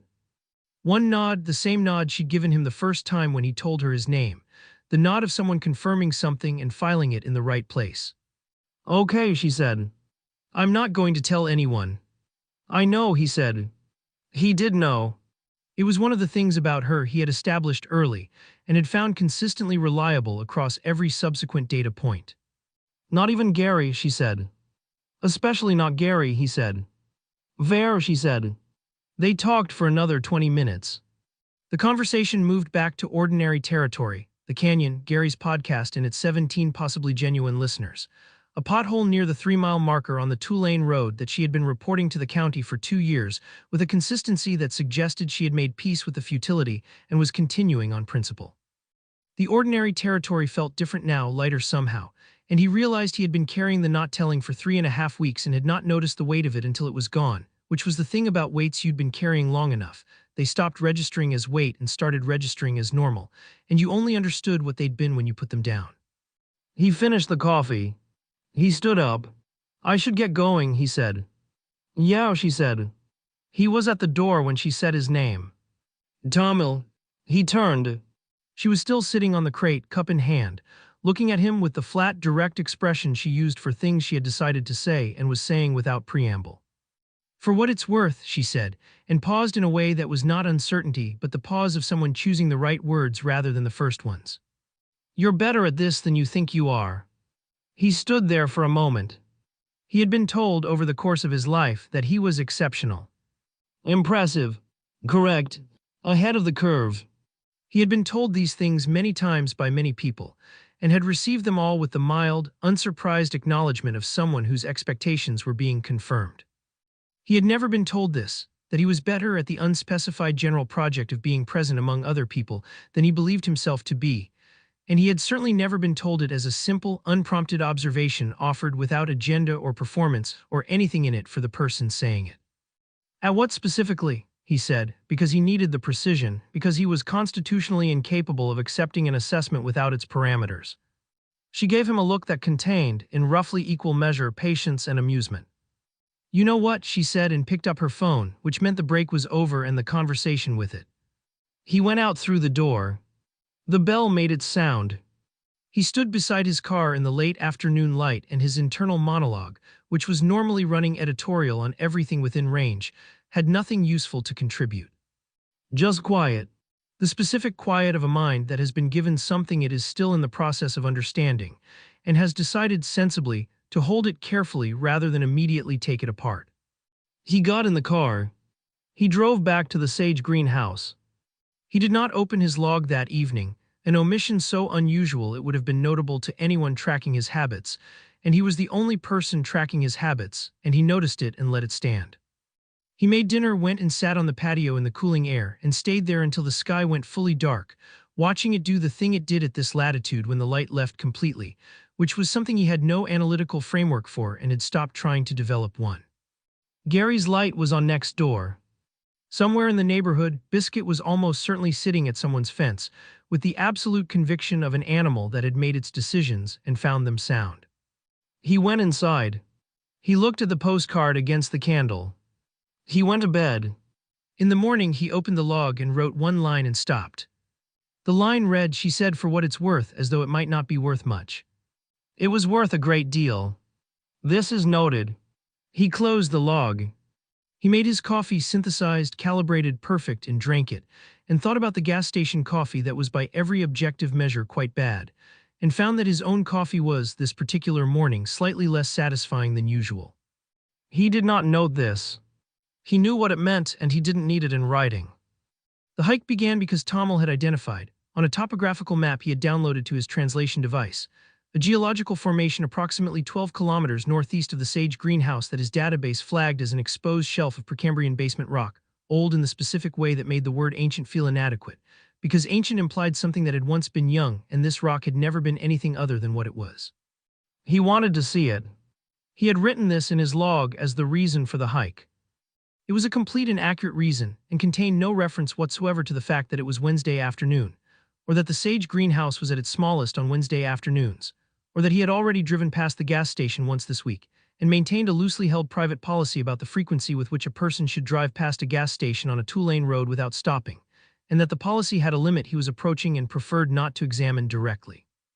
He packed light water translation device, the wrist teleport he carried as a matter of operational standard and had now used twice on this planet, and was beginning to regard less as an emergency measure and more as a reasonable response to situations that had stopped being worth managing. He synthesized hiking clothing to regional specification, neutral colors, functional layers, the studied practicality of someone who had read about outdoor recreation in the American Southwest, and executed the reading correctly and walked out of the Sage greenhouse into the early afternoon. Gary was in his yard doing something with a garden hose that appeared to be simultaneously maintenance, recreation, and possibly a form of meditation unique to Gary specifically.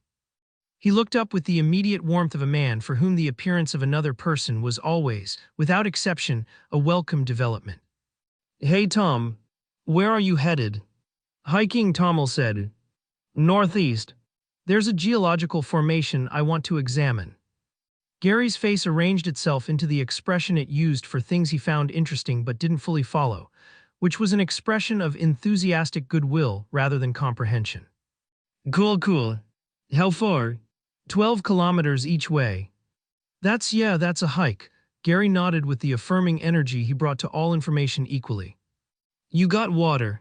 "Yes. Snacks?" "I don't require snacks, Gary."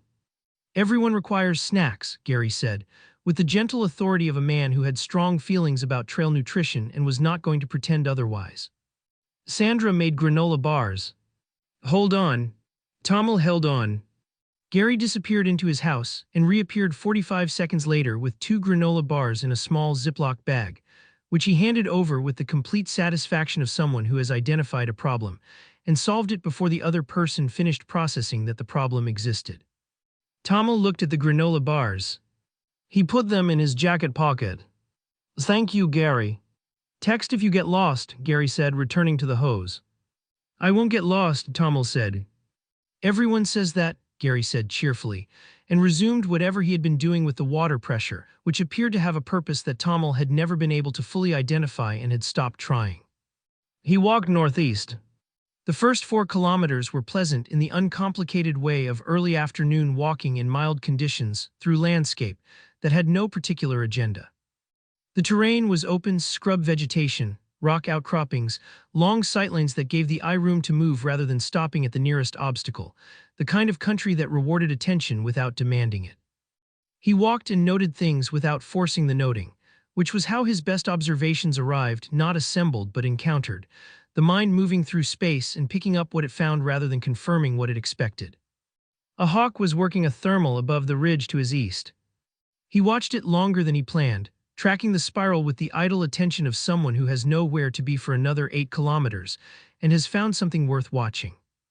The hawk had no interest in being watched and was doing its work with a focused, unhurried competence that he found, in a way he did not attempt to analyze, quietly companionable. He found a section of exposed sedimentary layering in a rock face near the 4-kilometer mark, not the formation he was looking for, but a clean cross-section of deposited material that told a legible story about water that had been present here for a very long time and was not present now, which was the kind of story this landscape told in several registers simultaneously if you were paying the right kind of attention. He logged it briefly and kept moving. At 6 kilometers, the terrain shifted into a shallow valley with a dry creek bed running roughly northeast to southwest, cutting a gentle channel through the scrub. He followed it because it offered easier walking than the slope on either side, and because his formation was still 6 kilometers in this direction, and there was no reason to make the route harder than it needed to be. He ate one of Gary's granola bars.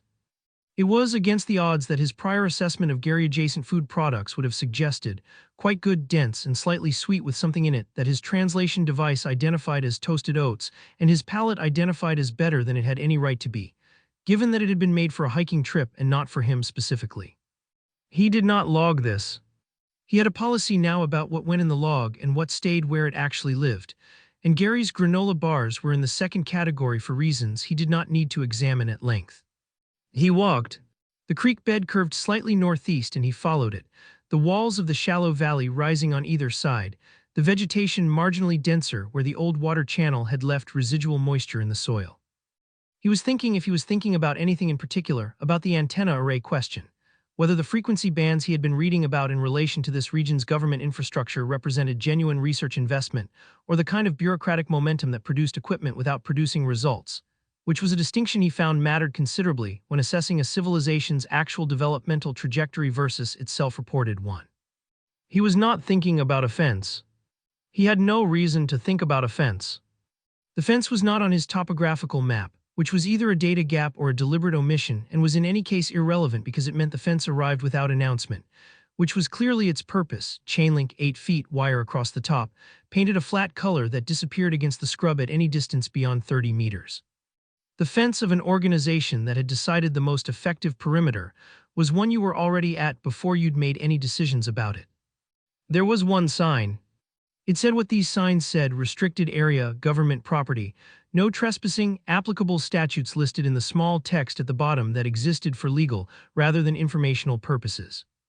He read it fully because he read everything, and then looked through the fence at the cluster of low buildings in the middle distance, the covered walkways connecting them, and the antenna array on the roof of the largest structure that was doing several things simultaneously in frequency bands he found interesting enough to note. He noted them. He turned around. He began walking back along the creek bed the way he had come, at a pace that was unhurried and purposeful and entirely consistent with someone who had read a sign, respected its contents, and was returning to wherever they had come from without incident. He had taken approximately 4 steps when he heard the vehicle.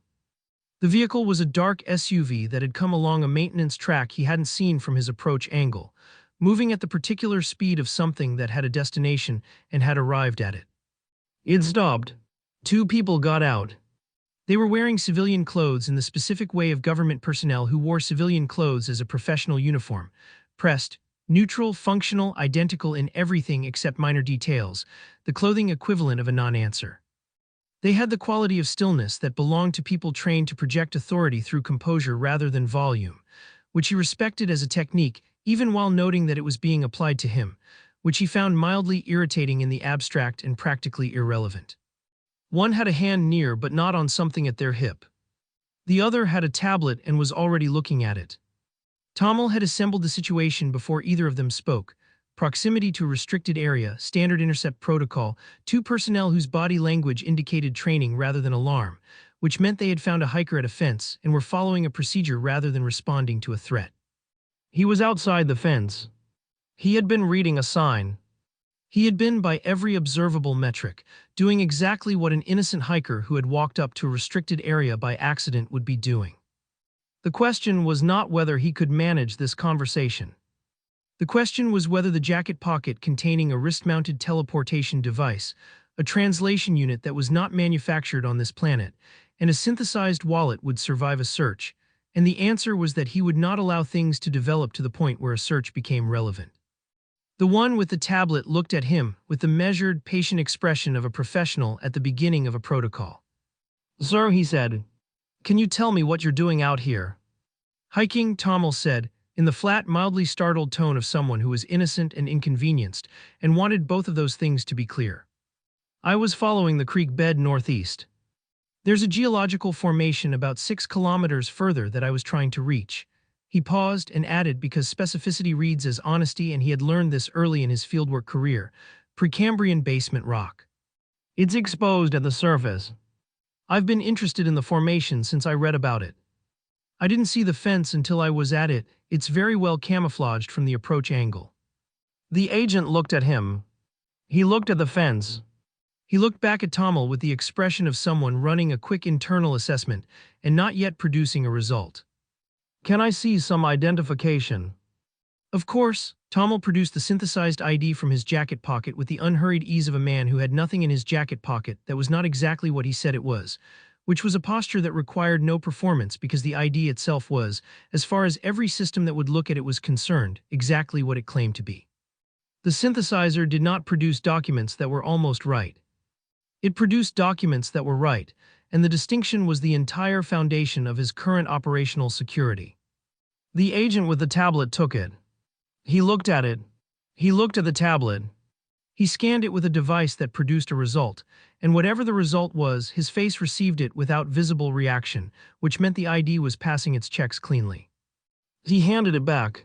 "Mister?" He glanced at the tablet Vaseline. "Where are you staying in the area?" "In town," Tomil said.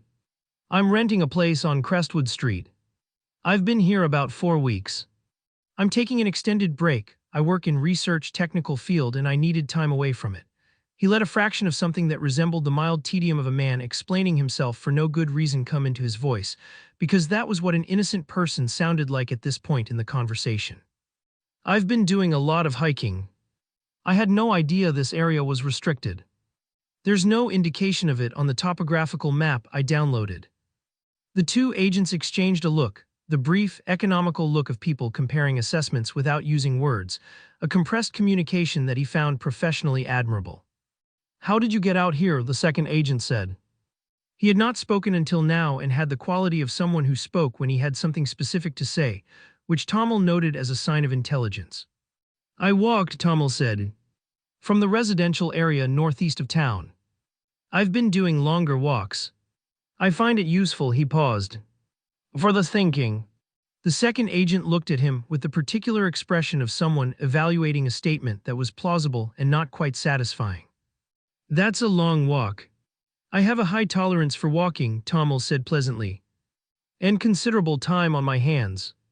The first agent was speaking quietly into a comm device, relaying information in the clipped shorthand of someone reporting to someone else who would decide what happened next.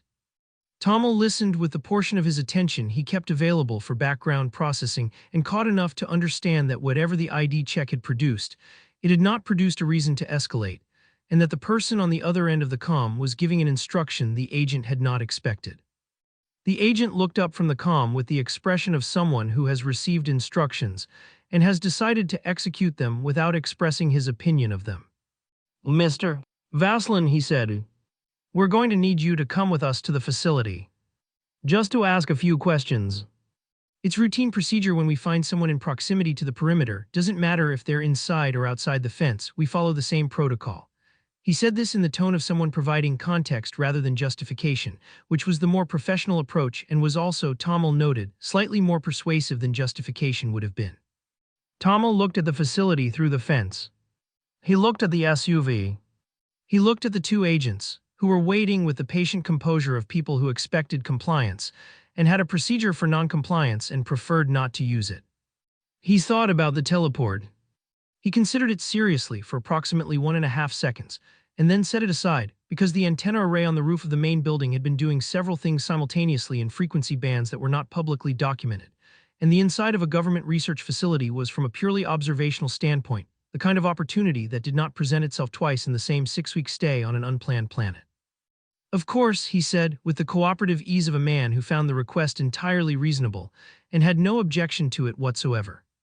"I completely understand. I appreciate that you're just doing your job." He walked toward the SUV. "Should I sit in the back?" "Please," the first agent said, and opened the door with the courtesy of someone who had been trained to make detention feel like a service. Tomil got in. The door closed. The second agent got in beside him, and the first got behind the wheel, and the SUV moved toward the facility along the maintenance track. And through the windshield, the antenna array grew larger and more detailed, and he found, running a quiet preliminary analysis of the frequency signatures he had already observed, that his estimate of what this facility was researching was more interesting than he had initially assessed, and was becoming more interesting the closer they got. His internal monologue noted that this was either a very useful development or a very inadvisable one, and that the two categories were not mutually exclusive and had, over the course of the past 4 weeks, been overlapping with increasing frequency, which either said something about this planet or something about what this planet was doing to his judgment, and he was not yet certain which conclusion was more concerning. The facility gate opened as they approached. He watched it open with the mild, attentive interest of someone noting a detail they might need later. He noted the guard station, the camera positions, the card reader on the interior panel, the distance from the gate to the nearest building. "Nice facility," he said, to no one in particular. Neither agent responded, which was, he supposed, the appropriate response, and which he found no less interesting for being appropriate. The facility was, on the inside, more interesting than the outside had suggested, which was a pattern he was beginning to recognize as one of this planet's consistent characteristics, and which he was filing, with some reluctance, under evidence for a revision he had not yet formally committed to. They walked him from the vehicle bay through a security checkpoint, ID checked again, a scan of his person that he monitored with the focused, quiet attention of someone who needed to know exactly what the scan was looking for and whether it was going to find anything it shouldn't. It was looking for metal and electronics in the standard configurations that humans hid metal and electronics on their persons when they weren't supposed to have them. The teleport device on his wrist was constructed from materials that did not appear in any local database of regulated items and registered, to the instruments available, as nothing of interest. His biology read as human enough to the sensors available that nothing flagged. He walked through and collected his ID on the other side and followed the agent down a corridor that led eventually to a room that had been designed with the specific, deliberate neutrality of spaces intended to make people feel gently but unmistakably at a disadvantage. A table, 3 chairs, lighting that was adequate rather than comfortable, walls the color of an opinion nobody had. 2 new agents were in the room. One of them was a woman who stood when he entered and introduced herself as Agent Reyes. No relation, he noted internally, to the gemologist, though the coincidence of the name produced a brief, private amusement he kept entirely off his face. She was perhaps 35, with the precise, economical manner of someone very good at their job and entirely comfortable allowing other people to underestimate how good, which was itself a form of professional competence he recognized and respected. The other agent was a man who did not introduce himself, sat with a notepad, and had the specific quality of institutional stillness that communicated his role without requiring him to state it. He was there to write things down and to be present in the way that a second person is present in these rooms, which is to say as wait. Agent Reyes gestured to the chair across from her. "Please sit down, Mr. Vaslin. Can I get you anything? Water? I'm fine, thank you, Tomil said, sitting with the cooperative ease of a man who found the situation mildly inconvenient and entirely manageable, which was the optimal presentation and required no particular performance because it was not far from his actual state. I appreciate your patience with this, she said, in the tone of someone who meant the courtesy without being softened by it. I know it's not how you plan to spend your afternoon. We just need to go through a few things and then we can get you on your way. She opened a folder on the table in front of her. You said you were hiking. I was hiking, he said. I've been doing a lot of it since I've been here. The landscape is, he paused, because he had learned that slight, genuine pauses read as authentic in a way that smooth delivery did not. It's excellent for thinking. I work in a field that requires a lot of sitting at screens, and I find the walking useful. What field is that? Technical analysis, he said. Infrastructure assessment, systems evaluation. I'm between contracts at the moment, which is why I have the time for an extended stay. He offered this with the mild, slightly self-deprecating energy of a man who found his own situation unremarkable. It sounds more interesting than it is. Where are you based normally, she said.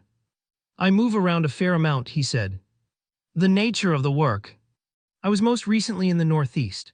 He named a city he had researched enough to speak about plausibly if she pursued it. In the specific way he had researched all the details of his cover, not to memorize a script but to understand the texture well enough to improvise from it, which was a more robust approach and considerably harder to catch. She nodded and made a small note. The man with the notepad also made a note, which suggested they were noting slightly different things, which he filed as information about the structure of the debrief. How did you come to be in this area specifically? She asked.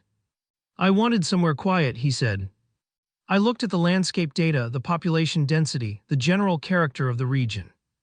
It seemed like the right combination of accessible and genuinely remote. He paused. I've been here about 4 weeks.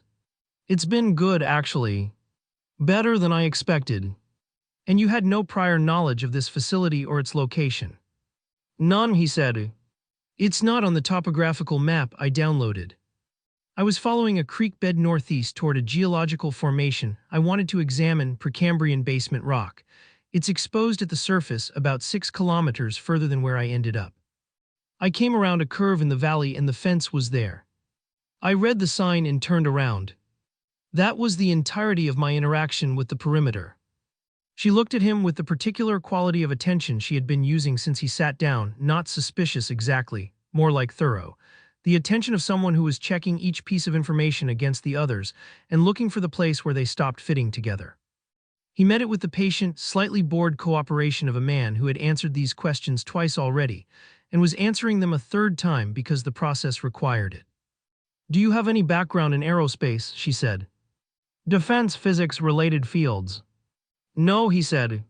My work is in systems and infrastructure. Roads, utilities, communications networks.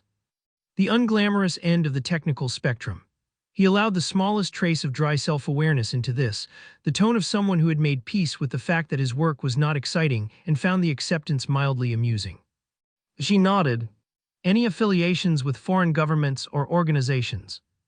No, he said, and the answer was accurate in every way that was relevant to her definition of foreign, which did not encompass the categories that would have made it complicated. Have you spoken to anyone else about the facility? Since you encountered the perimeter? I've spoken to no one, he said. I was intercepted by your colleagues within minutes of encountering the fence. I haven't been back to town. She looked at him. He looked back at her with the comfortable steadiness of someone who had nothing to manage and was simply waiting for the next question. And he watched her run through her assessment of him, watched the calculation happening behind her eyes with the professional opacity of someone who had trained the calculation not to show, and he thought with genuine respect that she was very good at this. Not good in the way of someone following a procedure. Good in the way of someone who had internalized the procedure so completely that it had become instinct, who was listening to him not for the content of his answers but for the texture of them, the rhythm, the places where a person breathed differently or chose a word too carefully. He breathed normally. He chose his words with the same care he always used, which looked, to anyone watching, like no particular care at all. While she questioned him, he was also, with the portion of his attention that ran independently of whatever his face and mouth were doing, cataloging. The corridor through the door's small window, he had clocked it on the way in, the layout, the direction, the 2 doors he had passed. The equipment cart in the corner of the room, left from a previous use, which held items whose configuration told him something about the kind of work being done in the building. The sound profile of the facility, the ambient noise coming through the walls, which told him things about wall density, adjacent activity levels, what was happening in the spaces he couldn't see. He was getting considerably more out of this conversation than Agent Reyes was, which was not her fault and which she would, he thought, find deeply irritating if she ever knew. There was a natural pause. The pause after a sequence of questions has run its course, and the questioner is reviewing whether they've covered everything before moving to the next phase. He let it breathe for 2 seconds and then said, in the tone of someone raising a mundane logistical need, "Would it be possible to use the restroom at some point? I've been out since early afternoon." She looked at him, a brief look, the kind that checked something and found nothing and cleared him and said, "Of course," and told the man with the notepad to show him where it was. He stood. The man with the notepad stood. They walked into the corridor. The corridor was more informative than the room had been. He walked at a pace that was natural and unhurried, and that gave him approximately 20 seconds in the passage before arriving at the restroom, and in those 20 seconds he passed 2 doors. The first was closed. The second was open. He had 1.5 seconds with the open door, and he used them completely. It was a laboratory space. Workbenches, equipment, 3 screens with active data displays, 2 researchers with their backs to the corridor who did not look up as he passed because people in corridors were not their concern. The data on the screens was quantum physics research, specifically quantum entanglement applications, the attempt to establish stable correlations between separated particles for the purpose of information transfer, which was the foundational problem that had to be solved before any of the things that came after it could be built. He processed the visible data in the 1.5 he had it in his sightline, cross-referenced it against the equivalent research stage on Velith Prime, and arrived at an estimate. 40 years behind. Give or take. He went into the restroom. The door closed. He stood in the white tile and institutional lighting and processed what he had seen, and what he had seen was this: they were thinking correctly. Not approximately correctly. Not correctly in the way of people who had stumbled onto the right general direction. Correctly in the specific, methodical way of people who had identified the right questions and were working toward them with genuine rigor. And the only thing standing between them and the answer was time and tools, and the tools were coming, and the time was going to pass regardless. These people were going to solve this. In 40 years or 80, or some number that was large by their accounting and not by his. And when they did, it was going to change everything about what this civilization was capable of, and the civilization was going to be ready for it in a way that he would not have predicted 4 weeks ago, and was predicting now with the specific, reluctant confidence of someone whose evidence had overruled their prior. He checked his wrist device. 4 people within range, 1 outside the restroom door, Agent Reyes in the interrogation room, 2 in the laboratory. He set the return coordinates to 0.2 kilometers from the perimeter, a location he had identified in the 30 seconds he'd had alone in the SUV by the simple method of entering them while appearing to look out the window, which nobody had thought to watch for because nobody was expecting someone to have anything on their wrist worth watching for. He pressed the teleport control. The forest. Late afternoon, the shadows longer than when he'd left, the light doing the thing it did at this hour.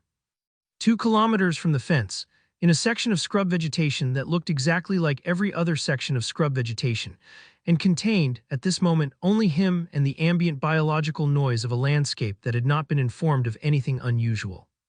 He had taken nothing from the facility, touched nothing that didn't belong to him, left nothing behind except his presence in a room that he was no longer in, and whatever Agent Reyes was going to do with her incident report about the cooperative, unremarkable hiker who went to the restroom and declined to come back out. He started walking toward the sage greenhouse in the long afternoon light, and thought about the quantum entanglement research and the 40-year gap and the people in that laboratory who were thinking correctly with the wrong tools, and his internal monologue did what it had been doing with increasing frequency since he'd stood in front of the Apollo capsule in Washington. It revised. Not dramatically, not all at once, but in the patient, accumulating way of a position that has been meeting evidence for 4 weeks and has started, quietly and without announcement, to move. He ate the second of Gary's granola bars on the walk back. It was still quite good. He still didn't log it. Some things he kept where they actually lived, which was not in the log but in the part of him that had stopped pretending it wasn't paying attention. He was back at the sage greenhouse by early evening, having covered the return distance at a pace that his internal monologue categorized as purposeful, and that was actually slightly faster than purposeful, because he had things he wanted to write down before the specific quality of what he had seen started to flatten under the weight of the time between seeing it and recording it.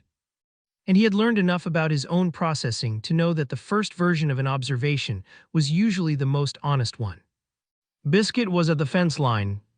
He had no idea how Biscuit always knew, and he had stopped pretending the question didn't interest him. The dog watched him approach with the steady, patient devotion of an animal that had incorporated him into its worldview completely, and had found no evidence since that this had been the wrong decision. Tomil stopped at the fence. Biscuit looked up at him with the calm, total confidence of a creature that had been right about something from the beginning, and was simply waiting for the other party to finish arriving at the same conclusion. Tomil made a sound. Not quite a word, not quite nothing, something between acknowledgement and greeting. The sound of a person who has not entirely decided to be having a moment, but is having one anyway. Biscuit's tail moved once, with the measured dignity of a dog that did not need to perform its feelings, because its feelings were already perfectly clear. Tomil went inside. He sat at the kitchen table, opened his log, and wrote for a long time. He wrote the full account, the hike, the fence, the SUV, the checkpoint, the interrogation room with its deliberate institutional neutrality, all of it reconstructed with the completeness he brought to field documentation. He wrote about Agent Reyes at length because she warranted it. His assessment read sharp, methodical, operating at the upper range of what someone in her position could reasonably be expected to achieve. Uses open questioning effectively as a framework for tighter subsequent inquiry. Identified the optimal pacing for the debrief, rapport before pressure, pressure before conclusion, and executed it without the mechanical quality that trained technique usually carries. The technique had become instinct, which is the advanced version. I gave her nothing she could use. This was not because her approach was inadequate. It was because I was prepared for someone considerably less capable and was therefore significantly more careful than I needed to be, which is the correct response to underestimating someone and then revising upward mid-conversation. He wrote about the man with the notepad in a single sentence, furniture but attentive furniture, which is the best kind. Then he wrote about the quantum research, and the quantum research got most of the entry. He reproduced what he had seen on the screens from memory, complete accurate verbatim, because his memory did not produce approximations any more than his synthesizer did, and then wrote around it, working through the implications the way he worked through any significant data set, methodically and without conclusion until the conclusion was actually ready. The gap between their current position and the applications his own civilization used routinely was, in the absolute sense, vast. This was not in dispute. In the relative sense, relative to where they had been 20 years ago, relative to the trajectory of their progress, relative to the quality of thinking he had glimpsed in a second and a half through an open door, the picture was different, and the different picture was the one that mattered. He wrote, the prevailing assessment in current xenological literature rates this civilization at developmental stage 4 to 5 on the Velethian Progress Index, with projected advancement to stage 6 in approximately 200 years. Based on direct observation, I believe this projection is conservative by a significant margin. The rate of acceleration in their scientific output has not been fully accounted for in standard modeling. More importantly, the nature of the acceleration has been mischaracterized. They are not moving toward answers. They are moving toward questions, which is a more sophisticated developmental position than knowing the answers to the wrong questions, which is where most stage 4 civilizations spend their time.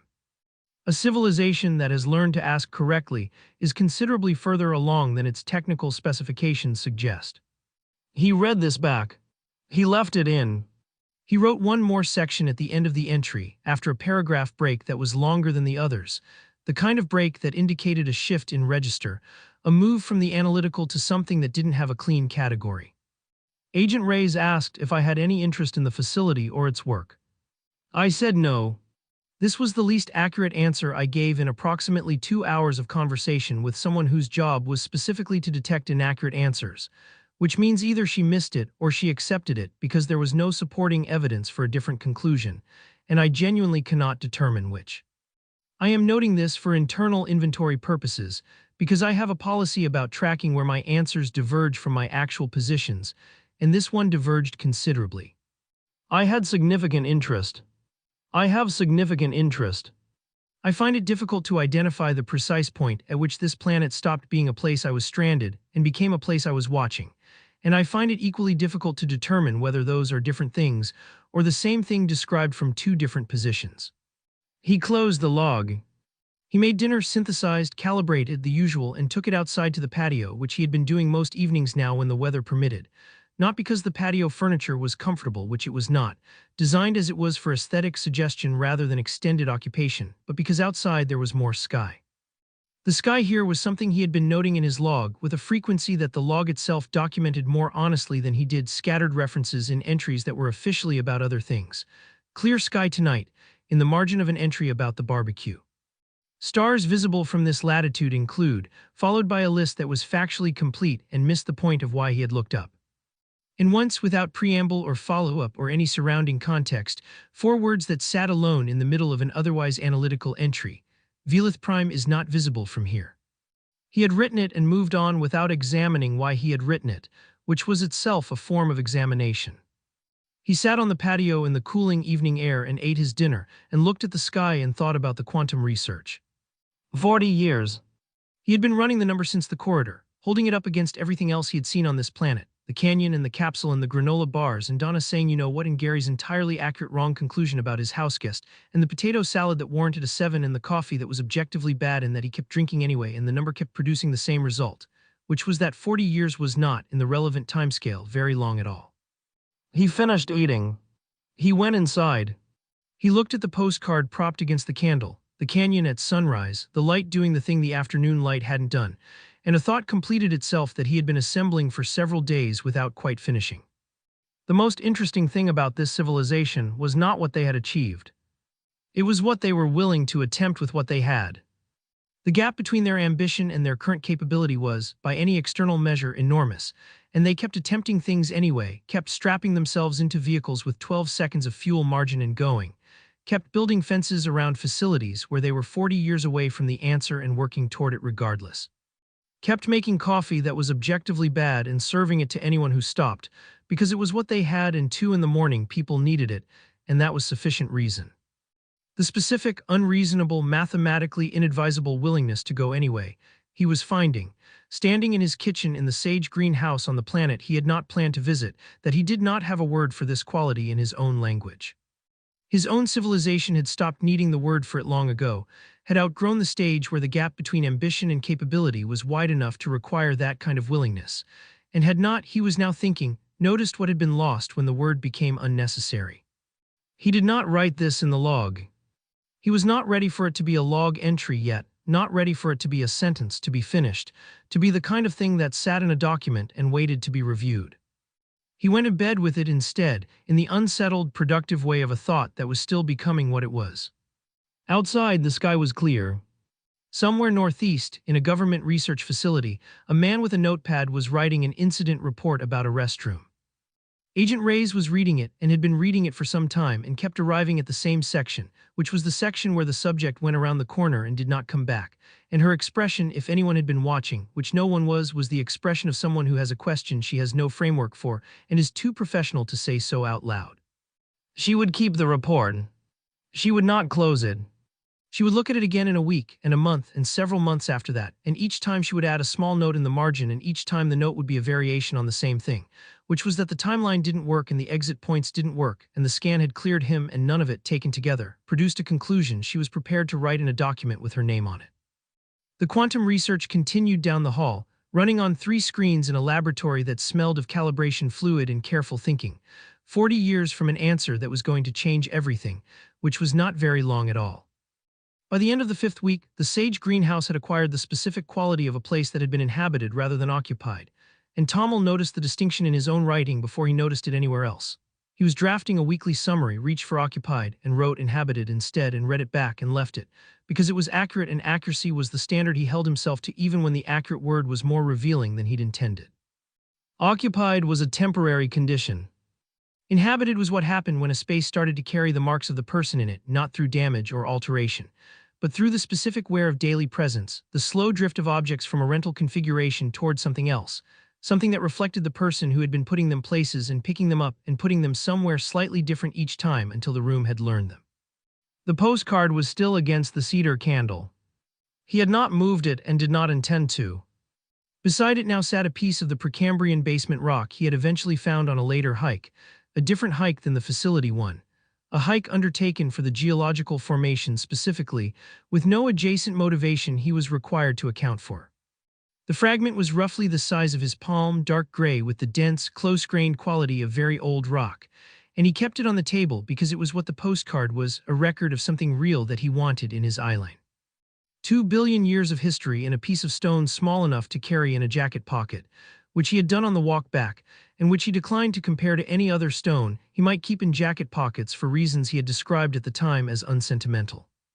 There was fruit in a bowl on the counter, acquired at a farmer's market he had attended on Gary's recommendation, and then spent 45 minutes at longer than planned, buying things he didn't need, talking to vendors about soil conditions and seasonal yields, with the focused engagement of someone who had stopped performing disinterest and was simply interested. Which was a development he was tracking without formally acknowledging it, in the same way he tracked several other developments in himself currently.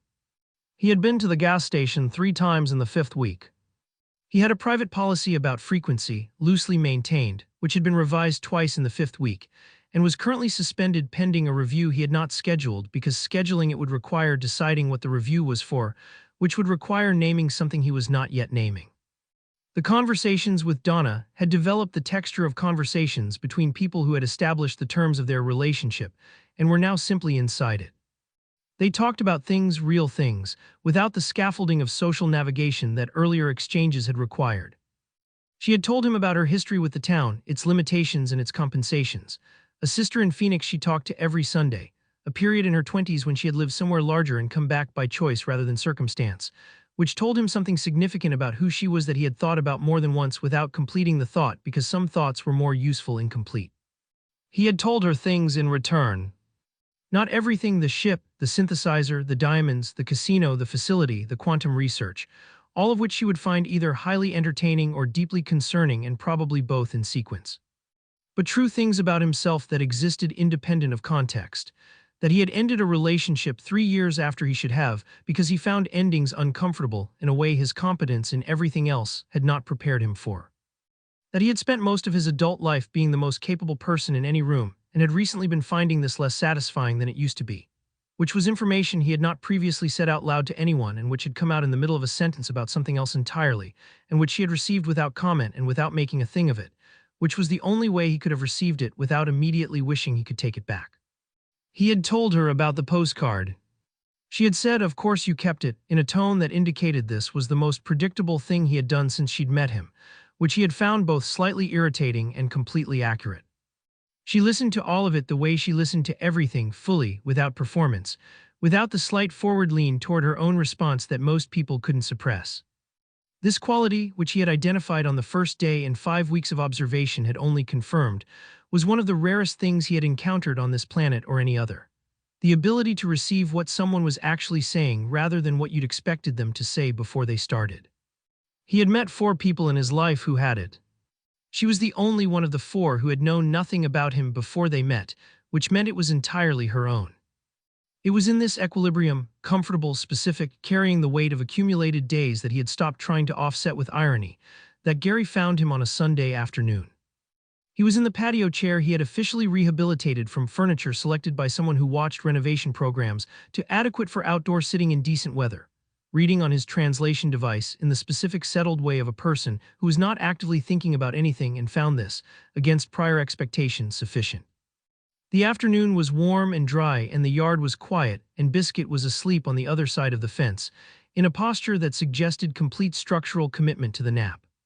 3 knocks at the gate. Then Gary's voice, carrying over the fence with the cheerful projection of a man who had never once worried about whether his presence was welcome. "Hey, you busy?" Tomil looked up from his reading. He looked at the gate. He looked at the translation device in his hand and then at the afternoon around him and conducted a rapid assessment of his available options, which included saying yes.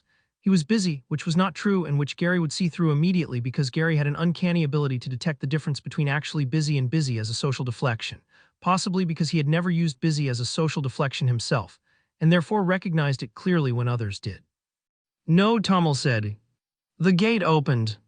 Gary came through it with the comfortable ease of a man entering a space he considered adjacent to his own, which the 5 weeks of shared fence line had apparently made it, in Gary's understanding of things. He was wearing a shirt that suggested a recent outdoor activity in carrying, Tomil noticed with the specific alertness of someone whose threat assessment had just updated. A small notebook and what appeared to be a voice recorder of the kind that was technically a phone app, but that Gary had apparently decided warranted dedicated hardware. Tomil looked at the notebook. He looked at the voice recorder. He looked at Gary's face, which was wearing the expression it wore when Gary had something he had been looking forward to saying and had been patient about not saying until the moment was right, and which indicated that Gary believed this was the moment. Gary, Tomil said. What are you holding? Notes, Gary said, sitting down in the other patio chair with the comfortable assumption that sitting down had been offered. And a recorder. I like to record conversations when he paused, in the way of someone selecting a word with more care than he usually applied to word selection, researching something. Researching, Tomil said. Yeah, Gary set the recorder on the arm of the chair and looked at Tomil with the open, earnest expression he brought to everything, which was the expression of a man who had no guile and therefore did not recognize when he was deploying something more effective than guile. So I have a podcast. I'm aware of the podcast, Gary. You've mentioned it. 17 listeners, Gary said. Possibly 18, there was a new one this week, but I'm not sure if it's genuine or automated. He paused. My last episode was about you. I'm also aware of the episode about me, Tomil said, in the tone of a man who had listened to the episode in full twice, taking notes, and had opinions about the methodology that he was choosing not to share. Okay, so Gary leaned forward with the focused energy of someone arriving at the point he had been navigating toward. I want to ask you some things. And I want you to know that this isn't a gotcha thing. I'm not trying to catch you out. He looked at Tomil with the simple, undefended directness that was Gary's primary mode of engagement with the world. I think there's something going on with you that isn't what it looks like on the surface, and I think you're a good person, and I want to understand it. Tomil looked at him for a long moment.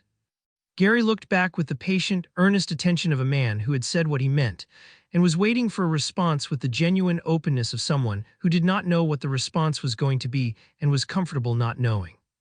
You can ask your questions, Gary, Tomil said. I can't promise you'll find the answers satisfying. Gary nodded, picked up the notebook, clicked the voice recorder, and looked at it. Then he looked at Tomil. Then he looked back at the recorder. Then he clicked it off again. Actually, he said, I don't want to record it. Can we just talk? Tomil considered this. Yes, he said. We can just talk. Gary set the recorder down on the table next to the Precambrian rock, which he looked at briefly with the expression of someone noting a detail that was either irrelevant or the most relevant thing in the yard, and opened his notebook to a page that contained, Tomil could see from his angle, a list written in Gary's large, slightly uneven handwriting. Gary looked at the list. He looked at Tomil. He closed the notebook. You know what, Gary said, I don't need the list either. He set it on the table next to the recorder. I've been thinking about this for 5 weeks, and I think what I actually want to ask you is he paused, with the pause of someone who has been rehearsing a complicated question and has just decided to ask the simple one underneath it. Who are you, man? Actually. The afternoon was quiet. Biscuit snored once from the other side of the fence, with the complete unconcern of an animal that had already resolved this question to its own satisfaction weeks ago. Tomil looked at Gary, at the notebook on the table and the recorder beside it, and the open, waiting face of a man who had spent 5 weeks paying attention and had arrived, by a completely different route and for completely different reasons, at the same place Donna had arrived at in 7, and who was asking the question with none of Donna's precision and all of her sincerity, which was its own kind of accuracy. That, Tomil said, is a more complicated question than you probably intend it to be. I know, Gary said. I've got time.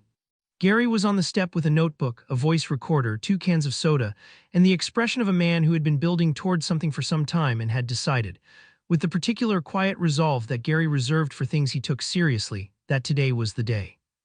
The soda was classic Gary, the recognition that difficult conversations went better with beverages, which was not a principle Tomil disagreed with and which he found, in the context of what was clearly about to happen, both thoughtful and slightly disarming.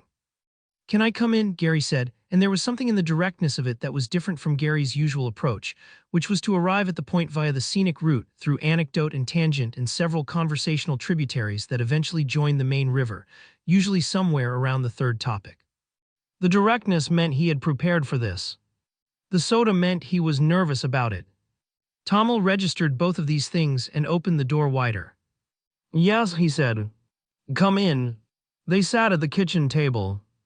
Gary set the notebook on the surface between them and the voice recorder next to it, and then looked at Tomil with the expression of a man who had rehearsed an opening and was making a real-time decision about whether the rehearsed version was still the right one.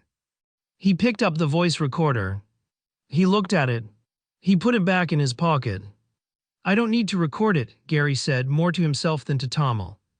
"I just want to talk." "All right," Tomil said. "Okay," Gary set his hands flat on the table in the manner of someone settling themselves. "So, the podcast. I know about the podcast, Gary."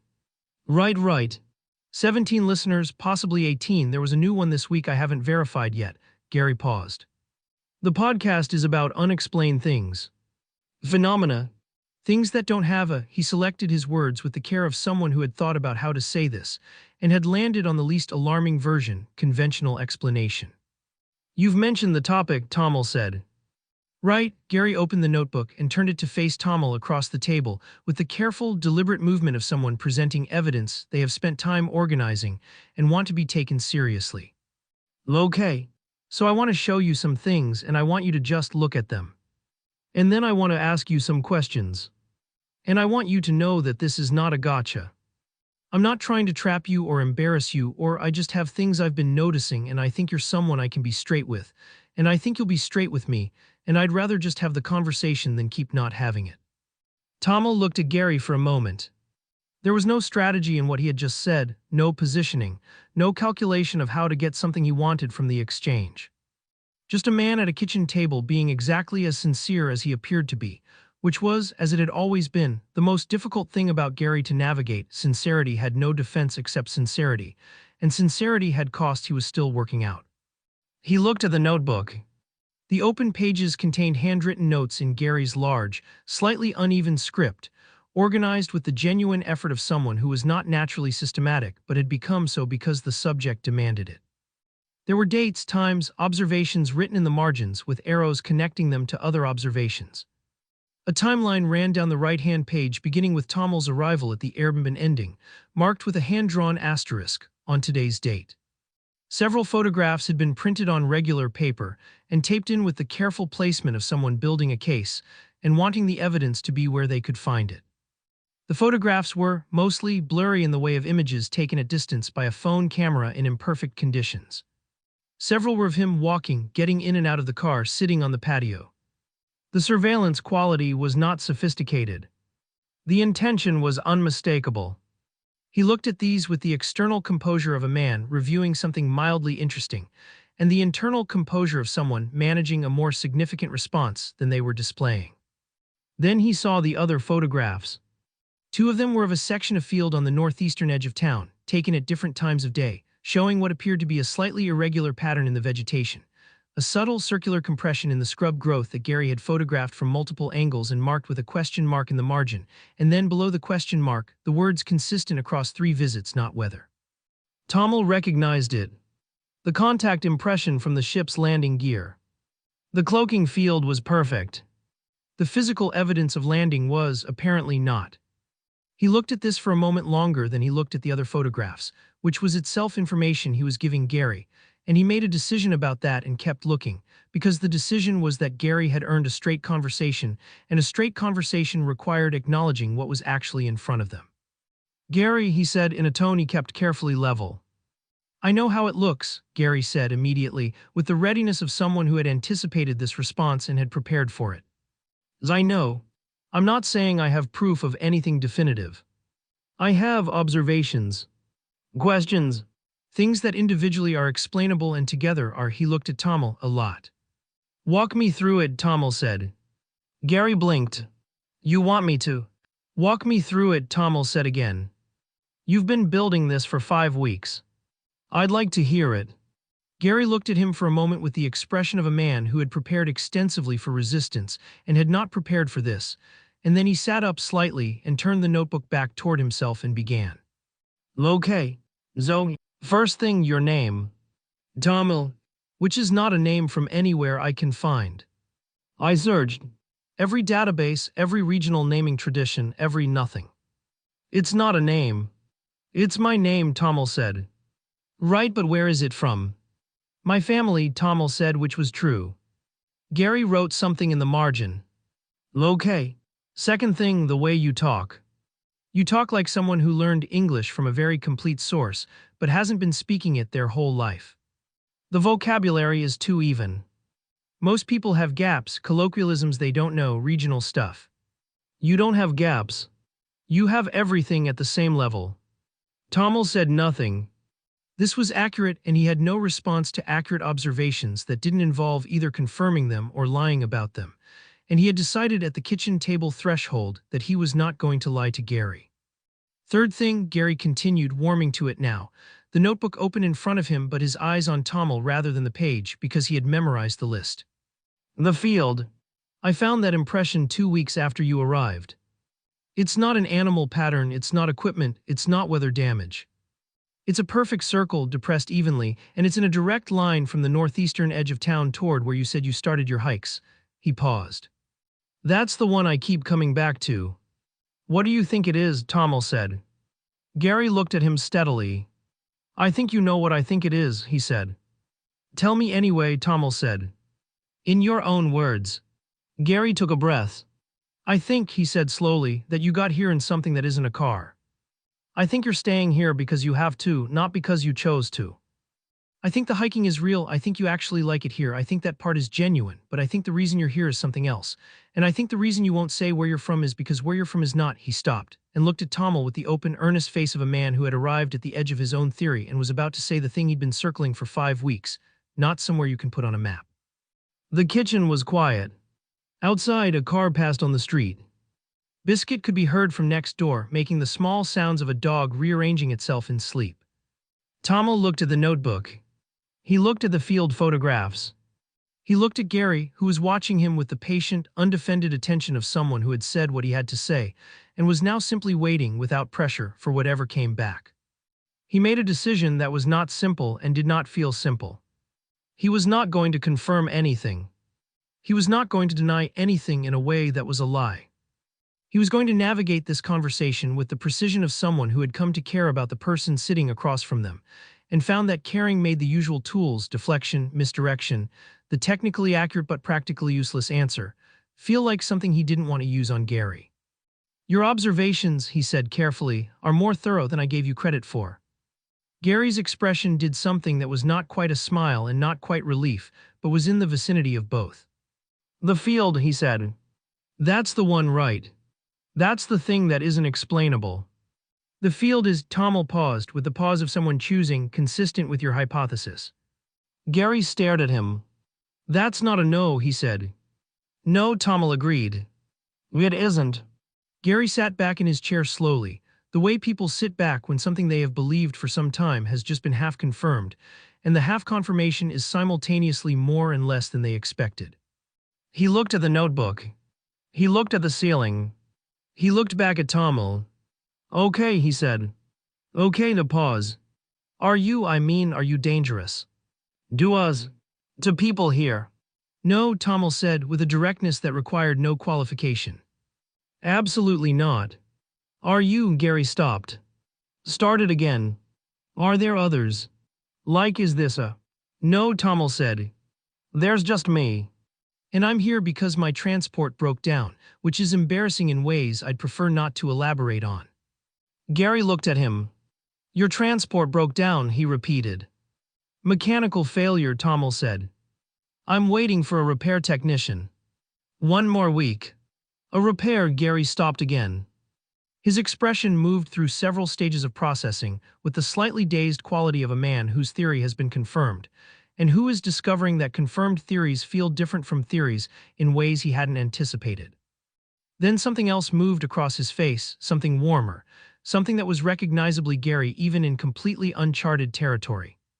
Are you okay? He said. Like, have you been okay? Out here on your own? Tomil looked at him. He thought about the barbecues and the lemon bars and the granola bars on the hike in the 3-knock system, and the rating of 2 that had moved to 3, and was currently at a number he hadn't formally logged, because logging it felt like the kind of admission that deserved more than a log entry. Yes, Gary, he said. I've been okay, he paused and then said because Gary had been straight with him and deserved the same, better than I expected to be. Gary nodded slowly. He looked at the notebook on the table between them, all 5 weeks of careful observation and marginal questions and printed photographs, and then he closed it and set it aside and picked up his can of soda and held it out across the table. Well, he said, welcome to Earth, I guess. Tomil looked at the can. He picked up his own. They touched them together with the small, quiet sound of 2 aluminum cans in a kitchen in the American Southwest on a Sunday afternoon, which was not how Tomil had expected this conversation to go and which was, in the way that most things about Gary were, better than expected. Thank you, Tomil said and meant it. Does Sandra know? Gary said. No, Tomil said. Gary considered this. She's going to figure it out eventually, he said. She notices everything. I always think I notice things and then Sandra notices something I missed and I realize I don't notice anything. He paused. Also, she's been saying for 3 weeks that there's something off about you, and when Sandra says something's off about someone, she's always right. What has she said specifically? Tomil asked, with a professional interest he made no effort to conceal. She said you're too comfortable being alone, Gary said. She said most people who are alone for a long time get either weird about company or desperate for it, and you're neither, and that means you're used to something she can't quite place. He looked at Tomil. She said it like it was a compliment. It is, Tomil said. Yeah, Gary said. That's what I thought. They sat in the kitchen in the quiet afternoon and drank their soda, and Tomil thought about the podcast with its 17 possibly genuine listeners, and the notebook with its 5 weeks of careful wrongly right conclusions, and the field photographs that had caught the one thing the cloaking field couldn't account for, and Gary saying welcome to Earth with the simple, unguarded warmth of a man who had found out something extraordinary and had responded to it by offering a beverage. Gary, Tomil said. Yeah. The podcast episode about me, Tomil said. The one with 17 listeners. Gary looked at him carefully. What about it? I'd prefer, Tomil said, if it stayed at 17. Gary looked at him for a long moment with the expression of a man conducting a genuine internal negotiation, and then he nodded once, with the slow, considered weight of someone making a real commitment rather than a social one. Yeah, he said. Okay. Yeah, that's fair to pause. Can I keep the notebook? You can keep the notebook, Tomil said. But I won't, I'm not going to. I know, Gary, Tomil said. Gary nodded again. He looked at the notebook on the table. He picked it up and held it for a moment and then set it back down and looked at Tomil with the open, earnest face of a man who was sitting in his neighbor's kitchen on a Sunday afternoon having the most remarkable conversation of his life, and was experiencing it characteristically as an opportunity to ask if there was anything he could do to help. Is there anything you need? Gary said. While you're here. Anything I can, I don't know. Do? Tomil looked at him. He thought about the granola bars. He thought about the lemon bars. He thought about the 3-knock system and the barbecue, and it'd be nice to have you delivered without agenda. You've already done it, he said. All of it. Gary looked at him for a moment, and then smiled the full, unguarded smile that had been the first thing Tomil had seen of him, and that 5 weeks had not made any less complete. Good, Gary said. Good. Okay, he picked up his soda. You want to come over for dinner? Sandra's making enchiladas. Tomil looked at the question. He looked at the notebook on the table. He looked at the postcard against the cedar candle, and the piece of Precambrian rock beside it, and the bowl of farmer's market fruit on the counter, and the general accumulated evidence of 5 weeks of inhabiting rather than occupying. Yes, he said. I'll come for dinner. Gary had 7 questions. Tomil knew this because Gary had written them in the notebook, numbered in the margin of the timeline page, and while Gary was collecting himself to begin, Tomil read them all in approximately 4 seconds and spent the remaining time before Gary spoke doing the preparatory work of deciding how to answer each one honestly enough to respect the man asking and imprecisely enough to not hand him a podcast episode that would reach significantly more than 17 listeners. Okay, Gary said, opening the notebook to the timeline page with the careful deliberateness of someone who had rehearsed this. First thing, where you're from. We've discussed this, Tomil said. We've discussed you saying far, Gary said, in the patient tone of someone distinguishing between a conversation having occurred and a conversation having produced anything useful. I've been trying to find records of the town you mentioned. I've got access to genealogical databases, public records services, a few other things, nothing official. I want to be clear, I'm not law enforcement. I'm just a person with time and a Wi-Fi connection. He looked at Tomil. I found the town. I could not find you in connection with the town. No records. No history. No family connections, no school records, nothing that puts you there in any documented way. I value my privacy, Tomil said. I've taken steps over the years to limit my public records footprint. It's not difficult if you know how the systems work and have the patience to do it. He said this with the calm specificity of someone explaining a real thing they had actually done, which was true in the sense that everything about his identity on this planet had been created rather than accumulated and therefore existed in databases exactly as much as he had put it there and not one entry more. Gary wrote something in the margin of the notebook. He wrote it without looking up, which was the behavior of a researcher rather than a skeptic. You recorded what you received, not what you wanted. Okay, he said. Second thing, he turned the notebook and pushed it across the table, open to the field photographs. Tomil looked at them. There were 4 taken at different times of day, the landing gear impression visible in each as a geometric regularity in the scrub vegetation that the surrounding growth had not assimilated in 5 weeks. Gary had drawn a scale reference in the margin using a compass bearing and a distance estimate that was, Tomil noted, accurate to within 3 meters. The man had done actual field work. I went out there twice, Gary said. First time I thought maybe it was equipment, some kind of agricultural thing, survey work, I don't know. But there's no road access in that direction for about 2 kilometers, and the impression doesn't match any equipment footprint I could find in agricultural databases. Which I looked up, he paused. I looked up agricultural equipment footprints. For this, I want you to understand the level of commitment I brought to this. I understand, Tomil said. Second visit 3 weeks later. No change. Vegetation recovery in this area runs 2 to 3 weeks for comparable compression. 5 weeks and it's still there. Still the same depth, same geometry, Gary looked at him. And it's about 20 meters from where your walking route goes northeast. Which I mapped, he indicated a page further in the notebook where he had indeed mapped it. Tomil looked at the photographs with the expression of someone examining something they had no particular feelings about, which was the expression of someone with a great many feelings they were managing carefully. The subsurface geology in this region, he said, produces unusual drainage patterns that affect vegetation growth in ways that can appear geometrically regular. Certain rock formations redirect water in consistent directions, creating repeated stress patterns in the surface growth that look artificial but aren't. He said this with the confidence of someone who had read the geological survey thoroughly and knew exactly enough to make the statement plausible, which he did, because he had read the geological survey specifically against the possibility of needing to make exactly this kind of statement. Gary looked at him. He wrote the explanation down in the margin, word for word, with the deliberate care of a man who was not going to let the quality of the answer determine whether it made it into the record. Okay, he said. Third thing, he turned another page. Las Vegas. Tomil looked at the page. There were notes rather than photographs, a sequence of information that had been assembled from what appeared to be second- and third-hand sources and organized with more rigor than the sources probably warranted.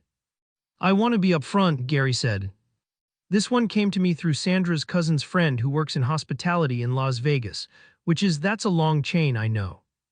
But the description matches, the timeline matches, and the specific detail about the VIP restroom is, he looked at Tomil, it's distinctive. It is, Tomil agreed.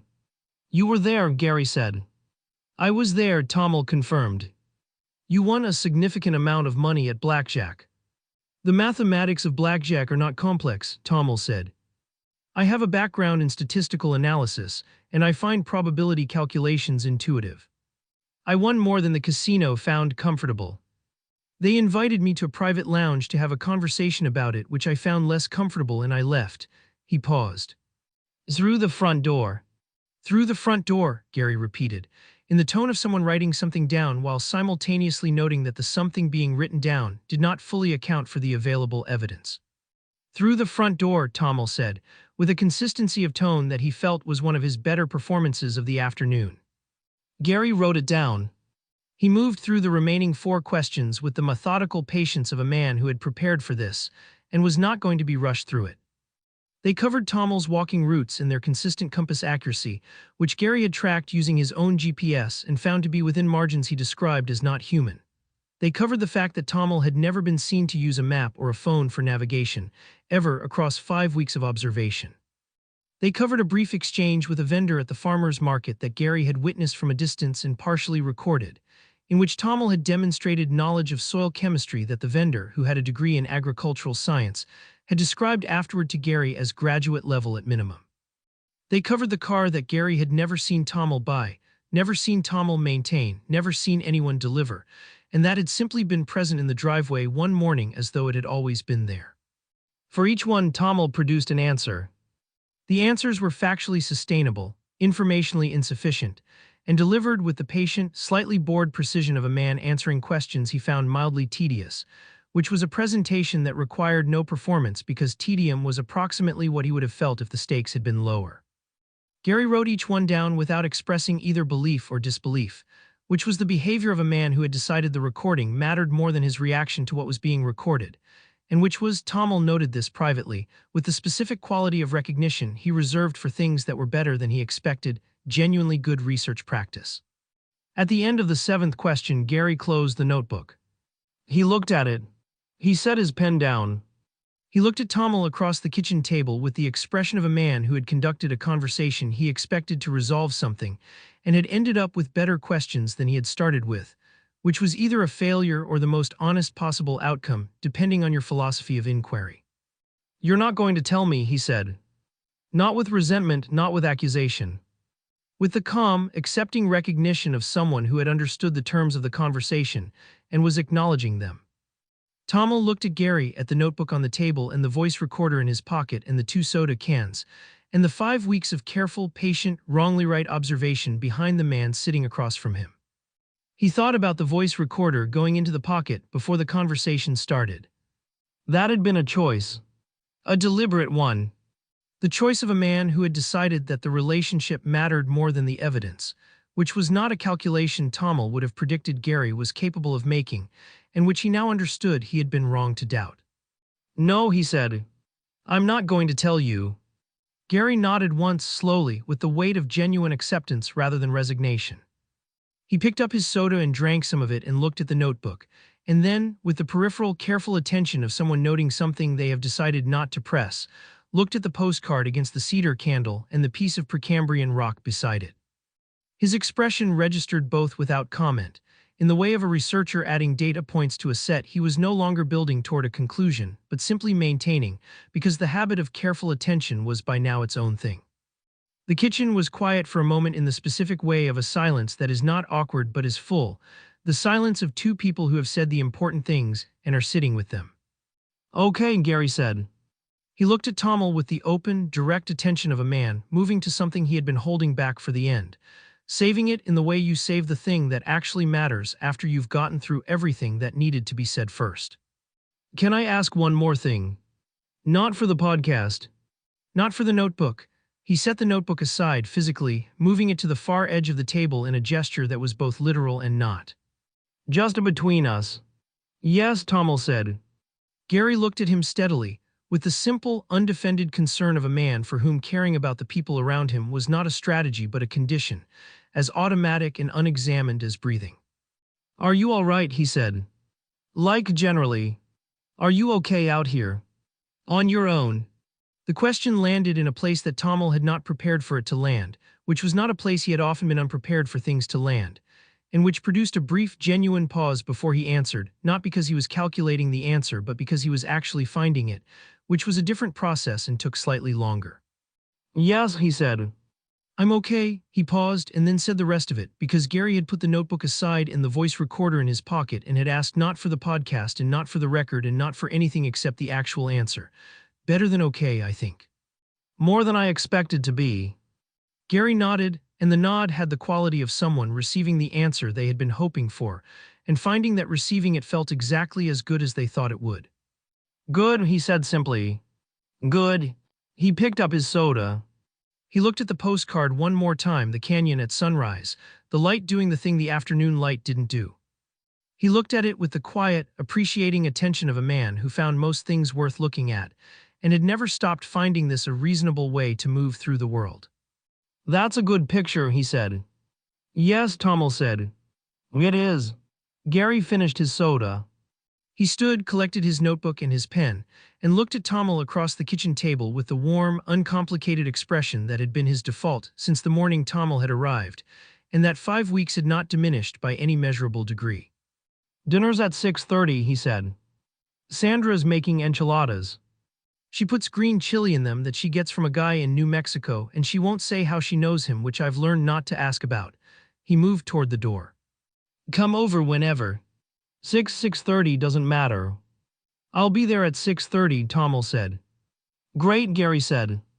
And then at the door, with the same uncomplicated warmth he brought to everything, "It's good having you here, Tom."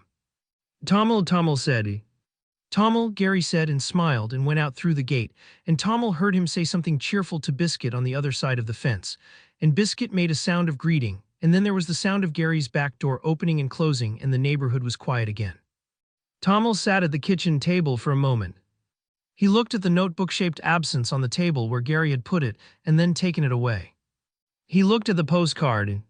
He looked at the rock. He opened his log. He wrote, "Gary asked 7 questions. All 7 were good questions. I answered none of them completely." He accepted this without resentment. He put the voice recorder away before the conversation started. He paused. Then, rating revised to 4 out of 5. Pending further review, which at this rate will conclude at 5. He closed the log. He went to get ready for dinner. They talked for another hour after the notebook was put away, and the conversation that followed was different from the one that had preceded it, in the specific way of conversations that have gotten the difficult thing out of the way and can now be whatever they actually are. Gary asked about the canyon. Not the way people asked about landmarks, not how was it in the tone that expected great, really beautiful, but with the genuine, forward-leaning curiosity of someone who wanted to know what it had actually been like for the specific person who had been there. "I've always wanted to go," Gary said when Tomil had finished, and he said it in a tone that was wistful without being self-pitying, the tone of a man who had a life that kept him in one place and had made genuine peace with this while retaining the want, which was its own form of honesty. "You should go," Tomil said. "Sandra's talked about a road trip," Gary said. "We've been talking about it for maybe 8 years. He smiled the smile of someone who found this funny rather than sad. "One of these years." "Go this year," Tomil said. Gary looked at him. "Yeah. Go this year," Tomil said again, with the directness of someone who meant it completely. "Don't wait for the right time. The right time is a concept that exists to give people permission to keep not doing things." Gary looked at him for a moment and then wrote something in the margin of the notebook, which was sitting on his side of the table now, and Tomil could see from the angle that what he wrote was not a question but a note, the kind you write when someone says something you want to keep. "Okay," Gary said. "Yeah. Okay," he looked at the notebook, then at Tomil. "Can I ask you something else? Still not for the podcast." "You can ask," Tomil said. "The canyon," Gary said. "And the museum, you mentioned the museum before. And the walks." He made a gesture that covered the postcard and the rock and the fruit on the counter, and the general accumulated evidence of 5 weeks of a person being somewhere, all of it. Did you like it here?" "Like actually." Tomil was quiet for a moment in the way of someone finding an honest answer rather than a convenient one. He thought about 45 seconds of silence at the canyon rim. He thought about the child at the museum who was going to be an astronaut. He thought about Donna saying what with the patience of someone who had already decided he was worth being patient with. He thought about Biscuit on his foot at the barbecue, the absolute conviction of an animal that had made a permanent decision, and the granola bars for the hike, and Sandra's potato salad which warranted a 7 and possibly more, and the sky at this latitude at the specific hour when the light came in at an angle and did something to the colors that he had no precise language for. "Yes," he said. "More than I expected to. More than I would have predicted." Gary smiled, not the full illuminating smile, something quieter than that. The smile of a man receiving news he had hoped for and is choosing not to make a production of. "I'm glad," he said simply.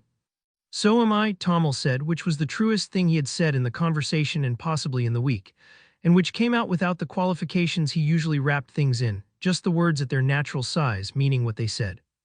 Gary finished his soda. He looked at the notebook. He picked it up. He turned it over in his hands once, in the way of someone making a decision, and then set it back on the table. On Tomil's side this time, pushed across the surface with the gentle deliberateness of something being given rather than returned. "You can keep that," he said. Tomil looked at the notebook. He looked at Gary. "Why?" he said. "Because it's yours, kind of," Gary said. "It's about you.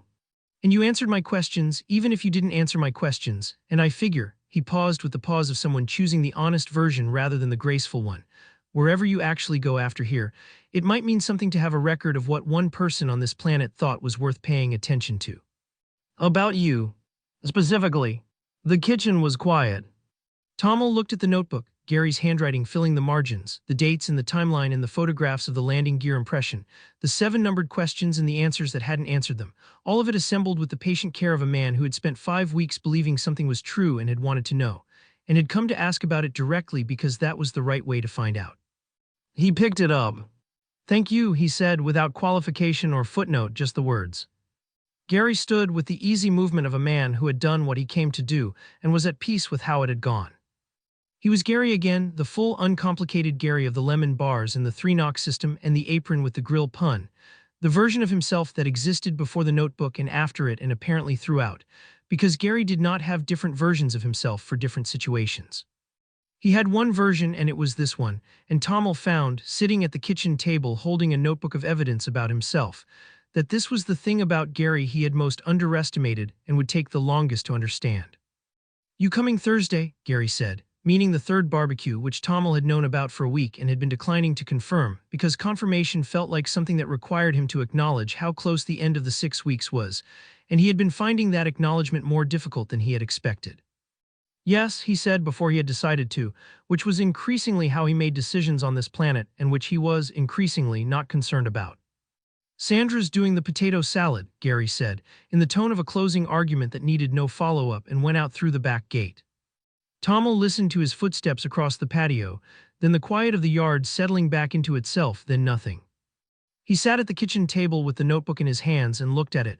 The first page, Gary's handwriting, the dates beginning 5 weeks ago, the questions in the margins, the photographs of the field. Evidence assembled by a man with 17 podcast listeners and a golden retriever, and a genuine and entirely sincere belief that the thing sitting across from him at the kitchen table was worth paying careful attention to. He noticed Gary had left the voice recorder on the table. He picked it up and set it by the door to return tomorrow. He opened his log. He navigated to the first Gary entry, day 4, host, one human male named Gary domiciled immediately adjacent. Enthusiastic, possibly inexhaustible, will require a boundary-setting conversation at the earliest practical opportunity. Lemon bars under evaluation. He scrolled to the rating. 2 out of 5, unchanged through 5 weeks of lemon bars and granola bars and the barbecue in the notebook. And "Are you all right generally? Are you okay?" asked without agenda. He changed it to 4 out of 5. He read it back. He changed it to 4.5. He closed the log before he could do anything further, on the grounds that the log was a document of record and not a place to conduct emotional negotiations with himself, even if the line between those two things had been blurring for several weeks. At 11:30 that night, his translation device registered a new podcast episode from a local feed he had added to his monitoring list some time ago without formally acknowledging why. The episode was titled "My Airbnb Guest Updated." He found it 2 days later while sitting on the patio in the cool evening air and listened to the whole thing, which was 23 minutes, and which was wrong in most of its specifics and correct in the way that mattered, and which ended with Gary saying, in the plain, direct way he said everything, "I don't know what he is or where he's from. I know he's been here 5 weeks and he's been good here. And I think that counts for a lot. I think actually that's the thing that counts." 19 people listened to the episode. 7 of them were genuine. One of them was Tomil, and he sat with the last sentence for a long time after the episode ended, in the cooling evening air with the stars coming out above the sage-green house, and noted in his log without further comment that Gary had gotten approximately 40% of it right, and that the 40% he had gotten right was the most important 40%. He looked at the sky. Velith Prime was not visible from here, which he noted as he always noted it, and which landed tonight with a different weight than the other nights. Not heavier, not lighter, but changed in the way of something whose meaning had been shifting gradually and had tonight shifted enough to be apparent. He went inside. He put the notebook on the shelf beside the piece of Precambrian rock and the postcard that was still against the cedar candle, and he stood and looked at all three of them for a moment, the record of a canyon at sunrise, the record of 2 billion years compressed into a fragment the size of his palm, the record of one person's careful attention across 5 weeks, and went to bed. 1 week left. The gas station closed at 9 on Tuesdays. Tomil knew this because he had been here enough times at enough different hours to have assembled an accurate picture of Donna's schedule, which he had not written in his log, because writing it in the log would have required acknowledging that he had assembled it, and he had been maintaining a loose policy of not documenting things that would require him to draw conclusions from them. The policy had more exceptions than a policy should have and was, at this point, primarily a formality he maintained out of respect for his own earlier position rather than genuine conviction. The way you maintain a rating of 2 out of 5 long past the point where 2 out of 5 bears any relationship to the actual assessment. He arrived at 8:45.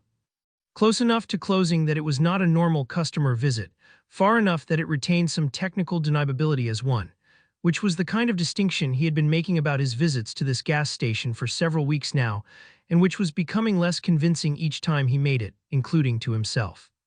Donna was behind the counter running the end-of-day process with the systematic, unhurried efficiency of someone who had closed this place down hundreds of times, and had a sequence that worked and saw no reason to vary it. Register reconciliation, inventory check, the methodical shutdown of a small business that ran on routine, and whose routine she executed the way she executed everything, completely without performance, getting it right the first time. She looked up when the bell announced him. She looked at the clock on the wall. She looked back at him with the expression that had become, across 6 weeks of visits, a language he could read without assistance. 6 minutes, she said. I'll wait, he said, and sat in the chair near the door. It was his chair, in the specific way that chairs in places you keep returning to become yours, not claimed, not assigned, just gradually occupied into specificity until the chair and the person have an understanding that doesn't require discussion. He had not registered until several visits in that there was a second chair slightly behind the first, because on his early visits he had been standing, and the habit of standing had persisted past the point where it was anything except habit. And at some point Donna had sat in the second chair, and the 2 chairs had become the configuration, and neither of them had mentioned it. He waited. She finished. She moved through the store, turning off the display lighting over the shelves in the sequence she always used, which changed the quality of the space from commercial to something more interior, a room rather than a business, the particular quality of a place after hours when it stops performing its function and becomes just itself. She turned the sign in the door from open to closed, the small plastic sign with its 2 words that represented the entire operational status of the establishment, and then went to the coffee machine. The coffee machine was making its sound. It was always making its sound, the complicated ongoing declaration of a machine that had been running continuously for longer than was advisable and had developed opinions about this. But the sound at the end of the day was different from the sound at the beginning, lower and more resigned, the sound of something that had been asked to keep going and had kept going and was noting the cumulative toll of that decision. Donna filled 2 cups without asking whether he wanted one, because at this point the question was a formality they had both stopped observing, and held one out to him as she came around the counter. He took it. She sat in the second chair with the economical movement of someone settling in rather than sitting down, and they were both in their chairs in the closed, dim store with the coffee that was, at this hour at the end of this machine's day, even further from good than usual. He drank some of it. It was terrible in the specific, committed way of something that had stopped trying some time ago, and had found a kind of peace in that. He kept drinking it. Outside, the light above the door had been replaced again, a new bulb that matched the others now, the illumination even across the entrance, no longer the slightly too bright replacement that had been producing an uneven wash since his second week. He noticed this the way he noticed everything, automatically and without deciding to, and filed it under the small changes that accumulated into the texture of a place becoming familiar. The dog was in the bed of Donna's truck in the parking lot. He had learned somewhere in the third week that the dog was hers, not a gas station fixture, not a neighborhood stray with a preferred location, but her dog, with a name she had mentioned once and not elaborated on, and that he had not pressed because some things were more interesting as what they were than as what they could be explained into. The dog was doing the thing dogs did in truck beds, which was to say it was contentedly exactly where it was, which he had come to regard as one of the dog's more instructive qualities. A car passed on the two-lane road outside, its headlights making a brief transit across the store's front window and then gone, and the road was empty again in both directions, and the night outside was the specific dark of a rural area that had not decided to be lit and had been left alone accordingly. "When does your repair guy show up?" Donna said. "6 days," he said. She nodded. She drank her coffee. He drank his. The store was quiet around them in the settled way of closed places, which was a different quiet from the quiet of places that were simply empty.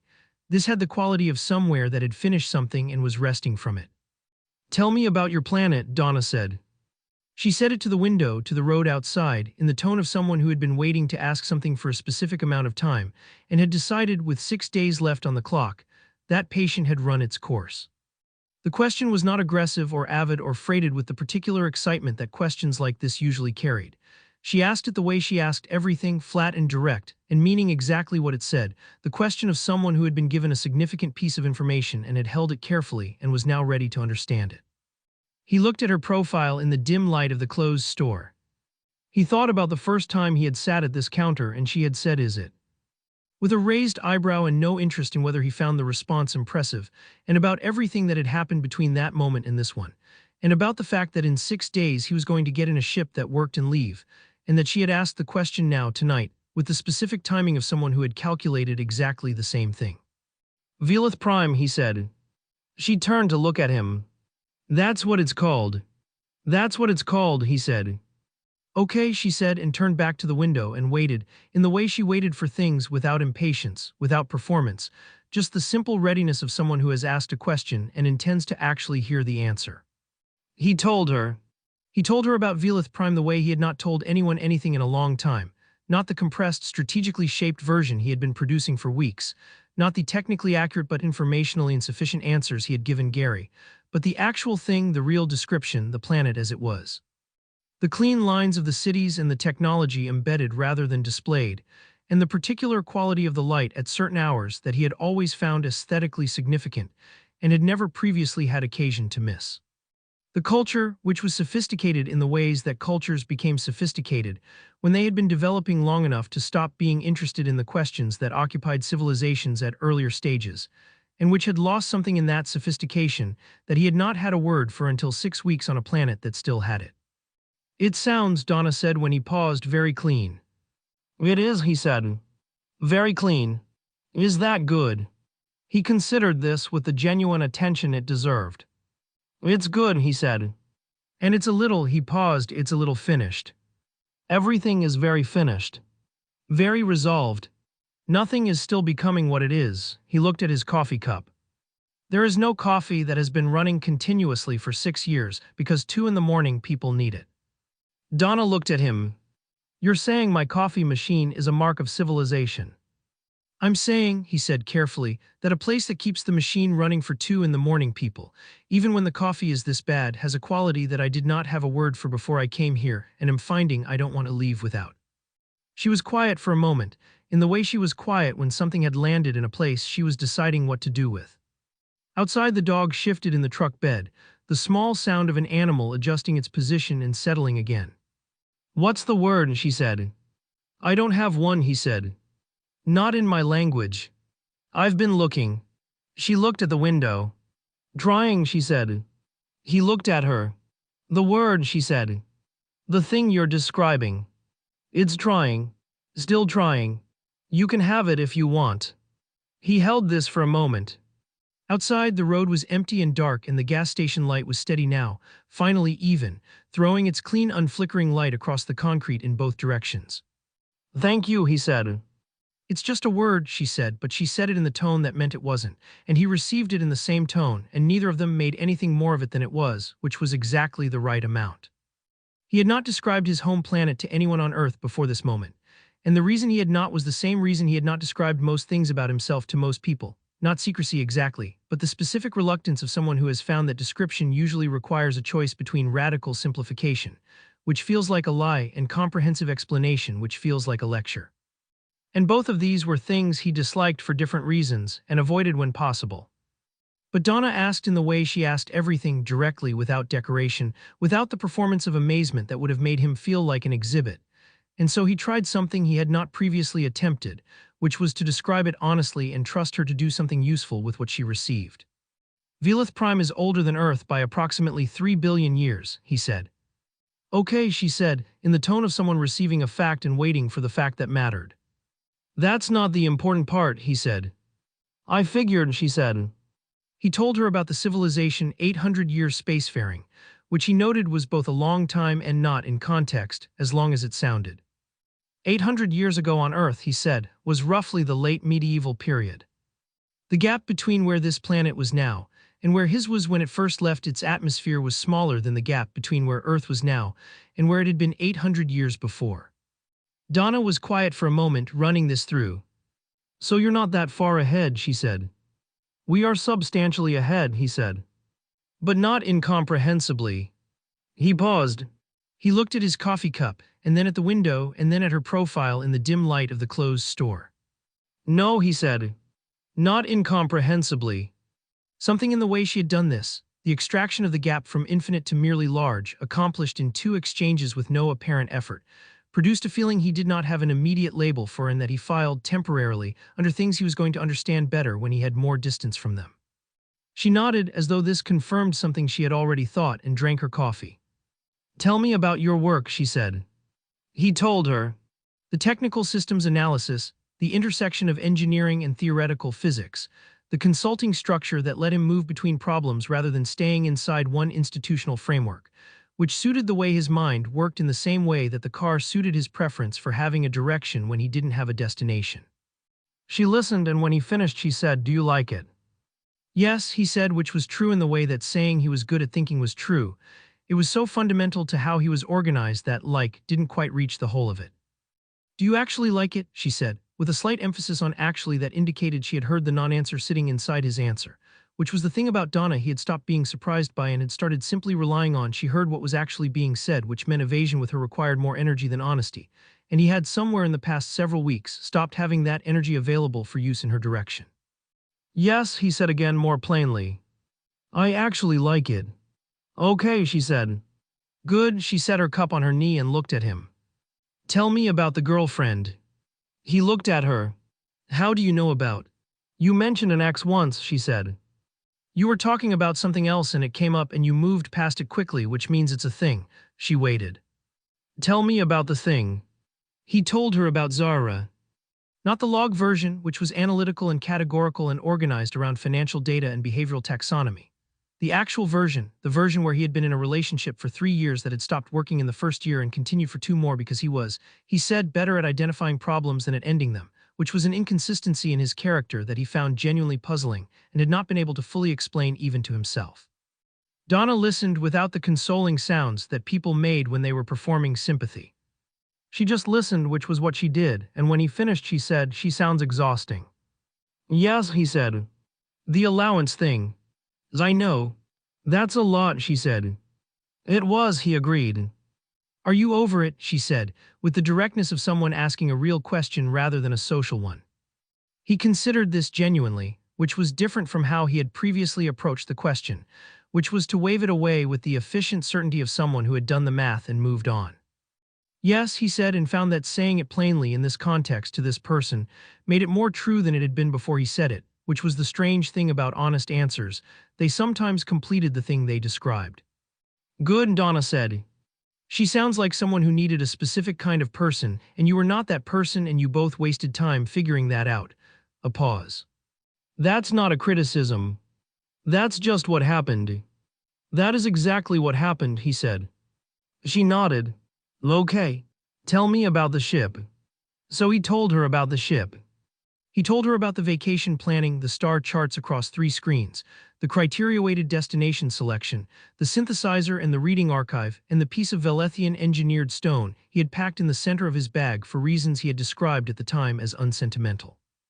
He told her about hyperdrive and 3 days of genuine contentment and the sound the ship had made, the small, soft, irregular sound that was the beginning of everything. Like a cleared throat, he said. And you ignored it, she said.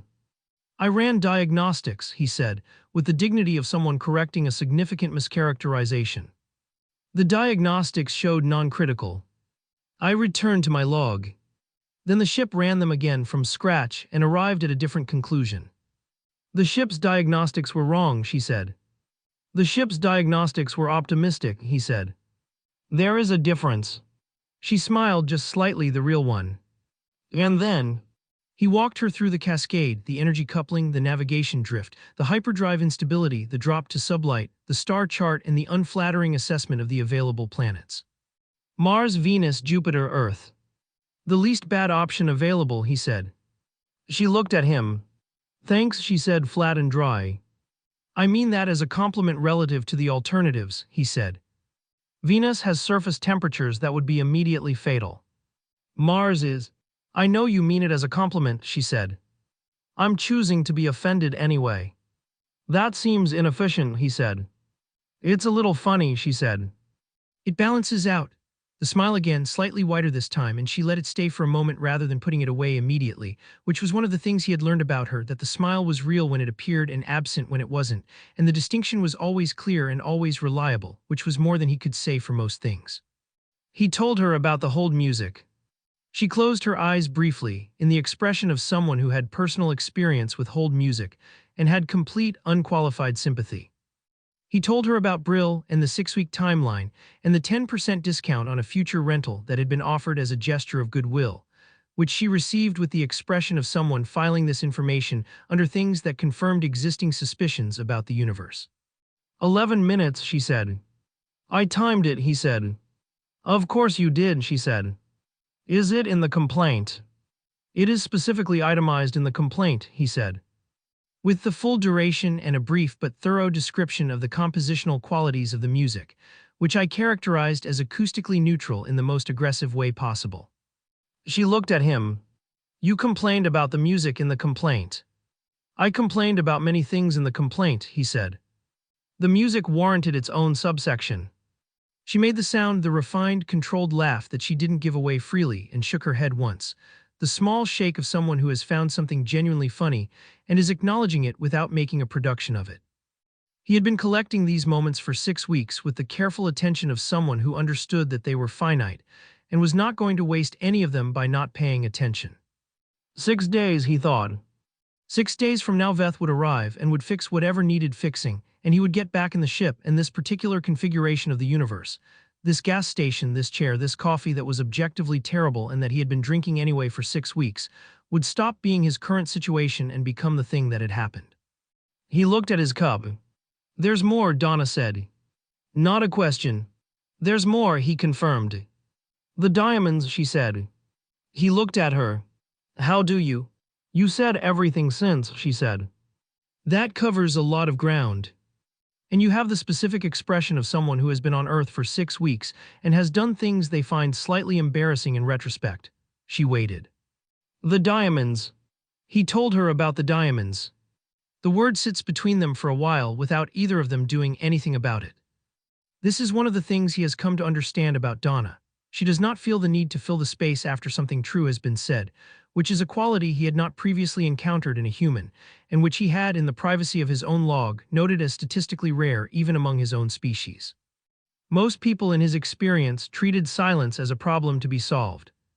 Donna treated it as a thing that was allowed to exist, which was different, and which had the effect of making the things that came after it mean more, because they had been chosen instead of produced by the automatic machinery of social discomfort. He becomes aware at some point during this silence that he has been on Earth for 6 weeks, and that 6 weeks ago he would have described this planet as a waypoint at best and an inconvenience at worst, and that the distance between that assessment and the current moment, sitting in this chair in this gas station at 10:30 in the evening with the empty coffee cup and the dark road outside and the dog-shaped silhouette in the truck, is a distance that he does not have a clean unit of measurement for and that he has been, without particularly intending to, traveling the entire time. 6 days, Donna says. He looks at her. She is looking at the window, not at him. You said Veth arrives in 6 days, she says. Yes, he says. She nods once, the small professional nod of someone receiving a logistical fact and placing it in the correct folder. She does not add anything to this. She does not make it a question or a comment or a thing that requires him to respond to a subtext that has not been stated. She just acknowledges it and lets it be what it is, which is a fact, which is that in 6 days the ship will be repaired and he will leave. He appreciates this more than he knows how to say without it becoming a thing, and so he does not say it. Gary is going to be devastated, Donna says, in the tone she uses when something is funny and she knows it and is choosing to deliver it flat, which is all of them. Gary will have a podcast episode, Tomil says. He already has a podcast episode. He will have a follow-up podcast episode, Tomil says. With new evidence. He'll describe my departure as a cover story. He'll describe it as confirmation, Donna says. There's a difference. Gary doesn't do cover stories. Gary does elaborate theories about why the obvious thing is actually the real thing and you just have to look at it correctly. She pauses. He told me last Tuesday that the fact that you've never eaten anything at a barbecue is significant. Tomil looks at her. I ate the potato salad. You moved the potato salad around the plate, Donna says. Sandra noticed. She hasn't said anything but she noticed and it's in the file. Sandra has a file. Sandra has opinions, Donna says. The file is the organized version. She turns her cup in her hands, looking at the bottom of it. She likes you for what it's worth. She told me you were very polite about the potato salad. I was, he says. It was technically well constructed. The emulsification was correct. She'll be glad to hear the emulsification was correct, Donna says. I'll pass that along. I mean it as a compliment. I know you do, she says. That's what makes it funny. He considers the potato salad. He considers Gary's file and Sandra's opinions, and the golden retriever that had regarded him for 3 consecutive barbecue appearances, with the specific sustained focus of an animal that has decided something is important and will not be distracted from its position on this. He has not thought about what it means that he has, over 6 weeks, become a person that a neighborhood knows. He has not thought about this because thinking about it requires acknowledging the neighborhood as a thing that exists in relation to him, rather than a backdrop he has been temporarily installed in front of.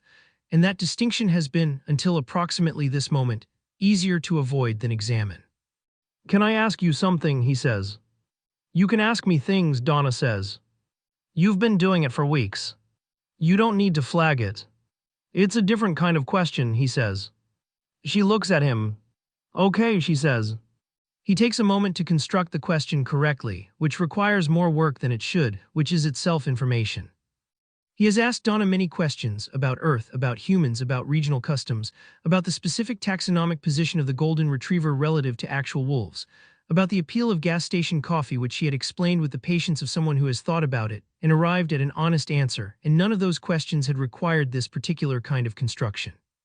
The difference is that those questions were about things outside himself, and this one is about something that has been happening inside him for 6 weeks without his permission, and that he has been conducting an ongoing internal disagreement with ever since he noticed it. Do you consider this a friendship, he says. What we have been doing. Donna is quiet for a moment. Not the silence of someone who doesn't know the answer, the silence of someone reading the real question inside the question, which she always does, and taking it seriously, which she always does. Yes, she says. He nods. He looks at the window. He looks at the cup. He says, I'm asking because I want to be accurate about what I tell myself this is. I know, she says. I have been telling myself various things, he says, over the course of the last several weeks about what this is. About what these conversations are. I have been describing them in my log, in terms that I am now prepared to acknowledge were somewhat evasive. Somewhat, Donna says, with the specific inflection of someone who has heard the word and is offering him the option of revising the qualifier. Significantly evasive, he says. What have you been calling it, she says. I have used a rotation of terms, he says. Field observation. Incidental socialization. Contextually proximate interaction, he pauses. There were others. Contextually proximate interaction, Donna says flat, holding the phrase up to the light. I was aware while writing it that it was not the precise term, he says. And what's the precise term, she says. He looks at her. She is watching him with the expression she has when she already knows the answer and is giving him the time to arrive at it on his own, which is a thing she does and which he has found every time she does it to be one of the more unusual experiences available on this planet, being given space to finish a thought by someone who has already finished it and is waiting at the other end. "Friend," he says. The precise term is friend. Donna nods. "Yes," she says. "It is." He sits with this. He sits with it the way he sat with hope, checking it, turning it, holding it against what he has been trying to describe for 6 weeks and finding that it fits with the same disorienting accuracy. The conversations that were never really about what they started as. The gas station returned to more than once, for reasons he had described to himself as incidental and that were not incidental. The specific quality of her attention and the specific way it had, without announcement or ceremony, become something he organized other things around. The log entries that had been getting longer without him noticing they were getting longer. The 17 qualifications he had been preparing to append to this conclusion, and that are, he finds, sitting in a pile on the floor of his thinking, having been put down somewhere during the last 5 minutes without his explicit authorization. He is going to have to revise several log entries. "I should tell you," he says, "that I have significant experience being intelligent and considerably less experience being this." "This," she says. "A person who has a friend," he says, "on a planet he landed on by accident, who knows what he is and who asked the right question." Donna looks at him for a moment. "I didn't ask the right question," she says. "I just asked the actual one." He considers this. "Yes," he says. "That's what I mean." She nods and picks up her cup and looks at the bottom of it again and then at him, and then at the window, in the easy, unperformed way of someone who is comfortable in a silence that is not empty. "Your people," she says after a while. "Do they have something like coffee?" He considers the question. He considers the Velethian processed beverage sector, the synthesized equivalents, the actual origin compounds. "There is something similar," he says. "A warm drink. Mild stimulant properties. Served in the morning primarily." "Is it good?" she says. He thinks about this honestly, which is the only way he thinks about anything when she asks. "It is very good," he says. "It is objectively better than what you have here by several measurable metrics." Donna looks at him. She looks at her empty cup. She looks at the machine behind the counter that has been making gas station coffee for 6 weeks, which is objectively terrible, which he has been drinking anyway without comment every time. "That's disappointing," she says. He looks at the machine. He looks at his cup. He thinks about the 6 weeks, and the chair that has reached the temperature of a chair that has had a person in it long enough to stop being ambient and start being personal, and the word that fit and the word before it, and the fact that he has been here for 6 weeks on a planet he was never going to visit and is leaving in 6 days, and has just used the word friend out loud for the first time since the 3rd year of his secondary education. "Yes," he says. "I thought you might feel that way." Outside, the road is empty. The truck with the dog is a dark shape in the parking lot. The store is quiet around them. Neither of them moves to get more coffee because the coffee is gone and was never really the point, and some things when they are finished correctly. It is nearly 11. The store has been closed for 2 hours. Neither of them has mentioned this. The dog in the truck has rearranged itself at some point.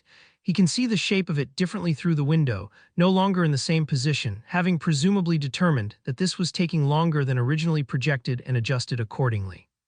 "What are you going to do," Donna says, "when he comes and fixes it?" He considers the question in the way he considers things she asks, which is actually, rather than in the way he considers things most people ask, which is with the part of his brain that produces adequate answers efficiently. "Complete the original itinerary," he says. "The planets I planned before the cascade.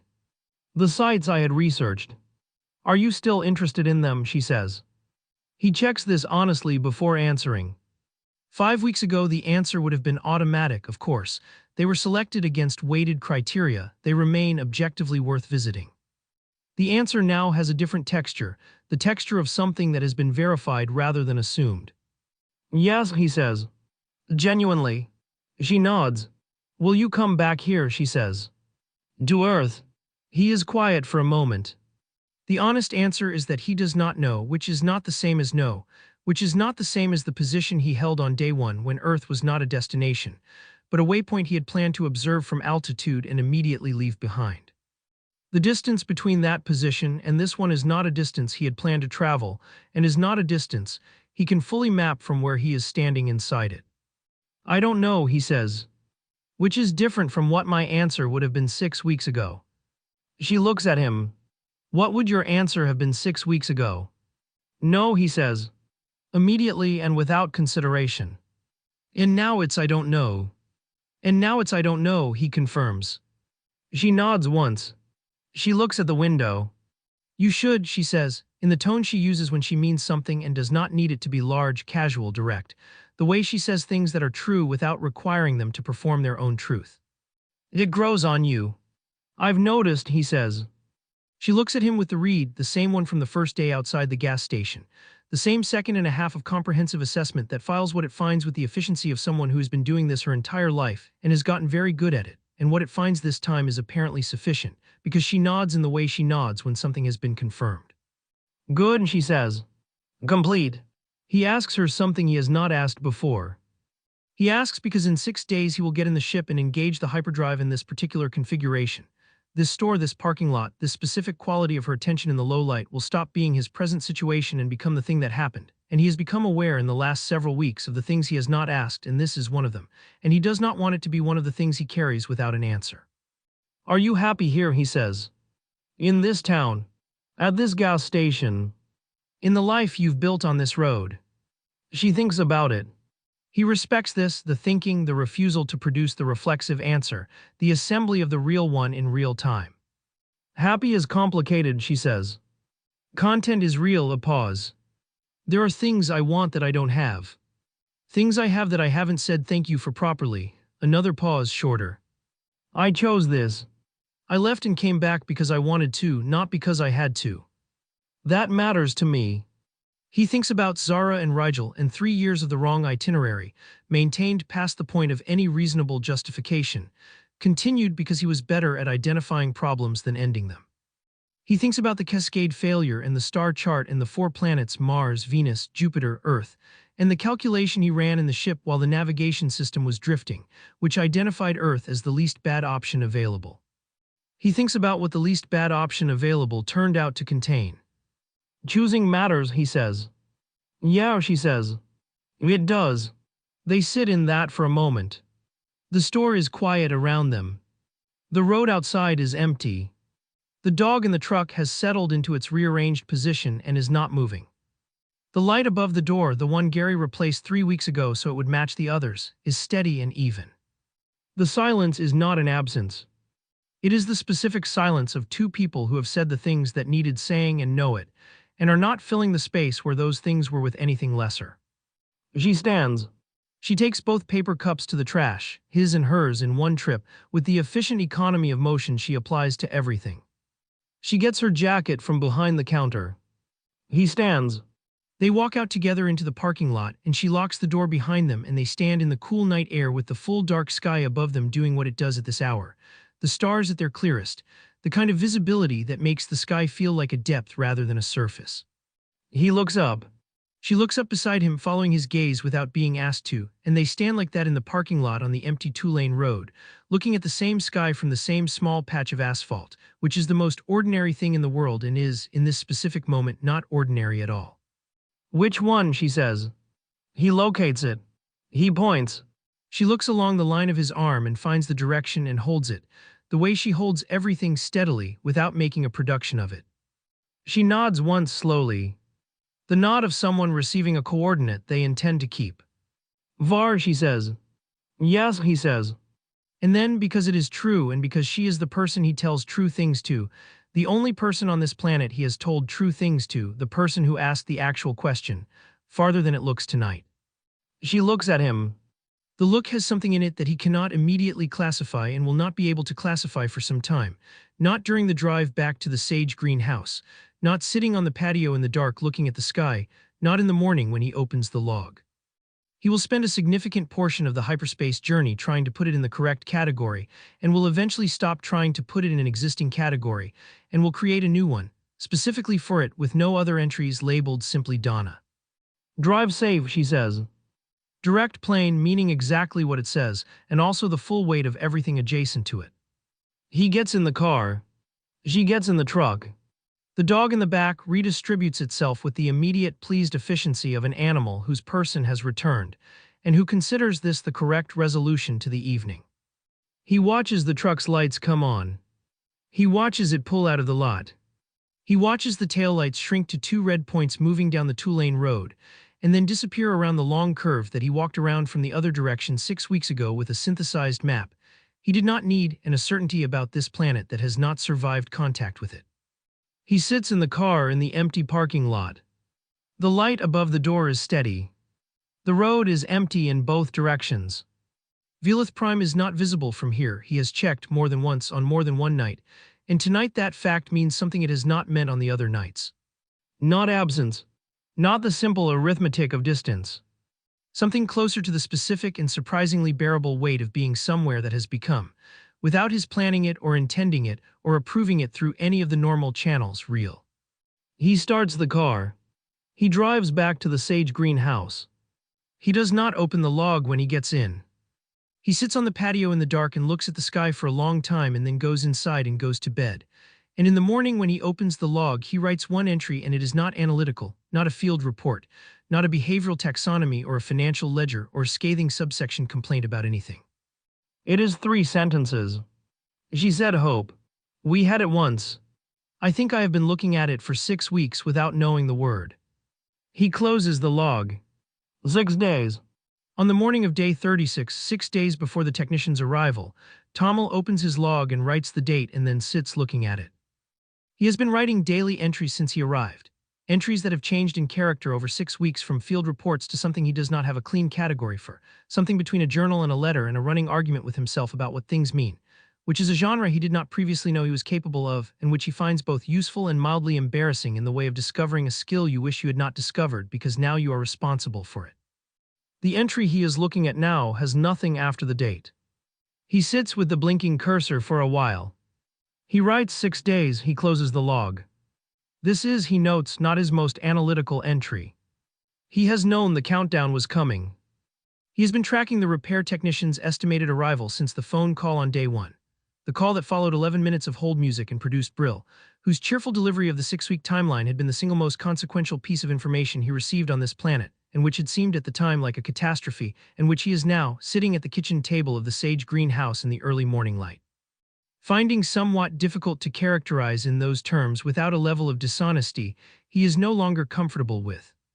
He has maintained the awareness of departure as a fixed point in the future the way you maintain awareness of a deadline present, relevant, not yet urgent. But 6 days is different from 3 weeks in the specific way that a thing you have been tracking in the abstract becomes a thing that is actually happening. 3 weeks is a quantity. 6 days is a series of specific mornings, each one with a number, each number one smaller than the last, each one a morning he is going to have to get through knowing it is one fewer than he had the morning before. He finds, sitting at the kitchen table, that he is aware of the mornings in a way he has not been before. That they have become countable in the specific, irreversible direction of things running out, which is the most human thought he has had in 6 weeks, and which he is going to pretend he did not have. The coffee he synthesizes tastes better this morning than it did yesterday, which is objectively impossible because the synthesis process does not vary, and he calibrated it himself on day 2 after the gas station introduced him to what Earth considered an acceptable standard, and he decided, privately and without sharing this with anyone, that he could do better. The process is identical this morning to what it was yesterday. The improvement is therefore not in the coffee. The improvement is in him, which is the kind of self-knowledge he finds genuinely inconvenient and has nowhere useful to put. The light through the kitchen window is the specific yellow of early morning in this region at this time of year, and he looks at it longer than he needs to, which is also new, which he is also going to pretend he did not notice. The piece of Precambrian rock on the table has weight in his hand when he picks it up, the same weight it has always had, 2 billion years of geological record compressed into something that fits in a palm, which he found on a hiking trail on day 11, and which he's been carrying since in the specific irrational way of someone who does not collect things and is apparently now collecting things. The weight is the same. He feels it differently this morning, and he does not have a clean explanation for this that he is willing to write in the log. He puts the rock down. He makes a plan because making a plan is how he manages situations that would otherwise manage him, and because the alternative is sitting at the kitchen table being aware of the light and the coffee and the weight of rocks, which is not a viable long-term strategy. The plan has 4 items.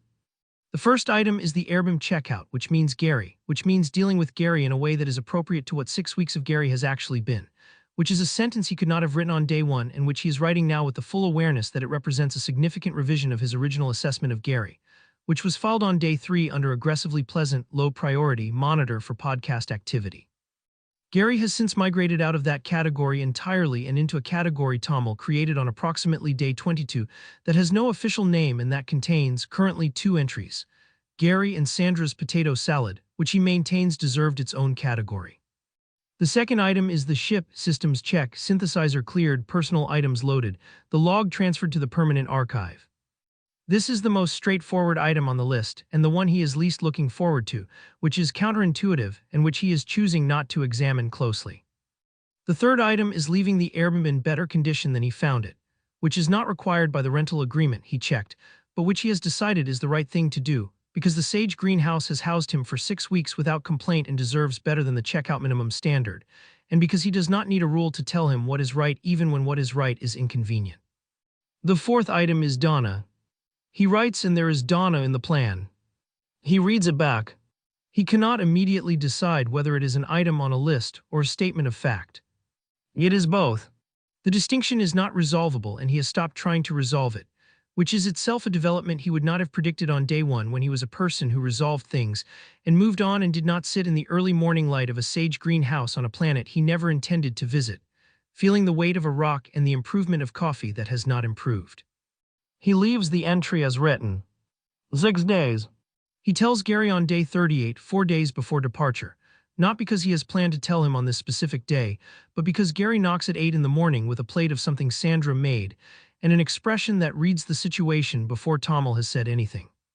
Which is the thing about Gary that Tomil has spent 6 weeks underestimating, and has stopped underestimating somewhere around week 4 when he realized that Gary's particular brand of relentless warmth was not the absence of perception, but a different kind of it entirely, softer in its methods, no less accurate in its results.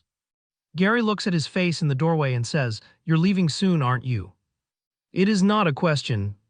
Tomil notes this. 4 days, Tomil says. Gary nods. He comes in the way he has always come in, without ceremony, without waiting to be formally invited, with the easy familiarity of someone who has decided that the Sage greenhouse is a place where he is welcome and has been correct about this for 6 weeks. He puts the plate on the counter. He sits in what has become, through the law of repeated occupancy, Gary's chair at the kitchen table, the one on the left, the one that faces the postcard of the canyon and the piece of Precambrian rock, which Gary has looked at many times over many mornings and has never once asked about directly, which is one of the things Tomil has quietly respected about him. He does not say anything immediately, which is unusual for Gary in the specific way that silence is always unusual in people whose natural state is sound. It means he has come prepared. It means he is organizing rather than arriving. Tomil makes coffee. He makes it properly, his version, the synthesized version calibrated to his own preference on day 2 after the gas station introduced him to what this planet considered acceptable, and he decided he could do better and did. He pours 2 cups. He puts one in front of Gary and sits across from him and watches Gary pick up the cup and drink and encounter, in real time, a flavor that does not match any of his existing flavor categories. Gary's face moves through several expressions in rapid sequence: surprise, reassessment, something approaching reverence, and then he drinks more and then he sets the cup down and looks at it, and then he looks up at Tomil. "What is this?" Gary says. "Coffee," Tomil says. "This is not what I've been making," Gary says. "No," Tomil agrees. Gary looks at the cup again. He picks it up. He drinks more with the focused attention of someone conducting research. "This is the best coffee I've ever had," he says. "What did you do to it?" "I made it correctly," Tomil says. Gary looks at him. "Can you write that down before you go?" "No," Tomil says. Gary accepts this with the equanimity he applies to most things and drinks more coffee and does not push it, which is the correct response and which Tomil notes in the part of his mind that has been noting Gary's correct responses for 6 weeks, a list that is longer than he would have predicted on day one when Gary was a 2 out of 5 in his personal log and a peripheral figure in the operational notes. They sit with the coffee for a moment.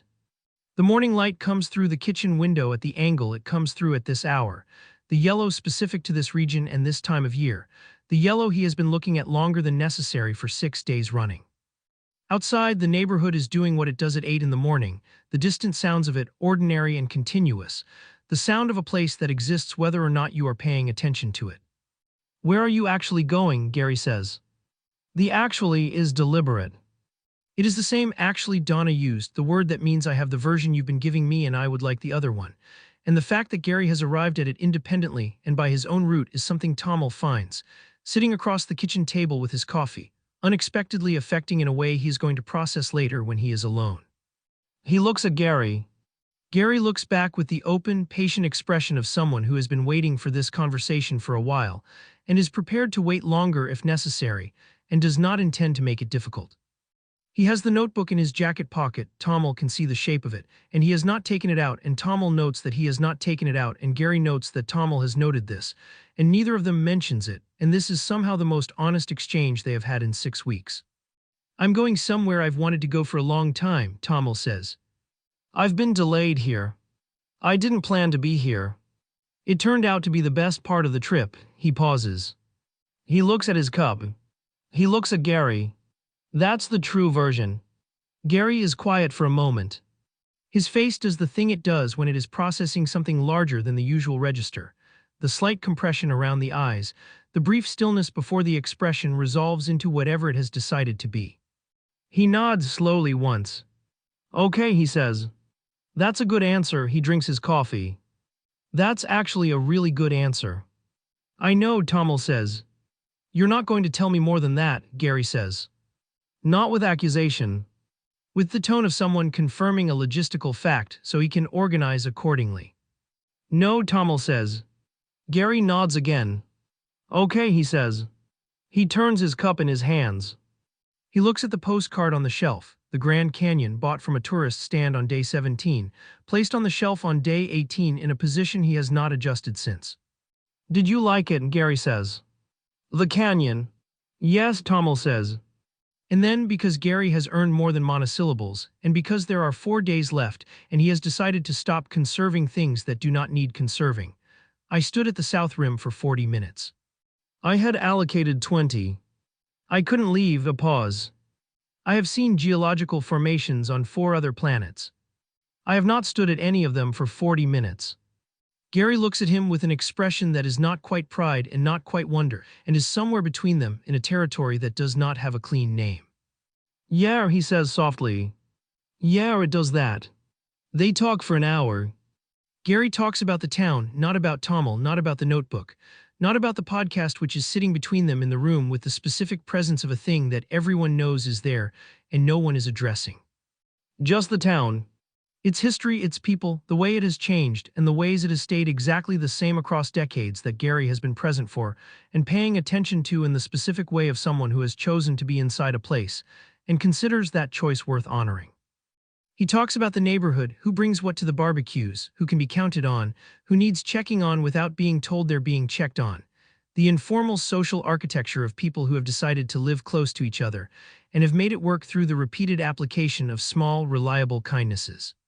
He talks about Sandra, not in the way of someone describing a person, but in the way of someone describing a fact of their own existence, with the easy structural devotion of a man who has loved the same person for long enough that the love has stopped being a thing he does and become a thing he is, load-bearing and continuous, and present in everything without needing to be mentioned. He says Sandra thinks, and Sandra said the way other people say I think and I said, with the same casual ownership, the same assumption that her perspective is a permanent and necessary feature of his own. Tomil listens to all of it. He notes in the part of his mind that notes things and has been noting things for 6 weeks with increasing frequency and decreasing detachment, that what Gary is giving him is not information. It is context. The specific, irreplaceable context of a place seen from inside by someone who has chosen to be inside it and considers the choosing the most important part. He files it alongside the canyon and the capsule and the quantum research and the word Donna gave him for the thing his civilization used to have, and finds, filing it, that it belongs there, that it is made of the same material, that Gary has been made of the same material all along and he was simply looking at the wrong measurements. When Gary stands up to leave, he puts out his hand. Tomil takes it. They shake in the way of two people who mean it, and are not performing the meaning and do not require ceremony to convey it. Come back sometime, Gary says. Plainly, without weight, the way you say something you mean simply and without conditions. I'll try, Tomil says. And then, because there are 4 days left and he has made a decision about what to do with 4 days, Gary stops at the door and turns. Thank you for the lemon bars. All of them. Gary's face produces the smile, the full one, the unguarded one, the one that has never once varied in quality across 6 weeks of continuous deployment, and that costs him nothing to give and apparently nothing to maintain. It is, Tomil has concluded, the most efficient thing about Gary, who is not otherwise an efficient person. Sandra's gonna be sorry she missed you, he says. He goes out. Tomil stands in the hallway. He stands there for a moment longer than is strictly necessary, which is something he has been doing more of lately, standing in places a moment longer than necessary, as though the extra moment is a thing he can keep. He cannot keep it. He is aware of this. He stands there anyway. Then he goes to the shelf. He picks up the notebook, Gary's notebook, left on this shelf since the Sunday conversation 5 weeks ago when Gary laid out his evidence with the earnest precision of a man who has been thinking about something for a long time and is finally saying it out loud. He takes it to the table. He opens it to the last page with writing on it. He turns to the first blank page after that and looks at it for a moment, which is all the time he allows himself, and then he picks up the pen. He writes, "You got approximately 40% of it right. The 40% you got right is the most important 40%. Auntie." He closes the notebook. He puts it by the door to return when he drops off the key. He does not reread what he wrote. He knows what it says. He also knows, in the way he's been knowing things on this planet that he did not previously know sideways, without warning, with the specific quality of information that arrives already true, that Gary's going to read it approximately 400 times and that the podcast episode it generates is going to get significantly more than 12 listeners and that this is fine, actually, and correct, and that Gary deserves the 40% and the acknowledgement of it, and that Tomil is. In some way he does not have clean language for, glad he came in this morning with Sandra's plate and his prepared silence and his cup of the best coffee he has ever had. 4 days. On day 40, 2 days before departure, he packs. It does not take long because he arrived with almost nothing and has acquired almost nothing that is not synthesized and therefore not real in the way he is now using real, which is a use of the word he did not have on day 1 and which represents either personal growth or a significant contamination of his epistemological standards, depending on how generously he is feeling toward himself, which varies by morning. Almost nothing. The exceptions are 3 items, which he lines up on the kitchen table and looks at before putting them in the bag. The postcard, Grand Canyon South Rim, purchased from a tourist stand on day 17 from a man who said "beautiful, right?" in the tone of someone who has said it 10,000 times and still means it, which Tomil found at the time faintly bewildering and finds now entirely correct. He spent 40 minutes at that rim when he had allocated 20 and has not found a satisfying explanation for the extra 20 minutes that does not require him to admit something about himself he is still in the process of admitting. The piece of Precambrian rock, 2 billion years old, found on a hiking trail on day 11, pocketed without ceremony and carried since with the specific irrationality of someone who does not collect things and is apparently now collecting things. He has described it in the log at various points as a geological sample, a tactile reference object, and on day 33, in an entry he has not reread, something he does not have a word for in his own language. Gary's notebook. He retrieves it from by the door before he can think too carefully about retrieving it, because thinking carefully about it will produce a cost-benefit analysis, and the cost-benefit analysis will be wrong in the specific way that cost-benefit analyses are always wrong when applied to things that are not actually about cost or benefit. He wants the record of what one person on Earth thought was worth paying attention to. That is the whole reason. He is keeping it. He puts all 3 in the bag. He does not make a 4th item of the lemon bar container, which is empty and which he has been keeping on the counter for reasons he has categorized as administrative and which are not administrative. He leaves it on the counter. He stands in the kitchen for a moment looking at it. He picks it up and puts it in the bag. He is aware that this is not a decision he is going to examine. He walks to the ship in the late afternoon, carrying the small bag through the field that has been the same field for 6 weeks, dry scrub and late light, and the landing gear impression in the vegetation that has, he notes with the eye of someone who has been looking at it for 40 days, still not recovered. This is, he has determined, because the synthesizer's structural footprint interacts with local soil chemistry in ways that normal machinery does not, a detail that is not in the rental documentation anywhere he can find, which is going in the complaint under a new subheading he is already composing. Environmental considerations for extended planetary stays, including but not limited to permanent vegetation displacement and the geological consequences of insufficient appendix disclosure. He has strong feelings about the appendix. The cloaking field shimmers in the way he has come to recognize the way you recognize anything you have been looking at long enough, not noticing it exactly, just registering it as part of the landscape that belongs. He opens the ramp. He goes in. The ship smells like the ship. He has not been inside it for several days, the sage greenhouse having served his requirements adequately and then some, and the smell of it stops him at the top of the ramp in a way he did not anticipate. It is his civilization's technology and materials. It is a rental. It has been non-functional for 6 weeks due to a safety reset he did not press a button to clear, which he is not thinking about right now and will not think about until Veth presses the button, at which point he will think about it extensively and in considerable detail. It smells like home in the technical, literal sense of the word, the atmospheric profile of a space he has occupied for years, familiar in the way that things are familiar when you have stopped noticing them and then notice them again from a distance. He stands in the doorway for a moment. Then he goes in and does the systems check with the methodical efficiency of someone who knows exactly what he is going to find and finds exactly that: cloaking holding, synthesizer operational, teleport functional, hyperdrive still emphatically, resolutely, completely non-functional in the way it has been non-functional since day one. Which he has noted in the log 40 times and which has stopped producing frustration and started producing something he can only describe as a complicated relationship with a piece of engineering. He clears the synthesizer of the local matter it has been borrowing from the environment for 6 weeks, trace elements from soil and air, a detail buried in the rental agreement's appendix, the same appendix that is going to feature prominently in the complaint, and includes the revised usage figures in his running documentation under consumption significantly exceeding standard planetary stopover parameters. See attached itemization. He transfers the log to the ship's permanent archive.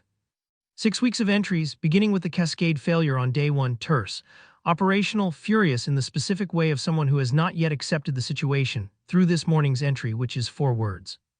He moves them from the portable device to the ship's record system, where they will remain permanent, part of the official account of this journey, which was supposed to be a cultural tour of the outer systems and which is now also this.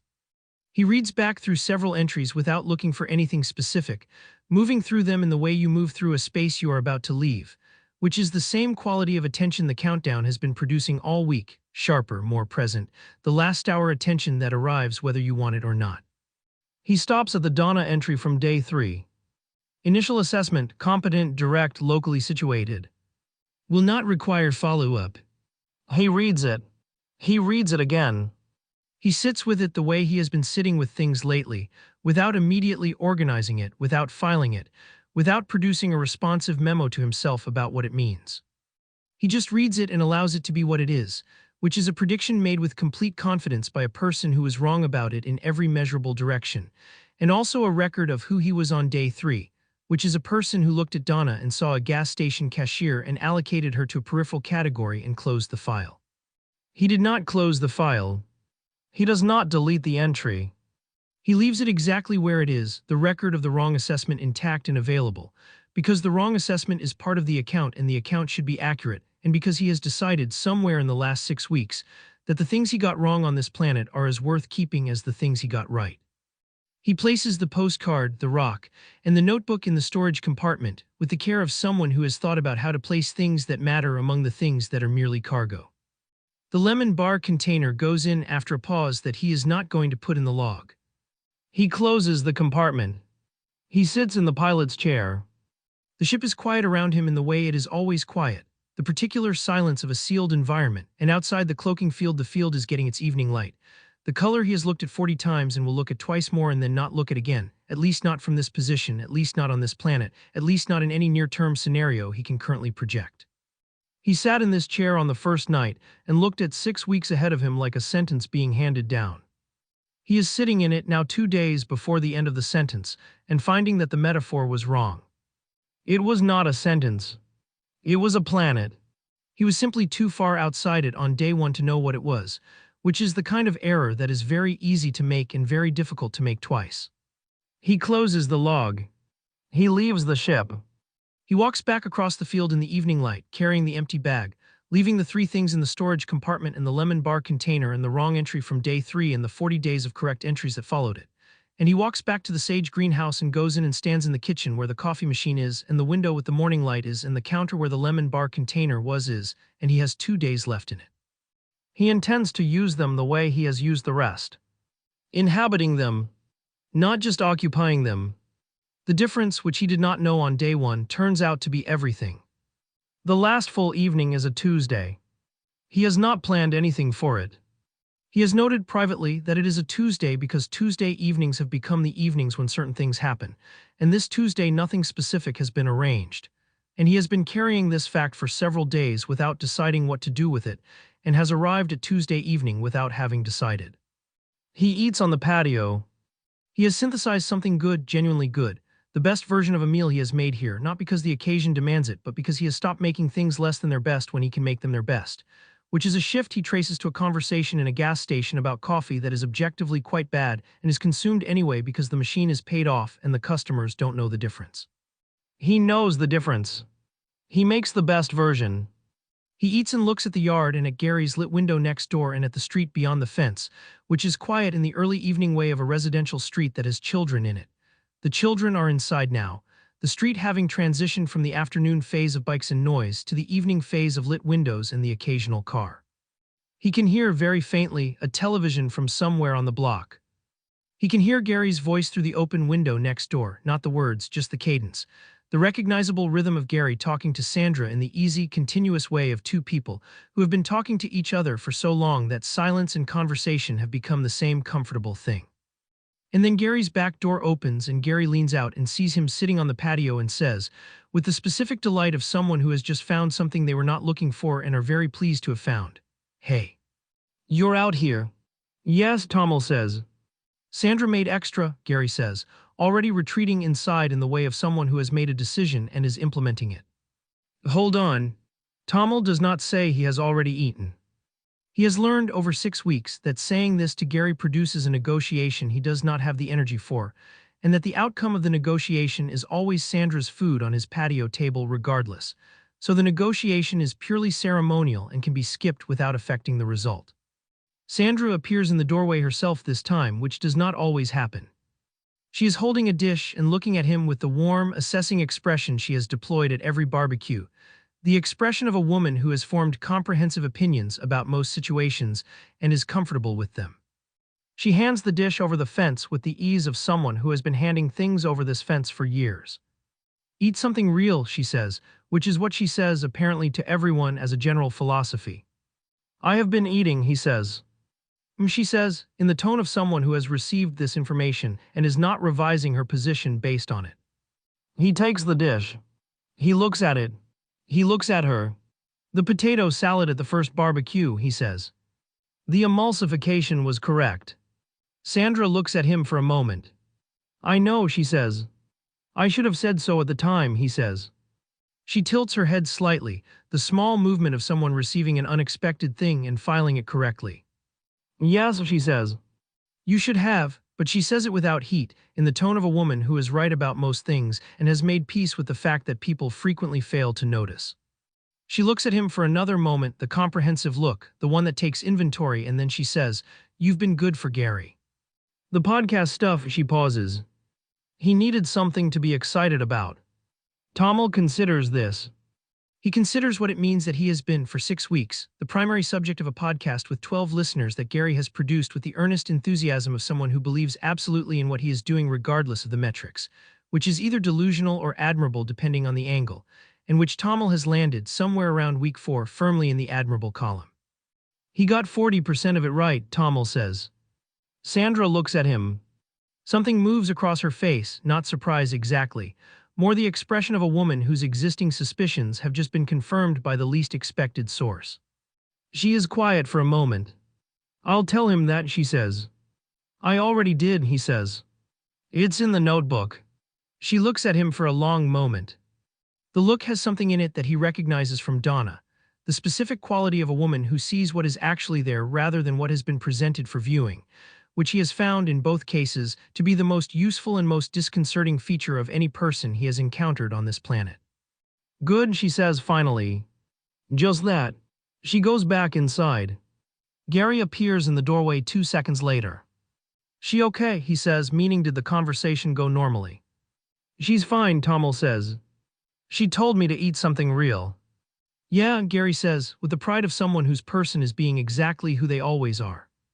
"She does that." He looks at Tomil on the patio with his plate and his Tuesday evening, and his face does the thing it does when it is feeling something and has decided to let it be simple.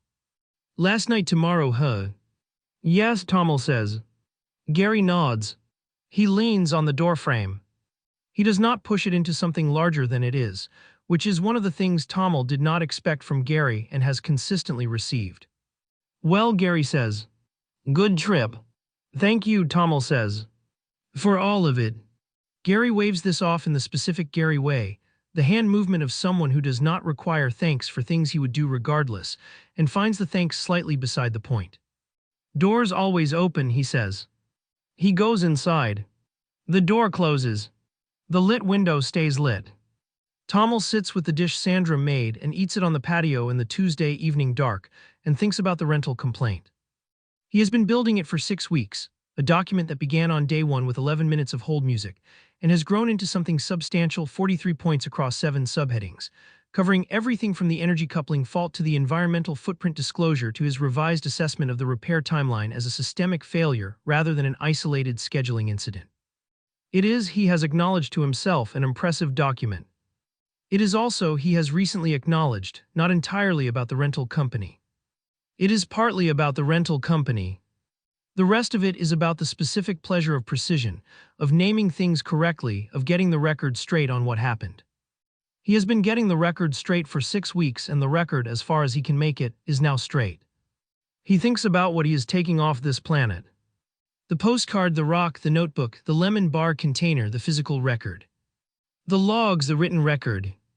But also the other things, the ones that do not fit in compartments, the canyon's 40 minutes of silence he had not allocated. The capsule's 12 seconds of fuel.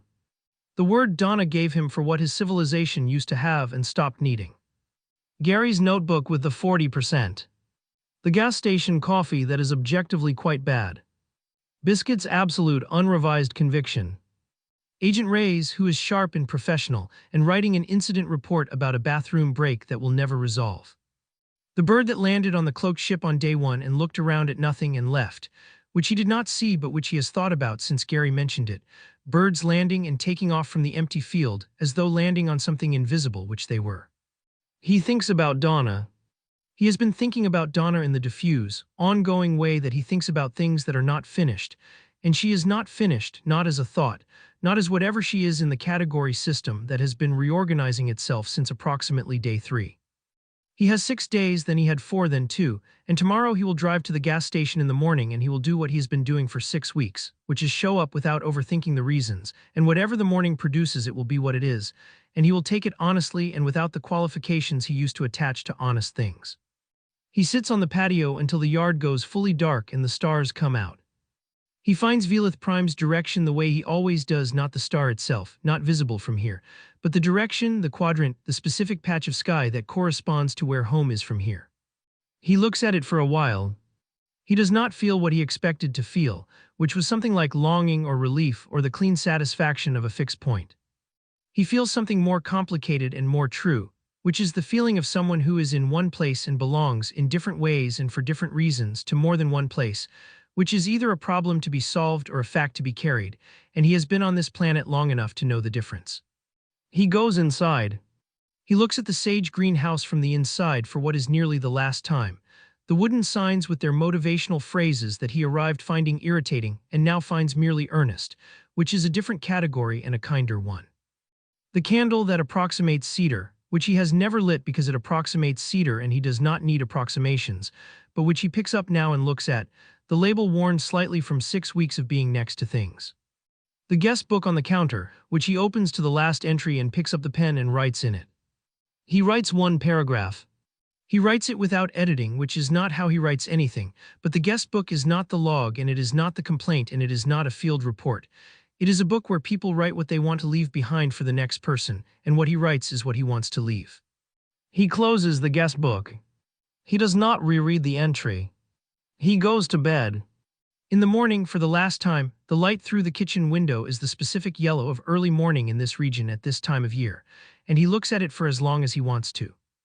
The guest book entry will not be read until 3 weeks after his departure by the next guests, a retired couple from Ohio who have rented the Sage Green house for a long weekend, and who will read all the entries in the book on the first evening as he did on his first evening. They will read entries about the comfortable beds and the good location and Sandra's recommendation of the farmer's market and Gary's helpfulness, and then they will read the last entry, which is longer than the others and written in a handwriting that is precise and slightly unusual, and they will look at each other across the kitchen table and the woman will say that's a strange one and the man will say read it again and she will. And they will sit with it in the way of people who have encountered something they don't fully understand but recognize as worth keeping, and they will not turn the page. The entry reads, "I did not plan to come here. I came because I had no better option, which turned out to be the best reason. The house is adequate in every technical sense. The town is adequate in every technical sense.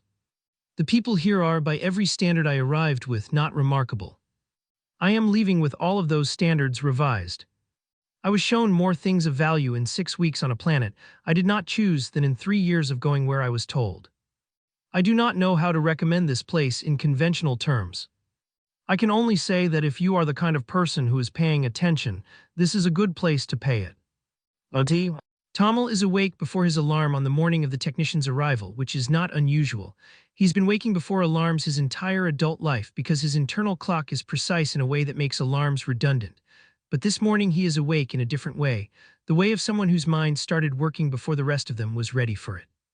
He lies in the bunk in the ship, where he moved 2 days ago from the Sage Green house, and stares at the ceiling, a different ceiling from the one with the scuff mark, a different ceiling entirely, and his mind is doing several things simultaneously that he has not asked it to do.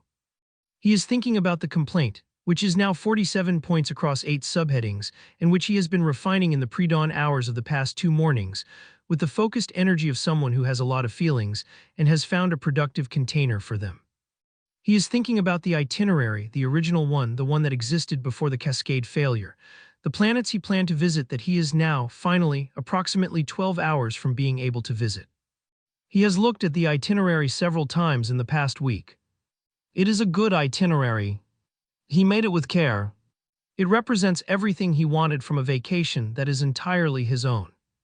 He looks at it and finds that it is good and complete and somehow also insufficient in a way he could not have predicted on the day he made it, which is because he made it before he knew what a vacation could also contain, and now he knows, and the itinerary does not account for what he knows. He is thinking about yesterday.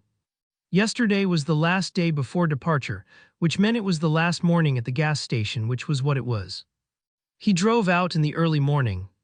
She was already open, already behind the counter, already with coffee made 2 cups, both on the counter before he reached it, because she had seen his car through the window and had made the second cup in the time it took him to get from the parking lot to the door.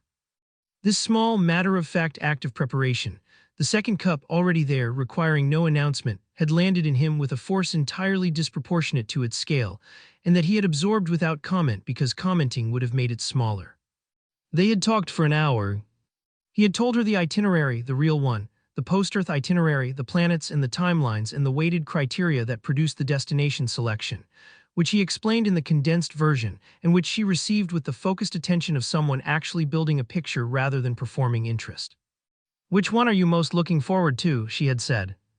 He had considered this genuinely, which took a moment, because the honest answer was not the same as the answer he would have given 6 weeks ago.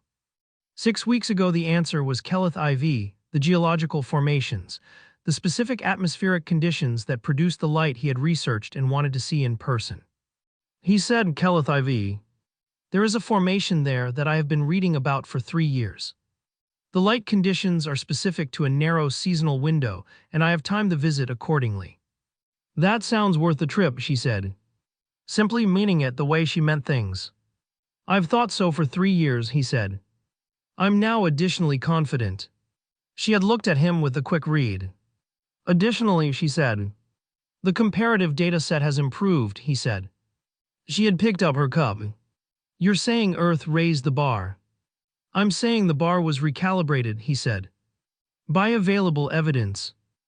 She said, in the tone of someone receiving a compliment that has been delivered in the most technically inconvenient way possible, and choosing to accept it anyway. She drank her coffee.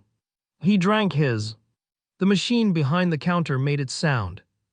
The road outside was empty in the early morning way it was always empty, the specific quiet of a two-lane road before the day has decided to start. He had at the door on the way out said what he had prepared to say, something precise and complete that acknowledged what 6 weeks of her company had been without being excessive about it, a thing he had drafted mentally over several days and revised to something he was satisfied with. He had said it. She had listened with the stillness she brought to things that mattered, not performing attention but simply giving it, which was the thing about Donna that he had understood by approximately day 14 and had not stopped being grateful for since. She had looked at him for a moment after he finished. The look had several things in it that he was not going to attempt to inventory in the doorway of a gas station at 7:40 in the morning. Come back and tell me how it goes, she said. Not come back. Not I'll miss you or this meant something or any of the constructions that would have required him to have a framework assembled and ready. Just come back and tell me how it goes. As though his leaving was not a conclusion but a development. As though the itinerary was a first chapter, and she expected, as a matter of straightforward assumption, to hear about the rest of it. He had said, I will. 2 words. He had prepared something precise and complete, and what came out was 2 words, which were the right words, which were the only words that contained the full weight of what he meant without collapsing under it. He has been thinking about those 2 words since yesterday morning, with the specific, recurring attention of someone who has said something they meant more completely than they expected to mean it, and who finds the completeness not destabilizing, for the first time in recent memory, but simply true. He gets up. He makes coffee. He opens the complaint document and reads it through from the beginning. 47 points. Clean, precise, devastating in the specific way of a document assembled by someone who has been right about everything and documented it carefully and has had 6 weeks of unscheduled time in which to be thorough. He reads it with satisfaction. He closes it. He goes to the window and looks out at the field, which is the same field it has been for 6 weeks. The landing gear impression still visible in the vegetation, Gary's evidence still there, the only record on this planet's surface that anything unusual was here, which will remain after he leaves and which Gary will photograph again and which will feature in a follow-up podcast episode and which will get more than 12 listeners and which is, Tomil has decided, correct and deserved. He is ready. The technician is due at 10. It is 8:47. He opens the complaint document again and adds a 48th point that he has been considering for several days, concerning the general philosophical inadequacy of the rental company's customer communication protocols, their definition of non-critical as applied to diagnostic classifications, and the broader systemic failure represented by a company that charges for 6 weeks of a customer's time and offers a 10% discount on a future rental as remediation. Which is either insulting or impressively optimistic, depending on whether the company believes he will rent from them again, which he will not, and which he has stated clearly in point 31, and which he is now cross-referencing from point 48 for completeness. He reads it back. He finds it good. He closes the document. He makes a second cup of coffee he does not need and drinks it looking out the window at the field and the landing gear impression and the sky above it, which is doing the thing it does at this hour, the early color of it, the specific light, the same light he's been looking at longer than necessary for 6 weeks and which he's looking at now for what is nearly the last time from this position on this planet, and which he is not, he decides, going to rush. The technician can find the ship. It is a field. There is only one ship in it. He is ready. He is in no hurry to be done being ready. The technician arrives at 10:14, which is 14 minutes late, which Tomil notes and will include in the complaint under a new subheading he creates in real time titled Punctuality and its Relationship to Customer Confidence, which he drafts the opening line of while watching the service vehicle come across the field from the access road he had not previously known existed because it is on the other side of the field, and he has been approaching from the town side for 6 weeks. Which means there has been a road to this field the entire time, which is going in the complaint under a separate subheading he is already naming in his head while the vehicle is still landing, because he has been on this planet for 6 weeks and he has had time to develop his organizational instincts, and they are now exceptional. The vehicle is a standard-issue repair vessel. Small, utilitarian, the kind of craft designed entirely around function with no concessions to form. Not a gesture toward form. Form having been evaluated at every stage of this vessel's design and declined with what Tomil can only assume was deliberate enthusiasm. He would normally respect this. He is a person who respects function. He has said so in professional contexts across 14 star systems and has meant it every time. Today, in the specific mood he is in, standing in a field on a planet he did not plan to visit, he finds the vessel to be a visual representation of the rental company's general attitude toward the experience of their customers, rendered in hull plating and landing 14 minutes late in his field. It lands with the competent efficiency of something that has landed many times and is not interested in being watched doing it. The ramp extends. Veth comes out. Veth is a man of middle age in his civilization's terms. Perhaps 120 standard years, the human equivalent of late 40s, which is the age at which certain professionals have made their peace with exactly how much they care about their work, and have settled into that peace so completely that it has become their primary characteristic. He is wearing the rental company's service uniform with the particular relationship to personal grooming that suggests he has not recently been somewhere that requires it and has looked at this field and made the same assessment. He carries a diagnostic case in one hand and a tablet in the other. He walks across the field toward Tomil's ship with the gait of someone who has walked across a lot of fields toward a lot of ships and has arrived at a specific pace for it. Not slow, not fast, the pace of a man who is going to do a job, has allocated the correct amount of time for the job, and is moving through the intervening space without spending any energy on urgency or leisure or the awareness that someone has been standing in this field waiting for him for 6 weeks, and is watching him cross it right now. He stops in front of Tomil. He looks at him. He looks at the ship. He looks at the diagnostic case in his hand as though confirming it made the trip. He says, "Tomil." "Yes," Tomil says. "Veth," the technician says, indicating himself with a slight lift of the tablet. He does not extend his hand. He does not smile. He does not perform any of the customer service warmth that Brill on the phone had been trained to deploy. The cheerful tone, the complete understanding of your frustration, the 10% discount on your next rental offered as though it were a meaningful gesture rather than an arithmetic insult. Veth has never met Brill. Veth has never been asked to perform warmth and would find the request confusing if it were made. He's simply a man who fixes ships, arrived at a ship that needs fixing, moving toward the moment when he fixes it with the focused disinterest of a professional who stopped finding this interesting 6 years ago and has been doing it anyway competently without complaint, which is either admirable or the saddest thing Tomil has encountered on this planet, and he has encountered quite a lot. Tomil looks at him.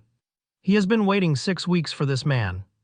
6 weeks on a planet he did not plan to visit, in a ship that did not work, in an airbeam with motivational signage, synthesizing currency and diamonds and haircuts, teleporting out of casinos and government facilities and jewelry store back rooms.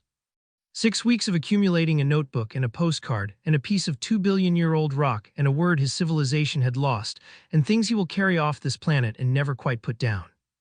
6 weeks of a 48-point complaint assembled with the care and precision of a person who has found the correct container for a very large set of feelings and filled it methodically and completely.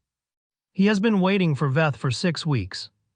Veth has the energy of a man who got a standard repair call-out this morning and drove out to a field. The ship, Tomil says with a pleasant precision that contains, in its pleasantness, all 48 points in compressed form, has been non-functional for 6 weeks. Veth looks at the ship. He looks at Tomil. He looks at his tablet, where presumably this information already exists in whatever form the rental company uses to track the situations it has created. "Yep," Veth says and walks past him to the ship. Tomil stands in the field. He stands in the field in the specific stillness of a person who has just had 6 weeks of context walk past them in 3 letters by a man who has allocated no energy whatsoever to the social dimension of this interaction and has communicated this allocation with complete efficiency. He looks at the access road on the other side of the field. The road that has been there for 6 weeks. He looks at the landing gear impression in the vegetation, Gary's evidence still there, the only mark this planet will keep of what happened here. He looks at the sky, which is doing what it does at this hour, the same sky it has been every morning, the sky he has been looking at longer than necessary for 6 weeks. He follows Veth up the ramp. Because the field has had him for 6 weeks and he is done with the field, and whatever happens next is going to happen inside the ship, and he intends to be there when it does. Tomil follows Veth into the ship with the bearing of someone who has decided to observe this process comprehensively and has opinions ready for every stage of it, organized by category cross-referenced, available for immediate deployment. He has prepared for this. He has his log open on the portable device. He has the complaint document open in a second window, 48 points, ready, in case anything that happens in the next hour warrants a 49th, which he considers likely because in his experience things that involve the rental company tend to generate material. He has a mental list of questions about the energy coupling fault and why a known fault in this model series was not addressed pre-rental. He has a secondary list about the cascading failure sequence and whether the diagnostic system's non-critical classification of the initial fault represents a calibration error or a design flaw, and he has a position on this already, but he is prepared to hear Veth's answer before delivering it. He has a tertiary list about the rental company's definition of a service-ready vessel and whether their definition and his definition are compatible in any meaningful way, and he suspects they are not, and this suspicion is also in the complaint, point 27, but he is willing to let Veth speak to it first. He is ready. He has been ready for 6 weeks in the specific way of someone who has been composing this conversation in his head since day 2 and has revised it many times and has arrived at a version he is satisfied with and intends to have. Veth connects his diagnostic equipment to the ship's main interface with the rapid, practiced efficiency of someone who has done this connection several thousand times and does not need to look at the ports to find them, the way a person who has made the same cup of coffee every morning for years does not need to look at the machine. He pulls up the diagnostic readout on his tablet. He looks at it. He scrolls. He nods once slightly, the nod of a man confirming something he expected, which Tomil finds immediately interesting because Veth has been here for 4 minutes and has already confirmed something, which means the readout has told him something he already knew was going to be there, which means this situation has a shape that Veth recognizes, which means Tomil does not yet have all the information about the shape of this situation. He notes this. He keeps it. Veth puts the tablet under his arm. He looks at the ship. Okay, he says. What is it? Tomil says with the pleasant readiness of someone who has a list. Give me a minute, Veth says and walks toward the rear of the ship without additional comment, which is not what Tomil's list anticipated as the next development in which he adjusts for because he is flexible, because he has spent 6 weeks on Earth developing flexibility against his will, and it has become a reflex. He follows at a distance that is professional rather than hovering. He observes. Veth walks around the ship. Not quickly, not slowly, at the pace he does everything, the allocated pace. The pace of a man who has determined how long this takes and is taking that long and not a moment more or less. He checks the thruster housing on the port side, running one hand along the manifold in the manner of someone feeling for something specific rather than performing a check, which is the distinction between a person who knows what they are doing and a person who is doing the motions of knowing what they are doing. And Veth, whatever his limitations as a conversationalist, knows what he is doing. He looks at the energy coupling housing. The coupling, the one that started everything, the fault the diagnostic had classified as non-critical on day 1, the origin point of the cascade, the reason Tomil dropped out of hyperspeed and drifted into a solar system he had not planned to enter and landed on a planet. He had not planned to visit and spent 6 weeks accumulating things he had not planned to accumulate. He looks at it for approximately 3 seconds. He moves on. 3 seconds. Tomil spent 8 days looking at that coupling across the first week and a half. He has notes on it. He has a subheading about it in the complaint. He has thoughts about it that he has refined over 6 weeks into positions he is confident in and prepared to defend. Veth looked at it for 3 seconds and moved on with the expression of a man who found what he expected and filed it and is done with it. Tomil keeps his list ready. He keeps his positions refined and available. He says nothing. Veth checks the hyperdrive housing. He looks at the navigation array. He looks at the secondary interface panels, all of them including panel 7, which Tomil has opened 11 times, which Veth looks at for slightly longer than the others and then moves past. He comes back to the front of the ship. He looks at his tablet again. He scrolls to something. He reads it. He nods again, the same slight nod, the same confirmation of the same expected thing, and puts the tablet under his arm. Energy coupling's fine, he says. Tomil looks at him. I'm sorry. Coupling's fine, Veth says, in the tone of someone delivering information rather than a provocation, which is the most provocative possible tone for this particular information. So's the nav array. Thrusters are fine, a pause. Hyperdrive's fine. The quality of the silence that follows this is the quality of someone whose processing has encountered a result it did not anticipate and is running the sequence a second time with the same inputs to see if it gets a different output, which it does not because the inputs have not changed and neither has the result. And the result is that Veth has just described Tomil's ship as fine in 4 categories, after 6 weeks of it being definitively, demonstrably. 48 points of documented complaint not fine. The hyperdrive, Tomil says, with the careful precision of someone constructing a sentence that needs to carry a significant amount of weight without breaking, has been non-functional for 6 weeks. Safety lockout, Veth says. He says it the way you say something that is a fact and has always been a fact and will continue being a fact regardless of how anyone in the room feels about it, with the casual, weatherproof delivery of a man reading a forecast. Triggered on landing. It's a feature on this model series. If the landing sequence detects an anomalous approach profile, the drive locks out as a precaution. He scrolls on the tablet. Your approach profile was, he looks at the screen, reads something, makes the small sound of a man whose expectations have been met, yeah. That would do it, he looks up. Rough descent. Tomil is quiet. He has had many qualities of quiet on this planet. He has had the quiet of someone watching a diagnostic cascade in real time. He has had the quiet of 11 minutes of hold music. He has had the quiet of Donna after he said something true and she was letting it settle. He has had the quiet of standing in front of an Apollo capsule with 12 seconds of fuel margin, understanding something he did not have language for. This quiet is a different kind. This is the quiet of someone standing at the edge of a very large realization and looking down into it, and not yet having decided whether to step back or jump.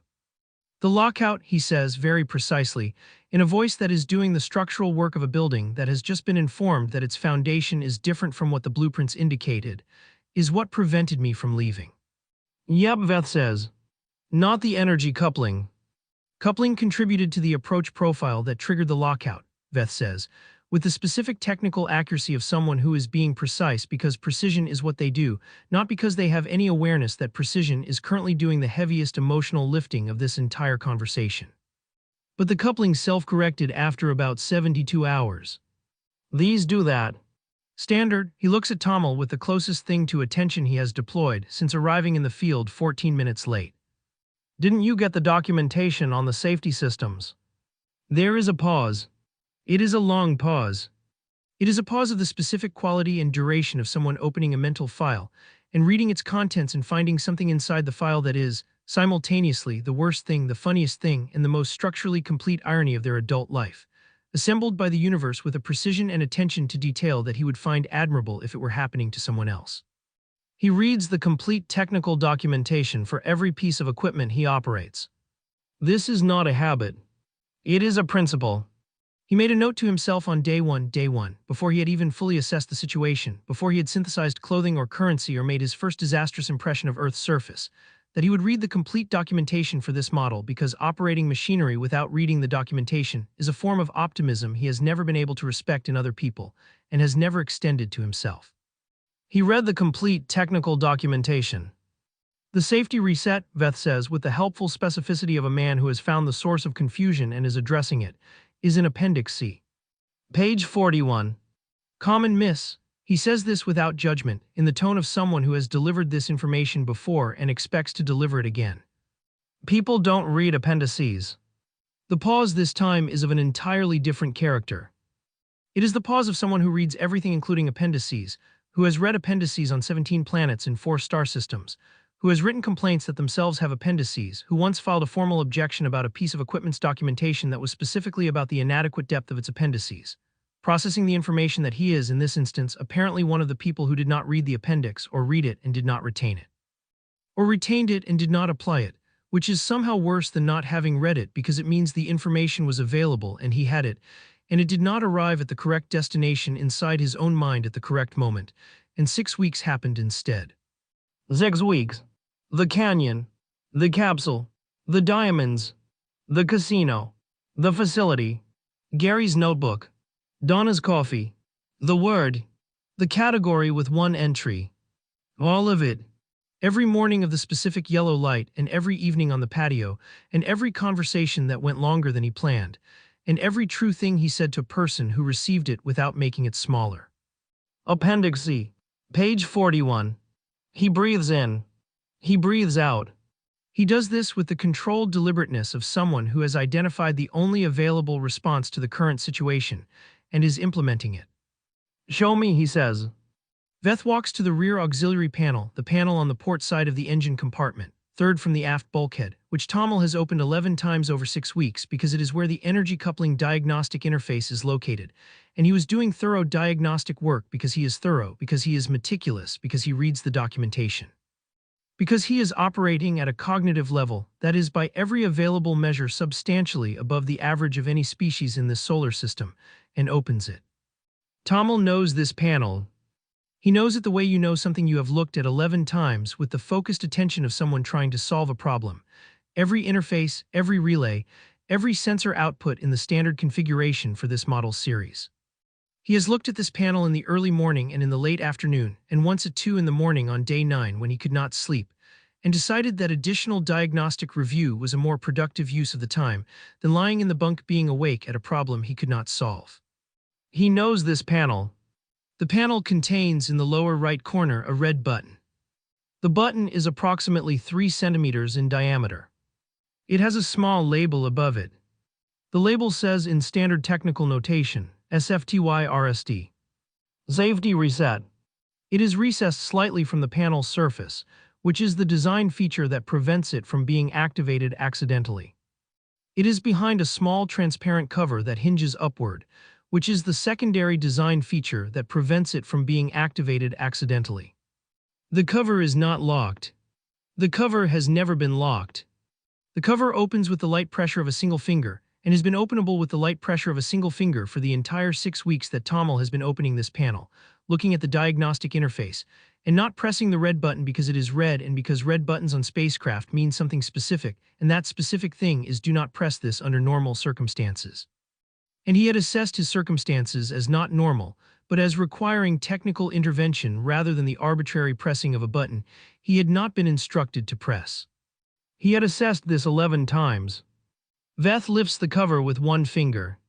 He presses the red button. The ship starts. Not gradually, not tentatively, not in the partial, apologetic way of a system coming back online after extensive damage. It starts the way a thing that was never broken starts. Completely immediately all at once, every indicator moving from dark to lit in the single moment of a process executing correctly, the hum of the drives coming up through the floor at the frequency of a ship that is working as designed and has been ready to work as designed and has simply been waiting with the patient indifference of machinery for someone to press the button. Hyperdrive online. Navigation array online. Sublight engines online. Every system that has been dark or degraded or unavailable for 6 weeks, online, ready, nominal, cheerful in the specific way that functional machinery is cheerful, which is to say completely indifferent to the circumstances of its own non-use. Veth closes the transparent cover. He closes the panel. He picks up his tablet. He makes a note. He looks at Tomil with the mild, professional attention of a man checking whether the customer has further questions, which is the look of a man who has delivered this result before, and is waiting out the reaction with the patience of someone who has timed these reactions and knows how long they take. Tomil is looking at the panel. He's looking at the panel with the expression of a man who has just experienced the specific, total, cosmically complete irony of a situation that could not have been more perfectly constructed to be what it is if it had been engineered specifically for him. Which it was not, which is the worst part, because a bad joke requires intent and this requires none.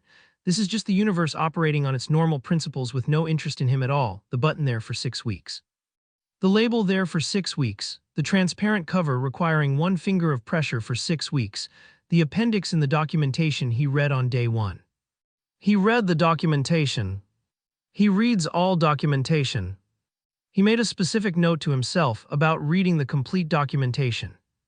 He's been right about everything else for 6 weeks. The diamonds, the casino, the facility, the hold music, the access road on the other side of the field, the environmental footprint of the synthesizer, the font size in the rental agreement, right about everything, documented everything, 48 points across 8 subheadings, and the button has been here the entire time behind a transparent cover that opens with one finger and a label that says exactly what it is. He has a postcard and a rock and a notebook and a lemon bar container and a word his civilization lost. He has the canyon's 40 minutes and the capsule's 12 seconds, and Gary's 40% and Donna's second cup already on the counter before he reached the door. He has 3 words he said yesterday that he has been thinking about since. He has all of it, everything this planet gave him that he did not plan to receive, and it is all traceable in a perfectly straight line, back to a red button he did not press. He stands at the panel in complete silence for a period of time that Veth, who has seen many reactions to the safety reset reveal and has developed a professional appreciation for the range of human and non-human response, will later describe to a colleague as the longest one I've had so far, and I've had some long ones. So, Tomil says finally, in a voice of absolute measured control that is doing the most demanding structural work of its entire existence, the ship has been operational. Since about 72 hours after landing, technically, Veth says. Once the coupling self-corrected, he checks his tablet with the efficiency of a man for whom this is a data point rather than an existential event. Day 4 or 5 roughly. Day 4 or 5. Day 4 or 5 of 42. 37 to 38 days during which the ship was operational, and he did not leave because he did not press a red button labeled SFTYRSD that is described in Appendix C of the documentation he read on day 1. He opens the complaint document. He deletes the existing title. He retypes it. Formal complaints Stellar Voyages Premier Craft Rental and Leisure Solutions, RE.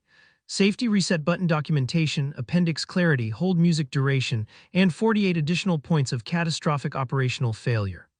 He looks at it. He adds point 49, which concerns the transparent cover on the safety reset button and its adequacy as a safety feature, the labeling conventions of Appendix C and their failure to communicate urgency to a person whose ship has just stopped working, and a formal recommendation that Appendix C be red-idled. Read this now, or did your ship stop working? Start here, either of which would have been more useful than safety system's supplemental reference to a person who was, at the relevant moment, looking for solutions rather than supplemental references. He adds a second paragraph to point 49. The second paragraph acknowledges that he read Appendix C, that he reads all appendices, that he reads all documentation as a matter of principle, and that he does not have an explanation for how he missed the safety reset that he is prepared to commit to the record. The record will reflect only that he missed it, that this is noted, and that the fact that he missed it is, in the overall accounting, the company's fault for putting it in an appendix. He reads this back. He leaves it. He closes the document. Veth is watching him with the expression of someone who has fixed the ship and is now observing the secondary phenomenon of the customer, which he has seen before and which he is waiting out with the professional patience of a man who has somewhere to be, but understands that this part of the job has its own timeline and cannot be rushed. Is there anything else? Veth says. Tomil looks at him. He looks at the panel.